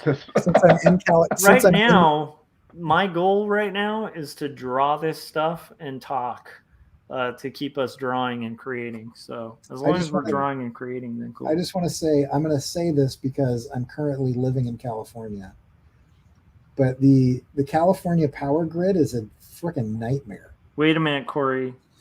Careful where you tread, sir. Careful where you tread, lest ye have to return to Idaho. I'm just saying that they're shutting down Diablo Canyon, which is a nuclear power plant, because people just got upset that there was a nuclear power plant at the same time that there's like a power grid issue. And nuclear is one of the cleanest ways to produce electricity that we've got. I mean, it is the life of a wind farm, wind turbine prop. It costs more to produce that prop than it will ever return in energy in its lifetime. Hey, And Jeff so- Lafferty's joined us and said he likes your mustache, Frank. Jeff, feel free to Hey, jump Jeff. on if you want, bud. You're always welcome. If not, if you're just kind of chilling, then chill. But we'd be happy to have you on, man. If you want a link, let me know. I'll send it to you on Facebook. I'm about to make an argument for. So here's the thing. So wait. Before you keep treading on me in my state, hey, this is my state too. recent visitor. I was born and raised. You're on our soil, and I'm just gonna say, if you want to go back to Idaho, which we make the net worth of in about a week, feel free. I'm just throwing that out there. I will. Hey, California, maybe we go got back where you problems. came from. I'm not bashing on California. We're like 3/4 of the U.S. economy in one state. Okay, cool. Maybe we have energy problems because we're doing work. Why don't you guys go back to canoeing? I'm messing around here and getting overly defensive. Public relations campaign and misunderstanding of nuclear power. Frank, you understand how that is, though. Like, people can clown on Texas and stuff, but if you're in Texas, you're visiting Texas, and you're gonna crap on Texas, like, come on, bring it. Like, I'm just throwing that out there. I am not visiting here. I am from here. I'm literally staying in the home where I spent 12 years of my childhood. I know, and California does have its problems, man. But I'm just saying. I'm trying to keep it spicy here, Corey. Trying to keep it spicy. What's ironic, though, here is that, like, Jeff lives in one of the most beautiful, like, highest ranked areas in the world. And out of all the states, I think Lafferty could probably make a real good case for, like, Boulder. That would just make us all cry about where we live. Isn't that like, don't they rank as, like, the best place to live, like, almost every year? Boulder, Colorado? I have no idea. You're right about the energy grids, though. Like, there's also, like, real problems. I love how I'm sure this might be in Idaho. What's up? I love how you gave me crap and said I'm right about it. Well, because I have to. I'm a Californian, and you are too. But I'm just saying, like, we're pretty awesome state is all I'm saying with all our problems. Corey, did you ever get the envelope I sent you? I haven't yet. Well, I sent to your department. Oh yeah, I'm not getting mail forwarded from work. I'm just getting mail forwarded from my house. So it is probably waiting for me in the office mailbox. So I will see it sometime in April. Well, Josh has robotic Corey. That's what you're getting, Corey. You're getting 4 of those. And it says resist 10s. Resist 1s and 0s, right? So Corey, just to resist math. See, having grown up in California, you get where I'm coming from, probably because, like, okay, so I remember it was like 3 weeks after I had a friend who lives in Texas, not Frank, who was kind of giving me grief about, like, our electrical grid, and it was like about a week after that they had their giant, just like every electricity thing failed. Yeah. And I was like, our horrible rigged electric system is so bad, and you guys had a brownout like across your entire state for almost a week. So, like, you tell me whose is worse. Like, you know what I mean? Well, my issue with it is this. This is the point I was trying to make before I was once again interrupted. Oh, I'm gonna get defensive again. Keep crapping on the bear, Corey. I'm just kidding. Yep, no, that's fine. My point is, California is literally shutting down nuclear power plants at the same time as promoting the purchase of electric vehicles instead of combustion engine vehicles, and also sending out notices that says, please charge your electric vehicle more infrequently than you're charging it right now. Because if you take any basic power grid in California and you get more than a few Teslas in that neighborhood, it crashes the power grid because they have such a massive draw, which I would have no problem with if we just also said this irrational fear that we have of nuclear power is like, Russia's not going to run anything well. Like, you can't use Chernobyl as a good example of like what's going to go on. There's so many regulations and protections and engineering that go into nuclear power in the States that build a couple more of those. Yeah, everybody should get electric vehicles and that'd be great. I'm mixed because like, Chernobyl's like a more distant thing, but like there was that whole tsunami that happened in Japan where there was like nuclear waste leaking. So like there is an issue with nuclear plants if the facilities are not kept up to date, period. And so like I do understand local residents, especially having lived in Long Beach. There was like a very outdated nuclear power plant in that area that needed upgrades. And there were protests regarding the upgrades, not necessarily the removal, but just saying hey, you guys shouldn't have like a 1960s nuclear power plant when the cost of that thing breaking down could literally be Chernobyl. So like however, I agree with you, like rationally, it is one of the cleanest forms of power. Like 100%. Oh, and Jeff just corrected me that he lives in Loveland, but still you live in pretty nice area, man. But like we don't have like giant kaiju that were created from like solar panels. You know what I mean? Like the media surrounding nuclear power is so it's ridiculous, twisted to create this narrative that it's this horrible thing. And just like everything else, it has its downsides, but it actually creates a net positive good if it's kept up and regulated and whatever. And like, well, it's a million times better than coal. Dude, here's even more. I'm just going to shit on California a little bit myself. I'm offended. There are some very wealthy areas in California that like it are like key wind farm areas, like where if they installed like wind farms, they could like provide electricity to like entire districts in California. And yet the local residents have been like, you're going to ruin the landscape view. And so like most of these people are like far left, like very like pro green energy, but they're like, I want my landscape. And it's like, but you could literally solve the problem. And actually they're not ugly. Like a lot of wind farms are really beautiful. Like it's really annoying, especially living out here where there's so much wind and we could generate so much electricity. Similarly, solar has a lot of detractors where they don't like the idea of like these giant solar panels, like blocking the view or whatever. It's like, I'm excited for solar to become more efficient. Like once solar is like cost effective and efficient, dude, I am putting that all over my roof. Yeah, my main problem with solar is kind of the same thing you were talking about with NFTs, where I feel like there is a big hustle in solar. Sick of those guys knocking on my door. I don't trust solar salespeople at all. Well, I mean, every time I'm like, okay, I've got cash.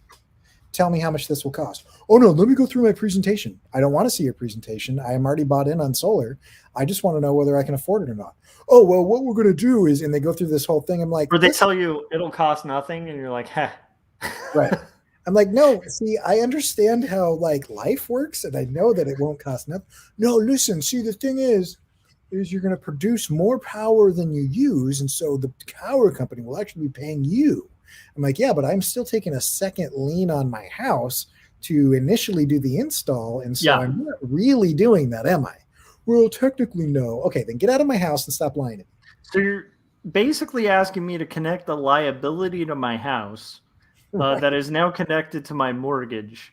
So if that liability goes wrong, then I lose my house. That's why I haven't gotten solar yet either. Yeah, dude. But that's a really prevalent thing. Wow. Yeah, that hypocrisy in California definitely exists, man. But at the same time, I'm just saying it exists. It exists wherever people are. But I mean, it's just like not in Texas.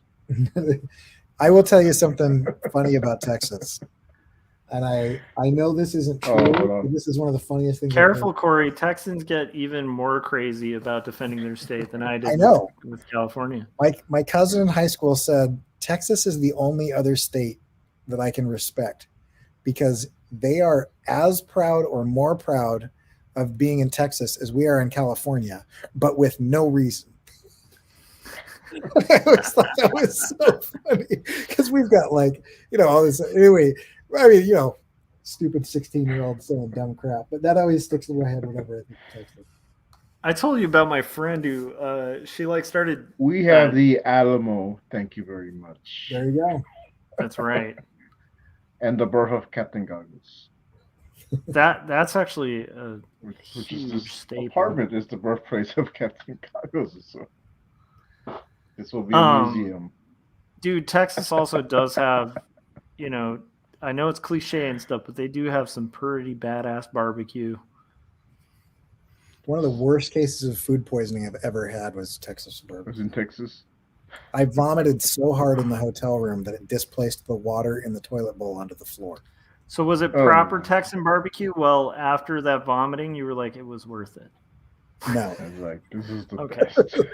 So you just need to go to I did also have very good barbecue, but that was one of the worst cases of food poisoning I've ever had in my life.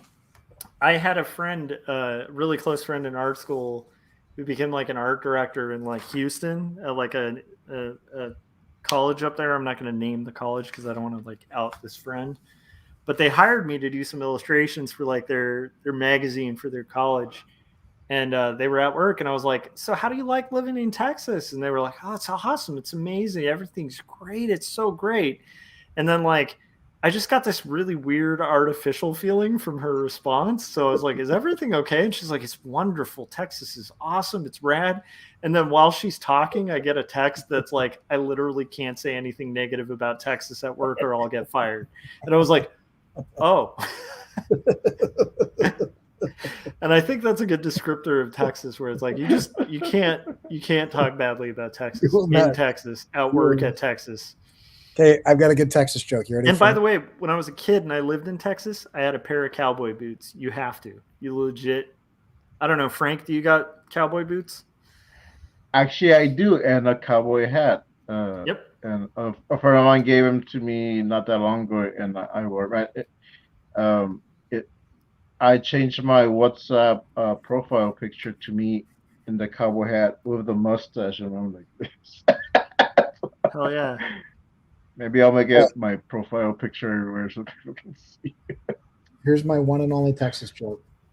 Okay, a Texas rancher goes to Hawaii, and he's looking at these Hawaiian ranches, and he's like, these are tiny. So he finally finds the rancher, and he's like, listen, this is so small. How do you get anything done here? And they're like, well, he says, back home, my ranch, I can wake up when the sun rises and get in my truck, and I can start driving from one end of my ranch, and I won't even reach the other end of my ranch before the sun goes down. And the Hawaiian rancher says, yeah, I had a truck like that once. It's a dumb joke, but I only know dumb jokes. So. Hey, dumb jokes are great. Dude. So, Corey, outside of the silly energy politics, how are you enjoying California right now? I am working too hard to enjoy it. I need to back off this thing. I'm literally working till 4 a.m, 5 a.m, waking up at 11. Yep. Working for another couple hours, hanging out with the kids for 3 or 4 hours, and then working from 9 o'clock at night till 4 or 5 a.m. again. And I don't know why I'm doing that. A lot of crazy power naps and stuff too. Yeah, when I can kind of fit it in, but I've got to I don't know. I'm not doing it right. This is the problem. How's the weather though? Weather's great. It was raining a lot during the Christmas break with my siblings up here, but then it's kind of cooled off, and I'm but I just ordered. You'll laugh at this. I ordered 2 more kayaks. More? Yeah, so I don't even know Corey, how many I own And the now, bear? but Corey, you own more kayaks than I own guitars. that is true. I probably paid less for my kayaks than you paid for your guitars, though. Possibly, depending on the guitar. There's some that you might have paid more. Yeah, that's true. But these ones they fold up, and so my Okay. my ribs and my collarbone are still, like, my shoulder is still pretty weak, so I can't Yeah. lift heavy things yet. And these like they weigh 28 pounds each. How many How many what? kayaks? I This bought time? two. I bought two more, but they fold up and they go on. They're like 10 feet long, but they fold up to be about 2 feet long.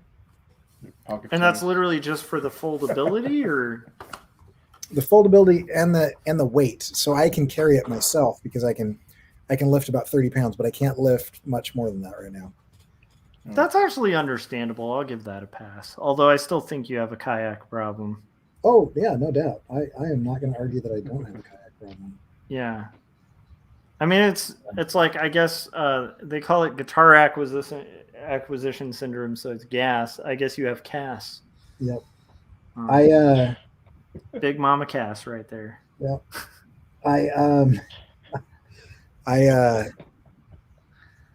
Yeah, let me see. I've got, so these are my 8th and 9th kayak, I think. Oh my Oh, gosh. wow. No, you wait. have- How many? Hold on. So I've got. No, this is my 6th and 7th, but I can seat because a couple of those are double seaters, so I can seat now. Anyway, Okay. I call it my flotilla.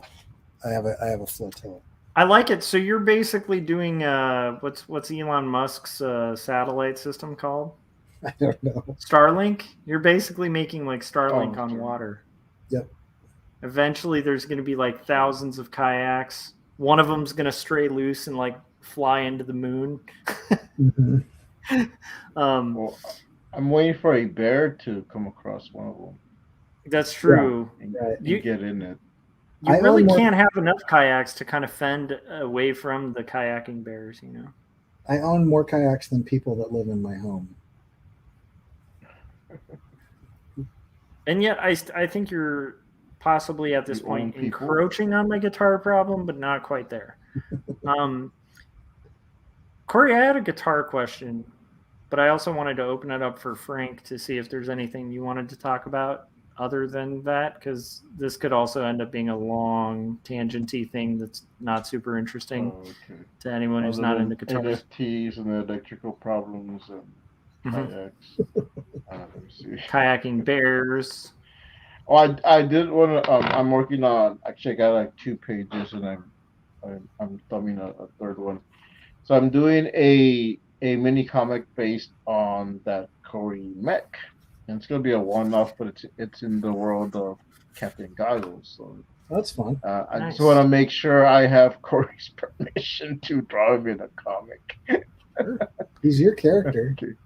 Your fictional version of me is Yeah. yours. So I think he check needs how to be CK. battling tech too. Like he needs to be using tech to battle the threat of the looming technological. just make him a Storm. giant. Just make him a giant hypocrite. That's whatever the story is. That's what it needs to be. Nah, we're all hypocrites, man. Well, I'm doing it in a way where it just kind of like the character is introduced, but if anyone ever wants to take that and make it their own story, they can. Because he might come out in the background of some Captain Goggles stories without no explanation. That'll be fun.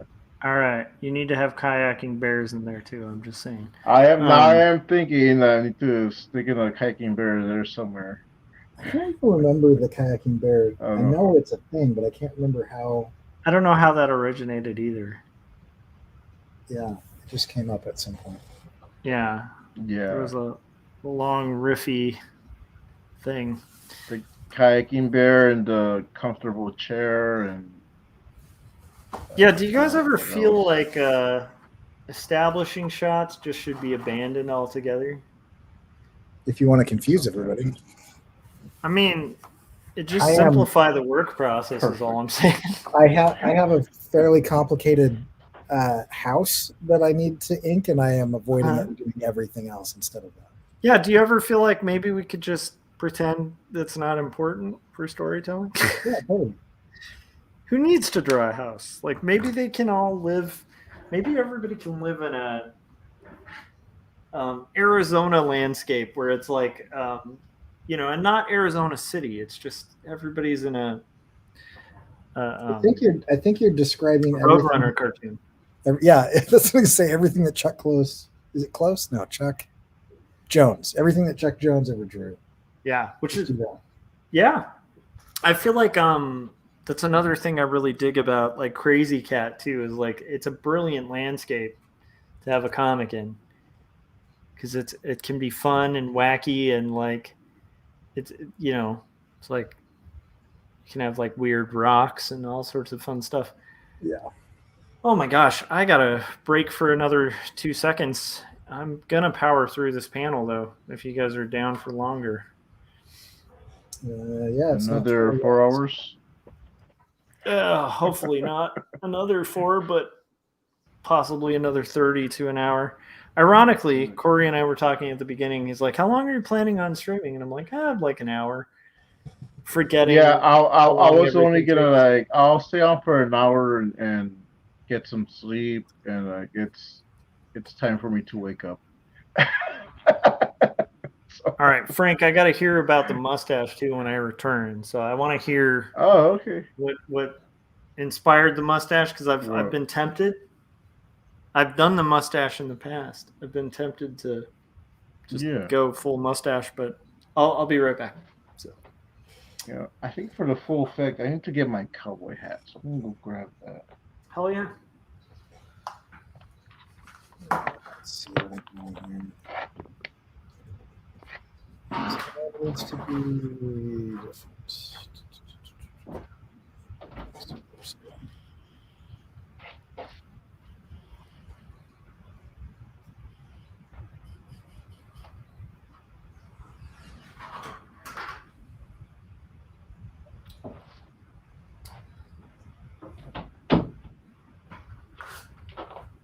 All right, back with a bang. I guess Frank is back, rocking.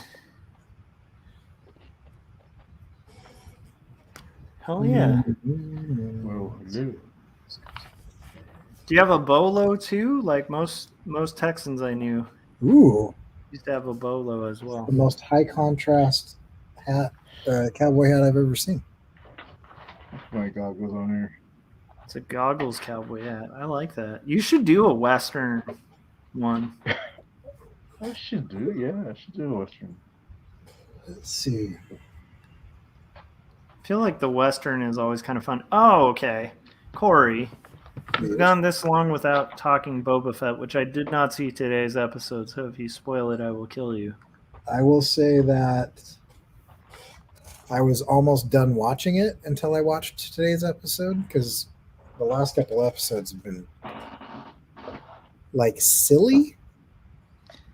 They feel a little like I was hoping Rodriguez was going to go more Dusk Till Dawn than like Spy Kids. Yeah. Like I'm like, come on, dude. I've heard it compared to the Power Rangers.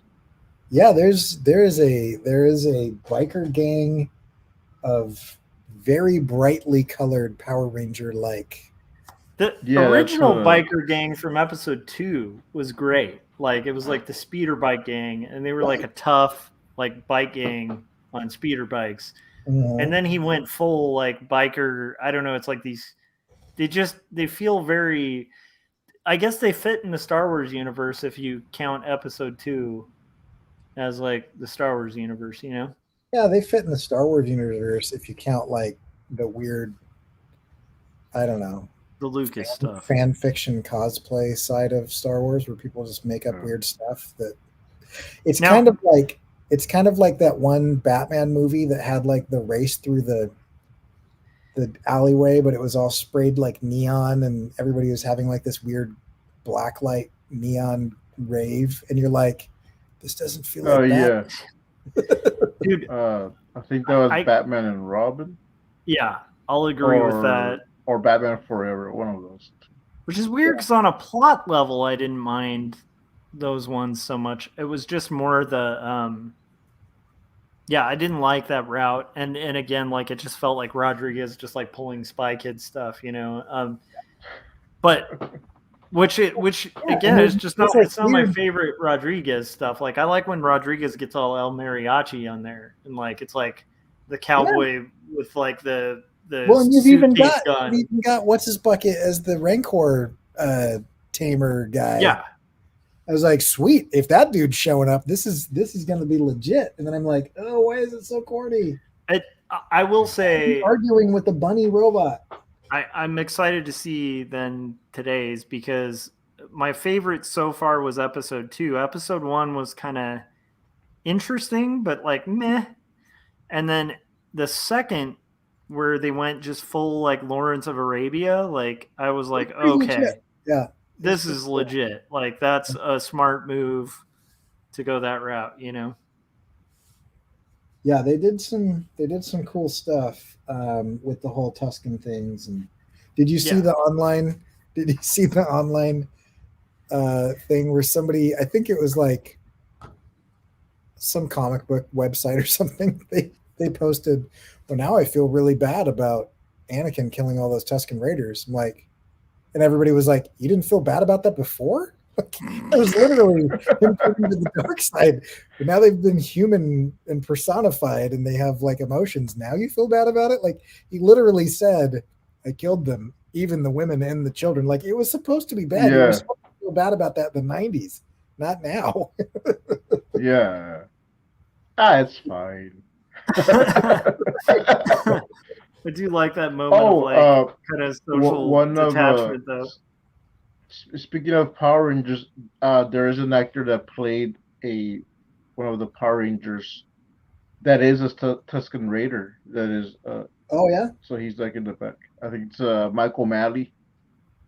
Or I don't know much about Power Rangers at all. Yeah, I always like Gaz's interests always like baffle me sometimes, because like I like Gaz. He gets me interested in what he's interested in, even though I'm not super into like Power Rangers. I'm like, I like Gaz, and he's really into it, so it makes me like respect it, you know? Because it's like when you it's kind of like I'm with sports and football. Like I'm not into it, but like if one of my friends or family is like really into it and telling me about it, then I'll show interest. Like yeah, and like that, but. Yeah, someone who's passionate about something can sell it, you know, where you're just like, oh, okay, now I feel the passion that you have for it. So it's like, I get it. But yeah, Power Rangers, my knowledge of it extends to like, I know in our area in the Antelope Valley, I think one of the guys who played like the Green Ranger or something like murdered their roommate with like a samurai sword in like an apartment. And so like that is the extent of my Power Rangers knowledge, was like locally one of the actors killed someone. Yeah. It was like one of the later actors, like not one of the core ones. Okay, yeah. Well, that's good. I think I just didn't experience the Power Rangers at the right time in my childhood, because I have no nostalgia for it. Well, Corey, I think your siblings watched, and I was just like, this is weird and dumb. Yeah, like, you and I are exactly the same age, right, Corey? Yeah, by a month or something. Yeah, I mean, I think like you have a little bit like a month's wisdom over me. Mm-hmm. Yeah, I started watching it to mock it, and I was like, "This actually isn't that bad." I got into it later because I was already like in high school, and I kept hearing about Power Rangers. I thought it was a cartoon, and I saw like something on TV where they're showing live action. I'm like, what's this? This is Power Rangers. I'm gonna be honest, it's hard to take seriously. It's kind of goofy. Yeah. It's very, very cheesy, but I kind of like But at the same time, it grew on me. I like a lot of things because I was exposed to them at an age where I was like into whatever. Like He-Man is one of the dumbest cartoons out there, but I'm all about He-Man. But because it was on in when I was like under 10. Yeah. Yes. So Me too. Yeah, and I feel like even with Power Rangers, like I can see the appeal because I really dig Ultraman, and like I can understand the appeal because like if I watch Ultraman, like I'm not watching those fights like, wow, these are really convincing. I'm like, half the fun is like these are people in suits and like they made these little like mini cities and stuff, and like it's kind of like there's like a joy to the fact that like it's sincere, but it's also like it's kind of terrible, but like in this awesome terrible territory. So I can see like Power Rangers must have that same appeal, you know, where it's like I think so too. What was your like even Joshua, the original G.I. Joe cartoon? Like I grew up with it, so like man, this is great. I'll watch episodes and but I'll show it to my kids and they're like they're bored and like this is G.I. Joe, guys. Trying to get your kids into stuff they're into. I've learned that it's like a fighting. I have to just kind of like not sell it at all, because as soon as they get any hint that I want them to like it, they hate it. Yeah. You got to use my reverse satanic panic thing that I've talked about. This. Where like, if you watch this, it's going to open a portal to hell. And like, I'm just going to leave the remote right here, but don't watch it. I will say that my daughter constantly is like, you know, like not wanting to watch or listen to anything that I want her to watch or listen to. And at the same time is also like a huge portion of the music that she listens to, I've introduced her to it. Mm-hmm. And whenever I point that out, it bugs her. Well, yeah, you can't point that out. Like, I get frustrated. I'm like, hey, you should listen to this thing or try this out or watch this movie. And she's like, I don't want to do it. And I'm like the majority of the stuff that you enjoy, I've introduced you to. I have really good taste. And we like the same things if you just listen to me and try it. I don't want to do that. Okay. And then later she tries it. Hey, that's pretty good. Look at this song I found. Like, yeah, that's the band I told you to listen to. Yeah. I mean, I think that's like any... your wife. Thanks, Mom, for telling me about this. Right. That sounds like pretty standard, though. I'm already starting to experience that a bit with Ben. And he's finally gotten to the age where he started explaining to me things that I introduced him to. He's like, oh, so this thing, and I'm like, Ben, I know you're 8 years old, dude. I introduced that to you last year. I purchased everything you own. Do you not realize that? Because I was doing that Final Fantasy kick where I was playing like the retro Final Fantasy. Oh yeah. And then he ended up getting super into Final Fantasy, and then he started getting to the point where he's like, have you tried like this thing? And I'm like, Ben, Yes, I've done all of those. He's even done the things I did as a kid where he's like, I'm just gonna try like the Thief. I'm like, don't like, he's a waste. Like, there's no point to the Thief. If you're gonna like game the system, just do all fighters. But like never you like Red Mage and the Thief like on Final Fantasy 1. What are you doing? You're wasting your time. I will often the ninja. I know he's got a cool thing, but he's not a good ninja. Go ahead. I will often explain to my kids and students that like what I need you to understand is this thing that you're into because you're ironically into it or whatever. I was into it before the internet existed and before there were cell phones. So like the way I experienced this was really legit. Like I didn't get to go on some forum where it taught me like the walkthrough of every item. Like I literally had to either just explore the map for hours on end, talk to people at school, or buy a printed magazine that gave me hints. Mm-hmm. There was no, or have a rich friend who had a subscription to Nintendo Power, and then you just be like, "Hey, can I borrow that?" Yeah, but even the Nintendo Power, it was from Nintendo, and they didn't want to like give everything away, so they're like, yeah, here's a hint. You should go look over here, sort of sometimes, or we'll take you through this one dungeon. There was no like I played. What was it? I played Legend of Zelda: Link to the Past a couple years ago, Okay. and I was like, 38 at the time or something. So I'm like, I don't really have the time to spend months figuring it. So I just did the walkthrough. It was still really fun, but I was like, this is a different experience. It was Yeah. like, now go over here, go 3 screens left and then 1 screen up, talk to this guy and say this thing. Like, okay. Yeah. Still a good Or like game. Metroid, which I never beat Oh, super as a Metroid. kid. And then it's like, if you have the walkthrough, it's like, oh, that's Right. why I never beat it, because this is impossible. Oh man, that game makes no sense. Like, go back over here. And now that you've gained this ability, you can go through this invisible part of the wall that there's no indication that there's an invisible part of the wall here. There's nothing. Like, at least in Zelda, there's like a little crack in the bricks you're supposed to blow up or something. Yeah. In Metroid, it's like, you tried this before and it didn't work because you couldn't roll into a ball. Try it again. It doesn't look any different, but now you can roll into a ball. Yeah. Oh, I love Oh, it. man. Well, so like Frank, my 3-year-old son calls it jump game. jump game.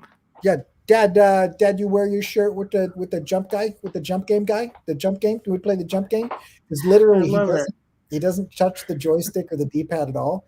He'll just sit there for like 20, 30 minutes and just jump up and down. I love it. He's so cute. Oh, Josh, you were gonna ask. Do you want to know about my mustache?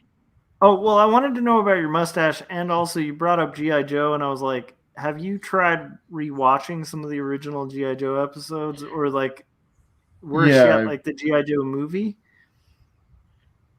I haven't rewatched the G.I. Joe movie, but I'll listen to the song from it.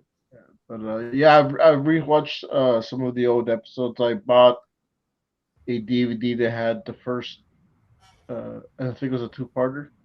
Nice. And it doesn't always hold up. And that's what I was showing to the kids, but I was excited about it, and they're like, "This is boring." Like, sit down, like, just watch this.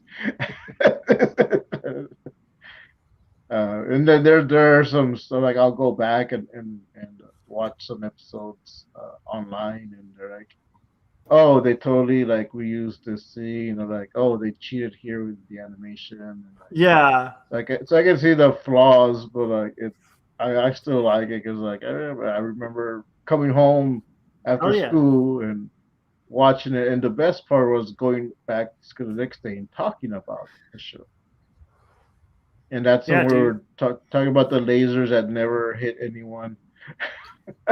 Yeah, or when it got lame, like that's. I rewatched the G.I. Joe movie a couple years back, and I refelt my anger that I felt as a kid watching it. Okay. Where I was like, wait a minute, who's this like why are they taking out Cobra with like this weird Serpentor dude? And now it's like an Echo word? Like what like now I'm watching Captain Planet? Like I remember getting really mad about that as a kid. And then as an adult I watched it and I was like equally mad. Like I just reimagined like going to the toy store and suddenly it's like you have all these Serpentor figures and you're like, I don't know if I like this as much. It's just not, I don't know. Zartana? Like, I don't know if I'm as into Zartana as like, I don't know. Anyhow, sorry. Brings up bad memory. But it is interesting how like bad some of those old cartoons are. What's weird is my son did get into Darkwing Duck. I got him into that. Yeah, he got really into it, which made me happy because that was a favorite when I was younger. The first episode is not great, but it gets better. They equally don't hold up as well as I remembered them, you know? I was, and I doubt there's photographic evidence of this because it was in the 80s, but maybe the early 90s. But I was Darkwing Duck for Halloween one year. A giant, like overstuffed, like duck butt diaper looking thing. Oh, okay. Decided to go to school like that for some reason. Giant purple hat. I did the same thing, but I didn't have like a duck suit. So I was part of. This was in high school, so I was a part of the DECA program. And one of the things we did for Halloween, we went to a hospital dressed as characters. And so I got my mom's big old hat and like this cloth, and I made a duckbill out of like some cardboard, but I ended up not even using it, just put a mask. So, but like, and there is a picture somewhere in my old yearbook. Uh, it just looks like I'm just wearing like a woman's hat and a shawl. I love it. Like I'm Darkwing Duck. It's so classic. So okay, Frank, we were going to talk mustaches. What drew you to the idea of growing the mustache? Well, like every once in a while, like if I'm not gonna go somewhere, like I won't shave, but then when I go somewhere, I shave. And this time, like someone said, like, "Oh, you're growing your mustache?" No, no, I just didn't shave today, but I'm gonna shave uh, uh, later when I get home. And someone just like we're just talking about mustaches, and it's like, "Oh, it'd be cool to grow one." And I said as a joke, "Oh, hey, well, let's grow one for January. We'll both grow one and see what it looks like." That's how it starts, Frank. Be And careful. then they're like, yeah, and he's like, yeah, yeah, and then so I was letting it grow, and so I hadn't let it grow like this long in a while because I used to have a mustache and a beard, but it's like this time I just have the mustache, and I think it was like a few, not even like at the beginning, not even like halfway to the month, because I think I started in December, then I got sick. That I still kept my mustache, and then like he's like, "Oh, I shaved. I couldn't take it. It was too, it was too itchy." I was like, "Oh, okay. Well, I'm gonna at least grow it for January." But now I'm like, I like it. I'm like, I think I'm gonna keep it. Yeah, that's how it always starts. Like I had a similar thing with the beard. But I did the full out like Lemmy, like, well, not Lemmy, but like a full handlebar that went like this. No, okay. And it was all on a bet. Like back, Kevin Cross and I used to have a podcast called Big Illustration Party Time. Yeah. And we were doing conventions, and like we noticed like in Portland there were all these hipsters with like hipster mustaches that were like ironic mustaches. Like they weren't like, Frank, your mustache looks like legitimate. Like you're sporting a rad mustache. Yeah, But like this was like an era in like the early 2000s where like people were like ironically like doing these ridiculous, like they do these curled crazy mustaches and stuff. And so I was like, I'm just gonna do like a crazy just trucker like handlebar mustache, wear like a trucker cap and aviator glasses, and we'll see if it affects our sales at a convention. And so we did it, and like the whole audience that was like following our podcast was like kind of egging me on. They were like, yeah, we got to see what your numbers are like. So it was like, the catch was that I'd do it one day at the convention, then I'd shave it off, and then the next day like compare to see if the sales were better. And it was hilarious because my sales were a million times better with the crazy handlebar mustache. My beard was like a similar thing where it was just like for like a week or two, I was just like, yeah, shaving gets old and I just want to stop shaving. And then once you get past the itching stage, which your mustache does look filled out, so it looks like you're probably past that itching stage.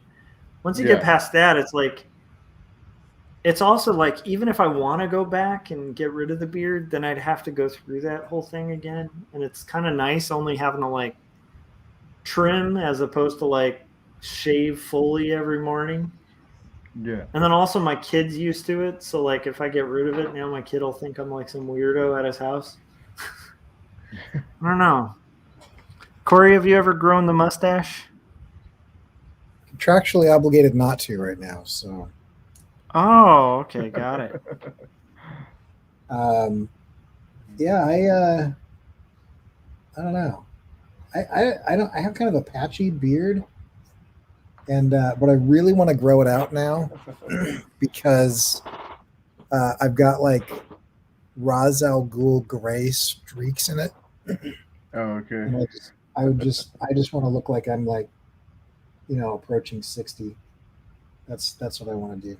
Well, that's what you do, and then when you turn 60, you shave it off, and everybody's like, "Dude, you look 40." You're like, "Ha ha ha ha!" Yes, I know. I played the system.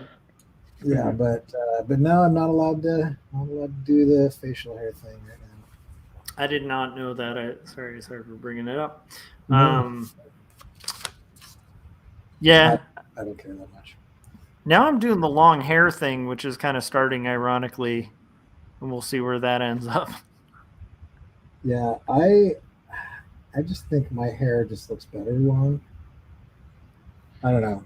I kind of like shaved it recently again, and then I just kind of let it grow out on its own, and so it's in this weird, just like, I don't know. It looks like a haircut from like 1987.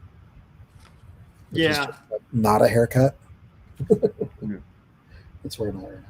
Whereas where I'm gonna try to take this, if I can have the patience for it, like this hair thing, is like I think I want to like grow it like 70s rock star length, and just kind of like at that point, it might end up being like Frank was just describing with the mustache, where it's like at first it starts as like, I wonder if I can do this like kind of prank kind of thing, and then like, yeah, once it's there, I might just be like, yeah, this is where I'm at now. Like, it's kind of a weird thing. Dude, I love. Yeah, Anna had mentioned it, and she drew Captain Goggles with a mustache, and like, I like how that looks. I was like, so I think once we start working on the graphic novel version, which we're rebooting the little mini comics, and we're gonna turn it into a more fleshed out story. I think somewhere in there, Captain Goggles is just gonna like have a mustache. I think that's rad. Well, it's working. It looks good. I just always get curious because like I have my own facial hair journey, and so I always am curious to know other people's facial hair journey. What was your guitar question? Oh, okay. This is an interesting one because you mainly worked with acoustics. No, I did a lot of electrics too. True, but I feel like, at least having seen their site and stuff, it seems like they very much specialize in like acoustics, but do electrics. I managed 3 different brands of guitars. Okay. So the one brand is mainly acoustics, and that's the one that really got popular. Yeah. But we did that, and I also was marketing for Ibanez for the Western United States for a number of years. Nice. And they're mostly electric. So I've done both. Yeah, well, the only reason I was mentioning the acoustic thing is that's kind of my question, is in the acoustic territory. So I'm just curious about acoustic guitars and whether the company you worked for made like ones with solid wood or whether it was laminate, and like from your working there without having to like put any old relationships, what was your estimate from like industry of like what the best acoustic guitar was for the price? Just in general. I'm talking like way outside of price, just the top kind of high-end acoustic guitars, I guess. Most of the engineers and luthiers that I talked to, they were shooting for trying to be like Taylor guitars. It seems like Taylor had the respect of most of the people that knew what they were talking about. Yeah, but we did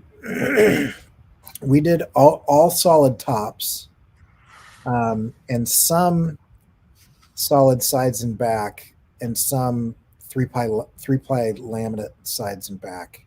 Got it, but with solid tops. So you guys were like mid-range to high end. Yeah, all solid tops, and with a floating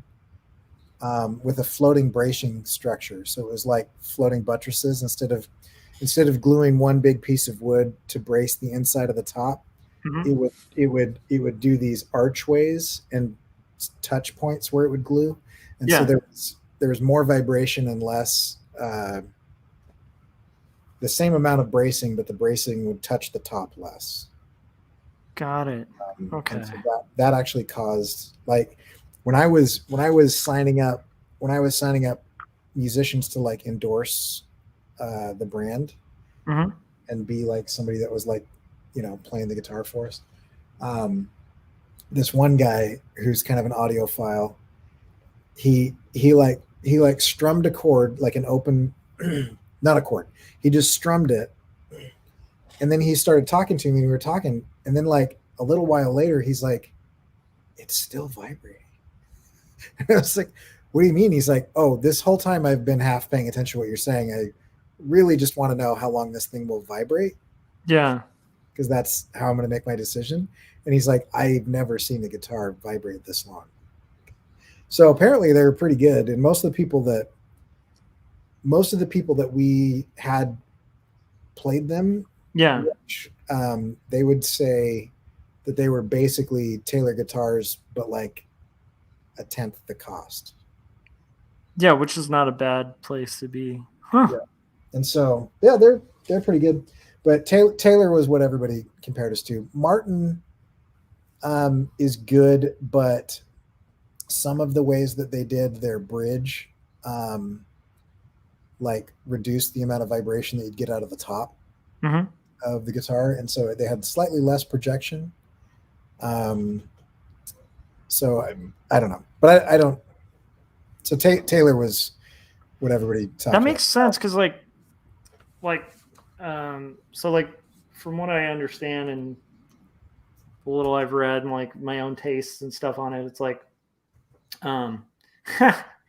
Jake was saying, soon as I pop in the talk shifts to guitars. We'll shift away, Jake. We'll shift away. We could shift to back to NFTs and argue for like 10 hours again. I don't know if Corey and I will live through that one, but we could try. Actually, honestly, Jake would be an interesting guy to hear his thoughts on NFTs because he seems like a tech savvy dude.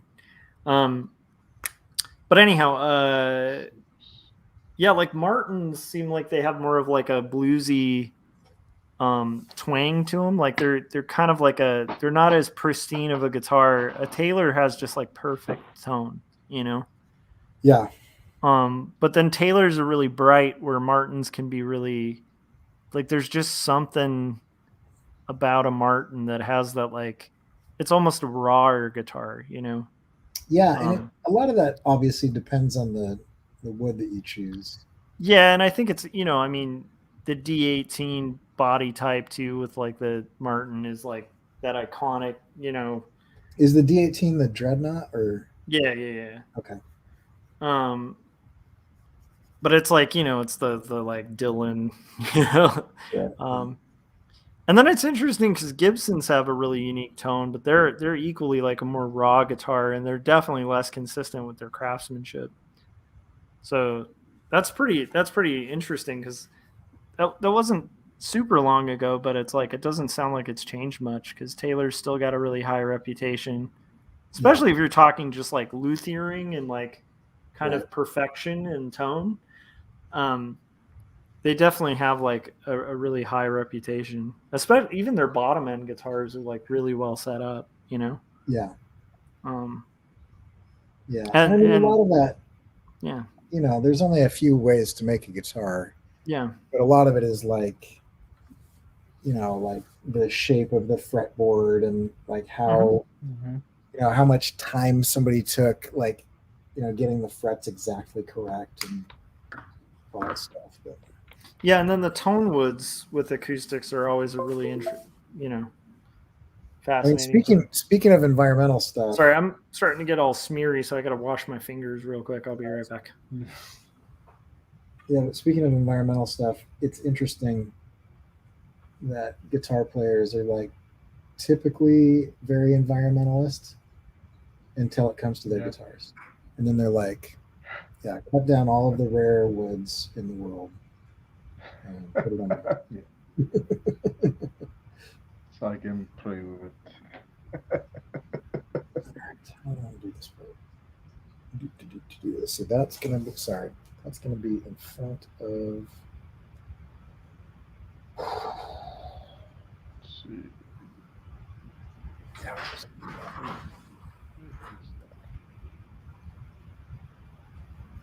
Oh, I got 3 pages almost done. That's cool. So do you mainly just do mini comics, or do you do full size as well?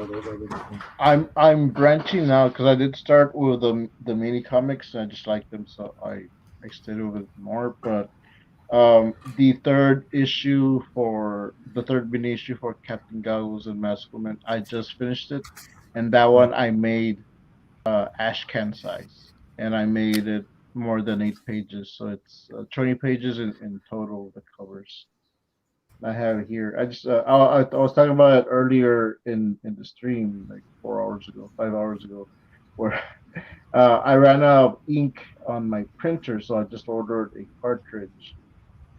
But I did manage to print out 3 full copies, and I sold 2 of them already. So I'm selling these for $5. And this is one where Anna did pencil layouts, and I inked them and went over it. So there's a lot of Anna's art in here, and some of my art towards the end. So this is a fully collaborative issue where we both did like a huge chunk of it. So yeah, that's fun. Nice.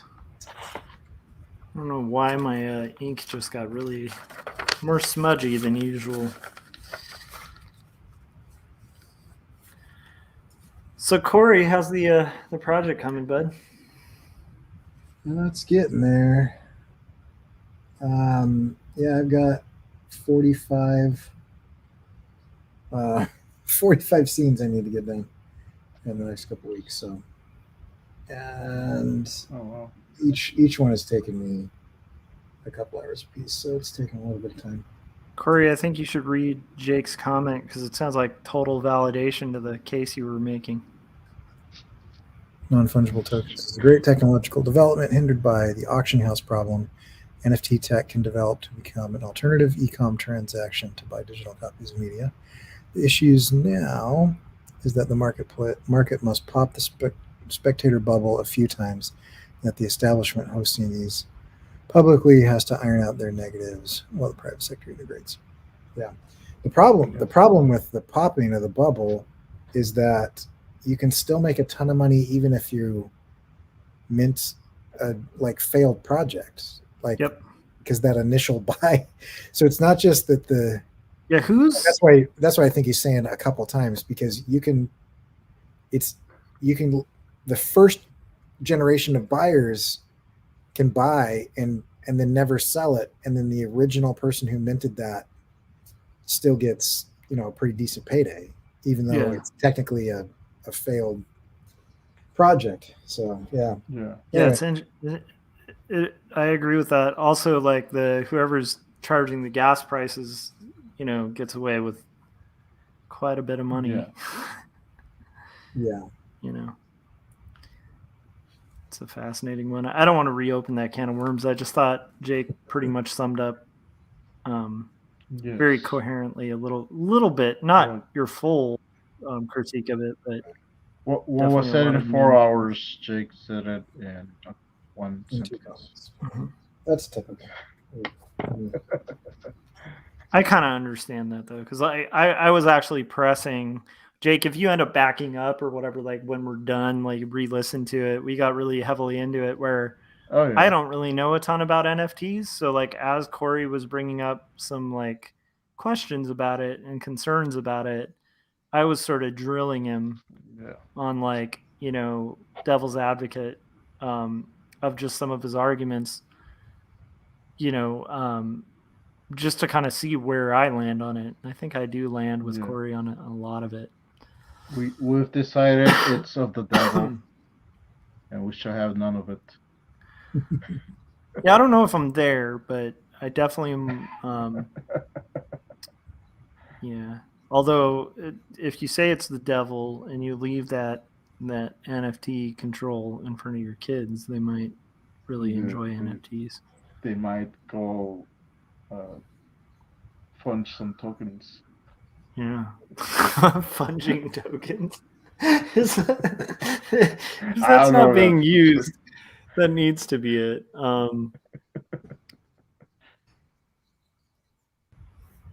Yeah, that's an interesting thing. He said, I like to sell NFT copies of comics as it validates an opportunity for me to sell internationally without having to concentrate on getting a lot or a loot of traditional or a lot of traditional middlemen, which is interesting. Or you can sell PDFs and digital comics. Yeah. Yeah, there's actually a marketplace right now. Let me look at that. Let me see if this is something I'm allowed to talk about. Well, and Corey is no financial expert. Let's talk about Scott's private project. None of us are financial experts, so keep that in mind. Although we do take super chats. I hope I didn't get rid of it. I had a conversation with someone, and they told me about a thing that was in the works. And we went to the website, and they were saying that it wasn't ready yet. So I'm trying to see if that same website. I don't have a website now. Corey, anyway, were they a prince from Nigeria when they were? Yep. No, it is a thing that like NFT comics are a thing that are. Let me see. Okay, this is what it's called. Okay. Nope, they haven't announced yet. Well, if someone wants to buy a Captain Goggles Must Woman NFT comic, it's coming. I'm just saying that there are people working on it. Things. There are people working on things. That's what I'll say. I am really curious about all of that, but I have to say this might be a failure of just like my age range or whatever, but I still, to this day, like I have such a love for print. I don't know. Princess? I don't feel like digital is quite the same. I heard some really compelling arguments for digital. The most compelling that I heard most recently was I was doing an interview, and the person interviewing me was a fan of digital comics, and it was specifically because of moving. Yep. And that to me was really compelling because my wife and I have had to move quite a lot, and I just realized that like that is probably the hardest thing about us moving at this point is books. Like we have a lot of physical books, and if we had no physical books, like a move would be like a million times simpler. Portability of it is pretty cool too. Yeah. Like you have your whole library with you. Yeah, and I'll tell you, I wasn't really into digital comics until I got an iPad Pro, and just the size of an iPad at 13 inches is like enough to where you're like, oh, okay, I see that. Because before I'd like trying to read one on a desktop, it's awful. Trying to read one on your phone is completely pointless. Yeah. But then you get into that size of a screen, and you're like, oh, okay, yeah, I can see this. I don't have to zoom. I can just see everything. Yeah. Yeah, it looks pretty good. Yeah. Yeah, I can kind of see a little bit of what Jake's saying though, especially if you want to move outside of banks. I'm one of those What are weird you hiding? people. I'm one of those weird people. I'm not a huge fan of like the Fed. I definitely think the Fed has some like darker areas to it, but I also don't think it's like part of some evil giant conspiracy. And I think that like having a monetary regulator like that is inevitable. Like I've never had it, and by the way, I'm not trying to get in a debate about it. It's just been interesting to me because I've had tons of libertarian friends that hate the Fed and hate the idea of like this over-regulated currency. But I've still yet to have a conversation with like a libertarian or somebody who's about like the free market with money, who's been able to kind of like not explain how like in order to avoid counterfeiting and basically like corrupt dishonest banks, like how to keep that all in check without like an official mint and a Federal Reserve. Well, It's been it'd be like it was, in the mid 1800s, where people would just write notes. That's literally where a bank note comes from. Is like yeah. you'd be like, yeah, I live in this town in Missouri, and Mm-hmm. we've chartered a bank. We've got a charter from the state. We're allowed to have our bank, and we made our own bank note. So this is the whatever city I'm in bank note. Yeah. And it was just, there were just hundreds of different currencies based on these banknotes. Anyway, yeah, it was not a great system. Yeah, and it's a weird thing because I've had a lot of really well-meaning people like try to make the argument that this is where we should go back to, and it usually collapses. Like part of why I ask questions, kind of like I was with you, Corey, about like NFTs. I'll just ask like the first question that pops into my head about something I don't know much about, And with those, I haven't done tons of reading about it, but I just would ask like the question that's being begged there, where it's like, so What these if I own banks are writing the notes, like, well, okay, what if like, I own a printer? yeah, or like, and they're like, oh no, you'll know the community. I'm like, yeah, but let's say I'm like visiting Corey in Idaho, right? Like, I don't know anybody up there. Like, they don't know me.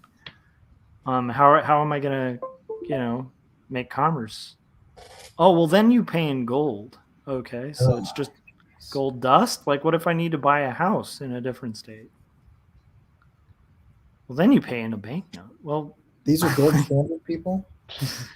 yeah, very like gold standard, very hardcore libertarian, but like anti-Federal Reserve. And I don't mind the idea of like, this is one of the things that I have trouble with both extremes on. Like, it's definitely where I become like a very moderate person, where I find like often when you talk to extreme political parties, they'll sort of have these extreme solutions. Like, I think on the extreme left, you'll have the idea of like everything must be progress, and sometimes like that just completely throws the baby out with the bathwater, where it's like there's some things we did do really well in the past that we could learn from and maybe even readapt.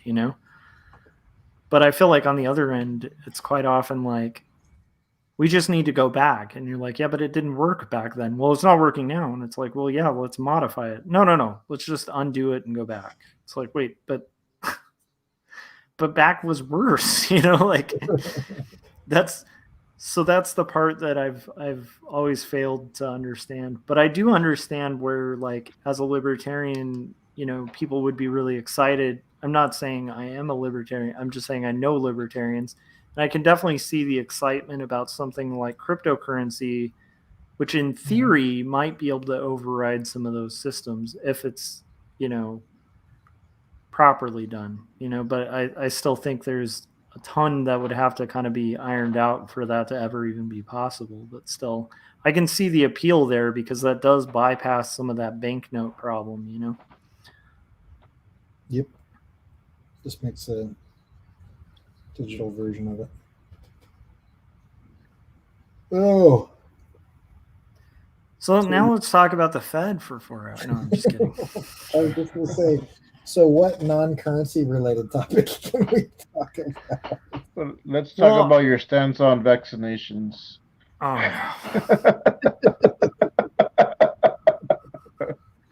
no. For 5 hours. That won't be a very long conversation, I have a feeling. Yeah. I like science and not killing people. Yeah. I like peer-reviewed I'm the studies. opposite. Yeah, you like killing people? I hate science and love killing people.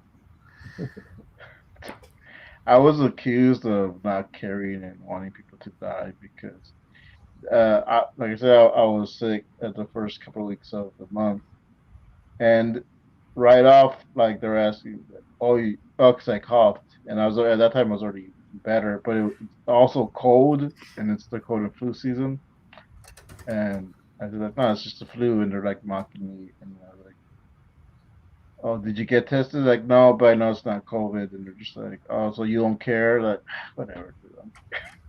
Yeah, if I don't care, I'm against it. I'm against getting tested. Like, see, that's it. You don't care. Like, you want to get people sick. Like, whatever. Like, no, the tests were expensive, and I'd rather buy food and medicine and take care of this at home and not spend extra on a piece of plastic. That is a nice thing about California is I got tested for free. Yeah, there's free tests all over the place here, which is there really some cool. Here where there are like really long lines. I was like, well, I'm gonna catch something just standing in. I had to make an appointment ahead of time, and then I just walked right up, and that was pretty easy. So I do kind of relate. Covered, so I can. I do kind of relate, like, with both of what you're talking about, Frank, because, like, I do think, you know, in a pandemic, like, getting tested, if it's possible, you might have this thing that's wiping out a bunch of people. It'd be good. Yeah. But I also think, like, people make the mistake of, like, you know, assuming that everybody's under, like, assuming that everybody has a ton of money. Like, there's certain luxuries. Like, I remember having this conversation a long time ago with, like, a vegetarian who was being really judgmental of people in the area of Long Beach that I lived in and their eating habits. Okay. And at the time, I was living in, like, the poorest area of Long Beach, you know? And it was like... a hamburger. I was just saying, like, you know, point out to me within, like, 6 miles of here where there's anywhere that sells vegetarian food or has options that are vegetarian, and then point out to me anything that's affordable. Like, it's just not an option for some people, you know? And I know there's, like, exaggerations with, like, the food desert arguments sometimes, but, like, but, like, there are some realities that are, like, economically just not possible, and it's, like, easy on, like, a high horse to kind of make judgments about, but you know, again, like, if like $20 or whatever is like, because I think those tests, especially those rapid ones, are like $20, and it's like $20 is the difference. Yeah, and it's like, if that's the difference between, like, eating, I mean, like, that's a huge. Like, my grocery. I think people who can't relate to that position have just never been in it. 30 to 40 or 50. So, like. Yeah, I'd rather just get stuff, you know, get a bunch of chicken soup and get some cold medicine and take care of this. And if it gets worse, then I'll know it probably is something worse. But yeah, and I mean, just to isolate yourself and you're good to go, you know, like. Yeah. But you know, and I'm not advocating, like, you know, obviously if you could do the thing, but, like, it is one of those things. I don't know, Corey, if you think anything on this, but it's definitely something I noticed when I also remember at one point, this is like years ago, you know, when my wife and I were not, like, super well off, not that we're well off now, but we're, like, relatively stable, you know, now, but it's like, at the time we weren't. And I remember somebody saying, Well, here's a really easy way to get out of debt. What you do is you just take that like extra $500 that, you know, like you put on, like maybe you go to movies or you go to Disneyland with, and then like you just don't do that and like just pay that on your card. And we were like, extra 500, like what the Yeah, it's freaking like planet? What are you in, talking in about? And they were like, yeah, the just don't extra buy grand Starbucks every day. And I was like, we don't. Yeah. I was like, we don't buy Starbucks. Like, we don't do any of the stuff you're talking about. Yeah, so it's Instead like, of yeah. instead of getting the metaverse this month, wait a couple of months. Yeah. So it was, I mean, you know, and honestly, that was good advice if we were like really like, you know, middle class. But Yeah, at the if that's time, what we you were were like, actually doing, like we're gonna go Disneyland and Disney World, and yeah. you know, But I mean, at the time, it's like, you know, we didn't have like an extra $5 a month, you know. yeah, I mean, like no amount of budgeting was gonna get us like out of the red because we were just kind of in the red. That's just that season of life. yeah. So yeah, I do feel like Jake I've was definitely asking if we pay for shots. We weren't talking about the shots. We're talking about the tests themselves. The vaccines. I mean, I think they're still free, right? hell yeah, dude. Vaccines Yeah, are free. Pretty much like easily available. Like the first few yeah, months of the pandemic, it was after the vaccines came out, it was really hard to get a hold of them. But yeah. but now it's like, I mean, I think there's like an overflow because there's a lot of people who don't like want to take them. So it's, yeah. I'll be back. I feel like I just imagined Corey saying that as As Arnold Arnold. Schwarzenegger. Yes, Yeah. me too. I'm glad I'm not alone on that. That's definitely a thing unique to our generation. Yes, like you know, Norm Macdonald and Bob Saget passed away, and I was telling Nana, I think it was like our first show back, and I think Bob Saget had just passed away. So like, oh, I'm thinking about like just paying my respects for Bob Saget said on the show, and she was like, I don't know who that is. And like, you know what? I'm not gonna say. Then I won't bring it up because because it's just gonna be in an awkward silence where like so and so died. And I went through that once when Screech died, and I mentioned it. No one knew, no one on the show knew who I was talking about, and no one in the chats knew who I was talking about. I was like, never mind, just became this awkward thing. That is This gets interesting. hurt. Get some dead silences. Yeah. Oh man. Jake was saying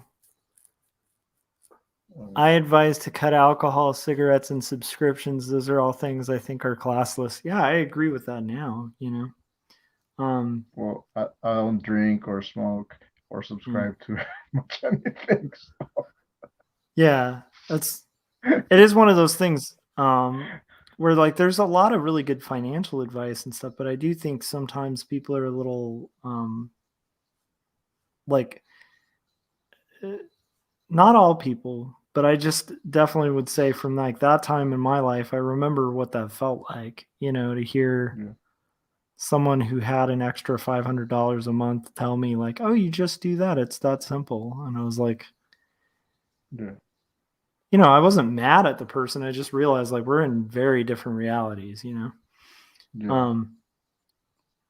Whereas like, you know, like nowadays, like, I mean, I don't have an extra $500 a month now, but it's like, we're a little closer to that than we were at that time, you know, where we're like, Yeah. so like a couple living in like a,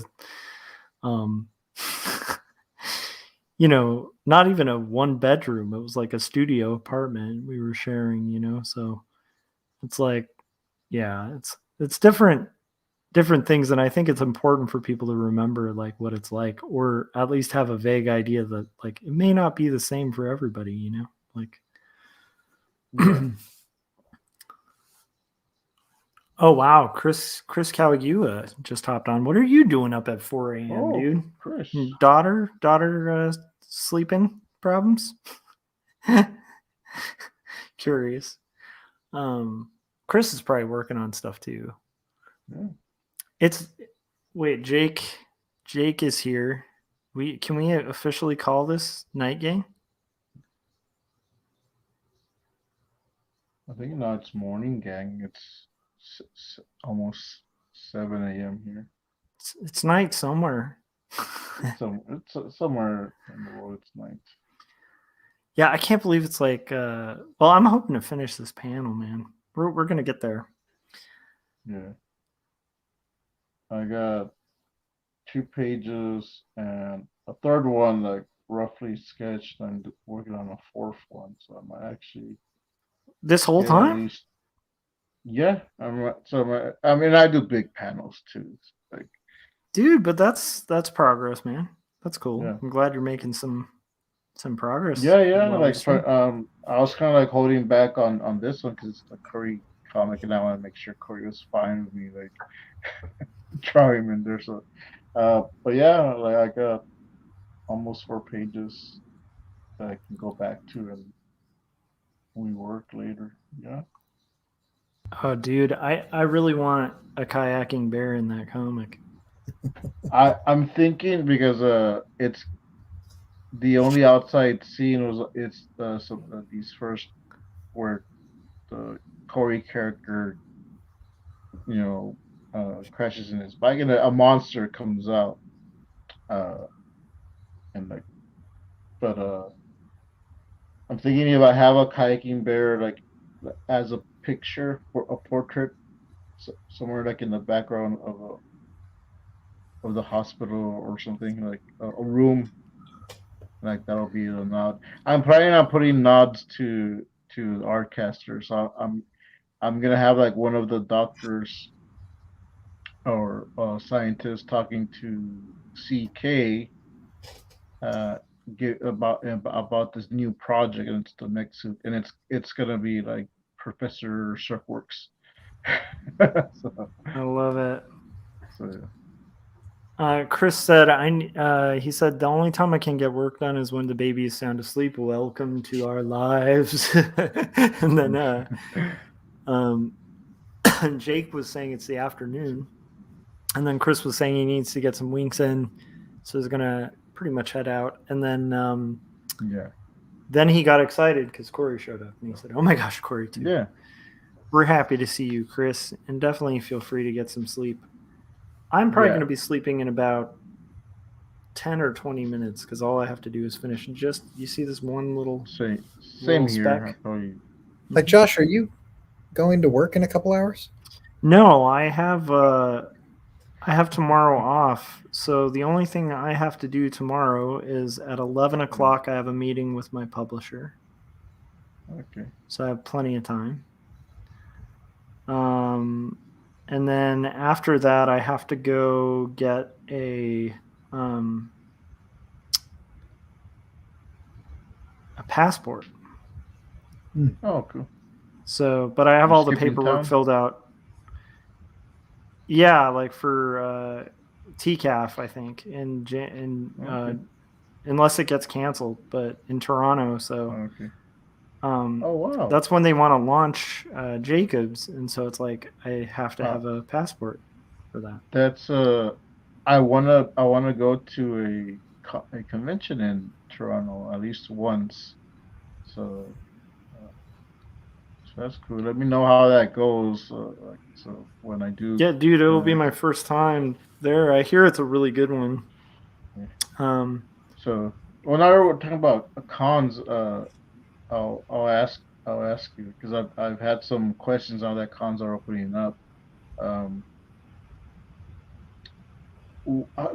Like how many copies of your books do you take per convention? Like, do you just kind of do like a rough estimate and it's interesting because I don't have an exact science to it. I definitely I take enough to where I always kind of take a calculation in like for your Chris table would be and Chris would be a really good guy to ask too on this because he's like a Yeah. convention expert. I'm gonna Okay, try to yeah. have him on Artcasters to talk about this. Cool. But I would roughly say like the way I do it is I kind of figure out how much revenue have I spent on my books, right? Mhm. So what's my loss on it so far? Like what's my investment amount? So that I know like what do I have to make net on my books? Because whatever I charge, some of that is just breaking even, and then some of it's like Yeah. revenue. So I figure out how much revenue per book, and then I calculate that to see like how much do I need to make to break even at this convention if I Yeah. paid a cost to get there. Okay, yeah. And then I bring accordingly like that much plus more. Depending, Yes. I also look at the size of attendance at the con, right? Like, Yeah. so if it's like a You massive also con, do like side stuff too, like prints or stuff like that. Also. I didn't, but I wouldn't go that route. Like the only reason I was okay was like I was selling graphic novels, so it's like I didn't have to sell as Okay. many as, if you're selling like minis or like small comics, like Yeah. you are gonna have to sell quite a ton to like make back Yeah. your table or not lose your shirt. So Yeah, like in even that for case, you probably want to bring prints. Yeah. yeah, even for this one, like, 'cause I already sold 2 copies, but just to break even with the cost of ink, I have to sell maybe 2 more, and after that, anything I sell is profit. So, Oh, dude. Did you guys read the news? Jake just talked about this, but he was bringing up his favorite headline. Let me check the. Well, not his favorite headline. He was just saying it's a tweet that he saw that was Oh, the McMinn County Board, school board in Tennessee. Tennessee just voted to ban a Pulitzer Prize winning graphic novel about the Holocaust. And they voted 10-0 to get rid of it. So that graphic novel's Was it Mouse. Yeah, and they Okay, banned yeah. it from the school board. What? There's one reason people would ban Mouse, and I'll just mention that it's in Tennessee, so you figure out what that reason is, because Okay. there's one reason, and only one Yeah, reason that I can imagine somebody would vote to get rid of Mouse. And by the way, that book's been banned multiple times, but usually for the same reason, and it's not a Okay. reason I'd agree with. Yeah. I think I know the reason. I have red mouse. Yeah. I mean, basically, yeah. I don't like calling people Nazis, but but if About you're the against Holocaust. Mouse, it's hard to figure out like what Yeah. other reason somebody would have. I don't know. Maybe that's hyperbolic. Oh. But hopefully the Comic Book Legal Defense Fund kicks in and kicks the crap out of that county. Yeah. All right, guys. Corey, you still alive? Ooh, I just lost my camera. There. That's how late it is, guys. Oh, sorry. Ozzy woke up, so I had to go help. No worries. We just... All right, well, we're about to wrap. Okay. Corey, was there anything you wanted to throw in? We were just talking about how lame it is that Tennessee banned Mouse, like that county in Tennessee. They did? Yeah. Did they read it? Probably. It's Tennessee. Okay. My point is, from the county, I'm just guessing if they had a reason for banning it. I wonder what that would be. Yeah. Did it offend a lot of the people that sided with the villains in that book? Yeah, I guess if you're one of the cats in the book. Right. Well, It's terrifying. They're like, we want Cat's book instead. Anyhow, yeah, not a fan of that decision. I'm hoping the Comic Book Legal Defense Fund. Are they big fan of Mind Cats? Yeah. Oh man, I really hope that county just gets shamed into like reversing that decision. But yeah, I'm glad I don't live in that county. All right. So, anything you guys wanted to throw out there before we close up? I think I've talked to me. If anyone wants to get some mini comics, these aren't a band, so you can still get these on Etsy, Salazar Nation Comics. The first 2 mini issues of Captain Gagos and Masked Woman, plus a standalone story, Masked Woman's Field Journal. These are artist editions, so these are limited. Once those are sold, that is it. I will only be selling reprinted copies of the comic itself and not the special artist edition. And even that's going to be limited because I am going to put those into a collected volume. And I just finished the 3rd issue, and it's going to close out the series. And this is an ash can size, 20 pages in total, and it will be going up on Etsy in a few days, maybe next week, once I get some more ink, and I'll be posting these up for $5 a book. So check that out. Love it. All right, it's good to have you on. Thanks, Frank, for hanging out with us. Okay. Corey, where can everybody follow the updates on your animations and cool stuff like that? Because you have been posting little updates too. Yeah, you can. I don't know. I'm kind of all over the place, but Twitter, Instagram, YouTube. I've posted some videos on YouTube that I think are kind of interesting in the last week or so. Yeah, I checked out some of those. Yeah, like there's a Twitch bot, 5 followers, primes, and viewers. Yeah, so yeah, so you can check me out on YouTube and Instagram. All of that is just at CoreyKerr.com, and you can just search my name, Corey Kerr, and it'll come up. So, yeah. All right. I also just wanted to really give a shout out to the Twitch bot that showed up. Yeah, I saw it. And then, make sure you're following these guys. They're good people. And pre-order this book. I just got my author proof. Yeah. It's the advanced reader copy, and it looks beautiful. And it's 100. How can I review that, or do I have to be a publisher or something? At this point, I literally can only give these to stores and stuff. Okay. Once I actually get to the point of the non-advanced copies, I probably will be at more liberty to give away or hook you up with something. Yeah, because I might even be cheating a little bit just by keeping one. But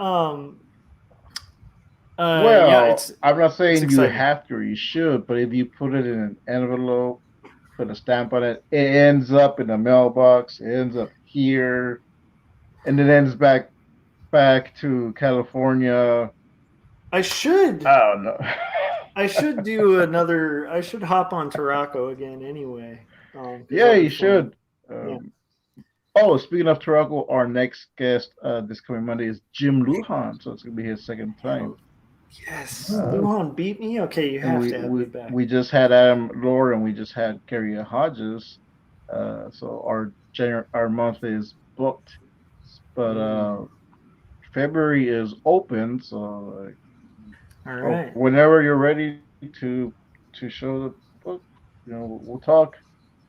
Joshua, hopefully there's not another freeze like last time. My alarm is going off. Oh yeah, that's true. I think the last time that Frank had me on, it was literally when the entire, they had this giant freeze out and electrical Yeah. failure. I And think so you it was like caused the snowpocalypse. that happened. What's up? That was your fault, right? You caused that. It was karma. It was like it was God telling Frank, "Don't have Josh on your show." As soon as Josh got off the show, the ship to Tarshish was Yeah, exactly. fine. Like up until like while I was on the show, there was like a whale just kind of cruising close to the waters. It's like I didn't even know there was water here. What's going on? It's like, there's not a beach All right. here until. That's interesting. Yeah. But yeah, We'll talk, Josh. See when we can have you on. Cool. Talk about Josh's apartment, Jacob's apartment. Sorry. No worries. It is a J name. Yeah. So pre-order that, and 2 stories you can purchase right now. It's a pretty good graphic novel of faith and mental illness, hand lettered, hand inked. Yeah, right here. And now it is like 5 a.m, and Corey and I have proved to one another once again that when we say 1 hour, it becomes 5 hours. Yeah. And thanks to everybody in the chat. For an hour also. It's 7 in the morning here. I know. But you guys were great to talk to, and what weird and kind of interesting topics. I always love that. So next one, hopefully, will not be NFTs. I think we've covered that. We've exhausted very that, thoroughly. Thanks everybody in the chats, and we will see you guys on the next stream. And also make sure you tune into our Artcasters tomorrow. Do we know the guest yet, Corey? No, I think that's still up in the air. Yeah, I have no idea. So it's a surprise guest. Tomorrow, yeah, there was a guest and then it kind of fell through. So tomorrow, which is today, so later today, make sure you tune into that, and we will see you guys. Goodbye. Bye, everyone. Bye. Thanks for coming.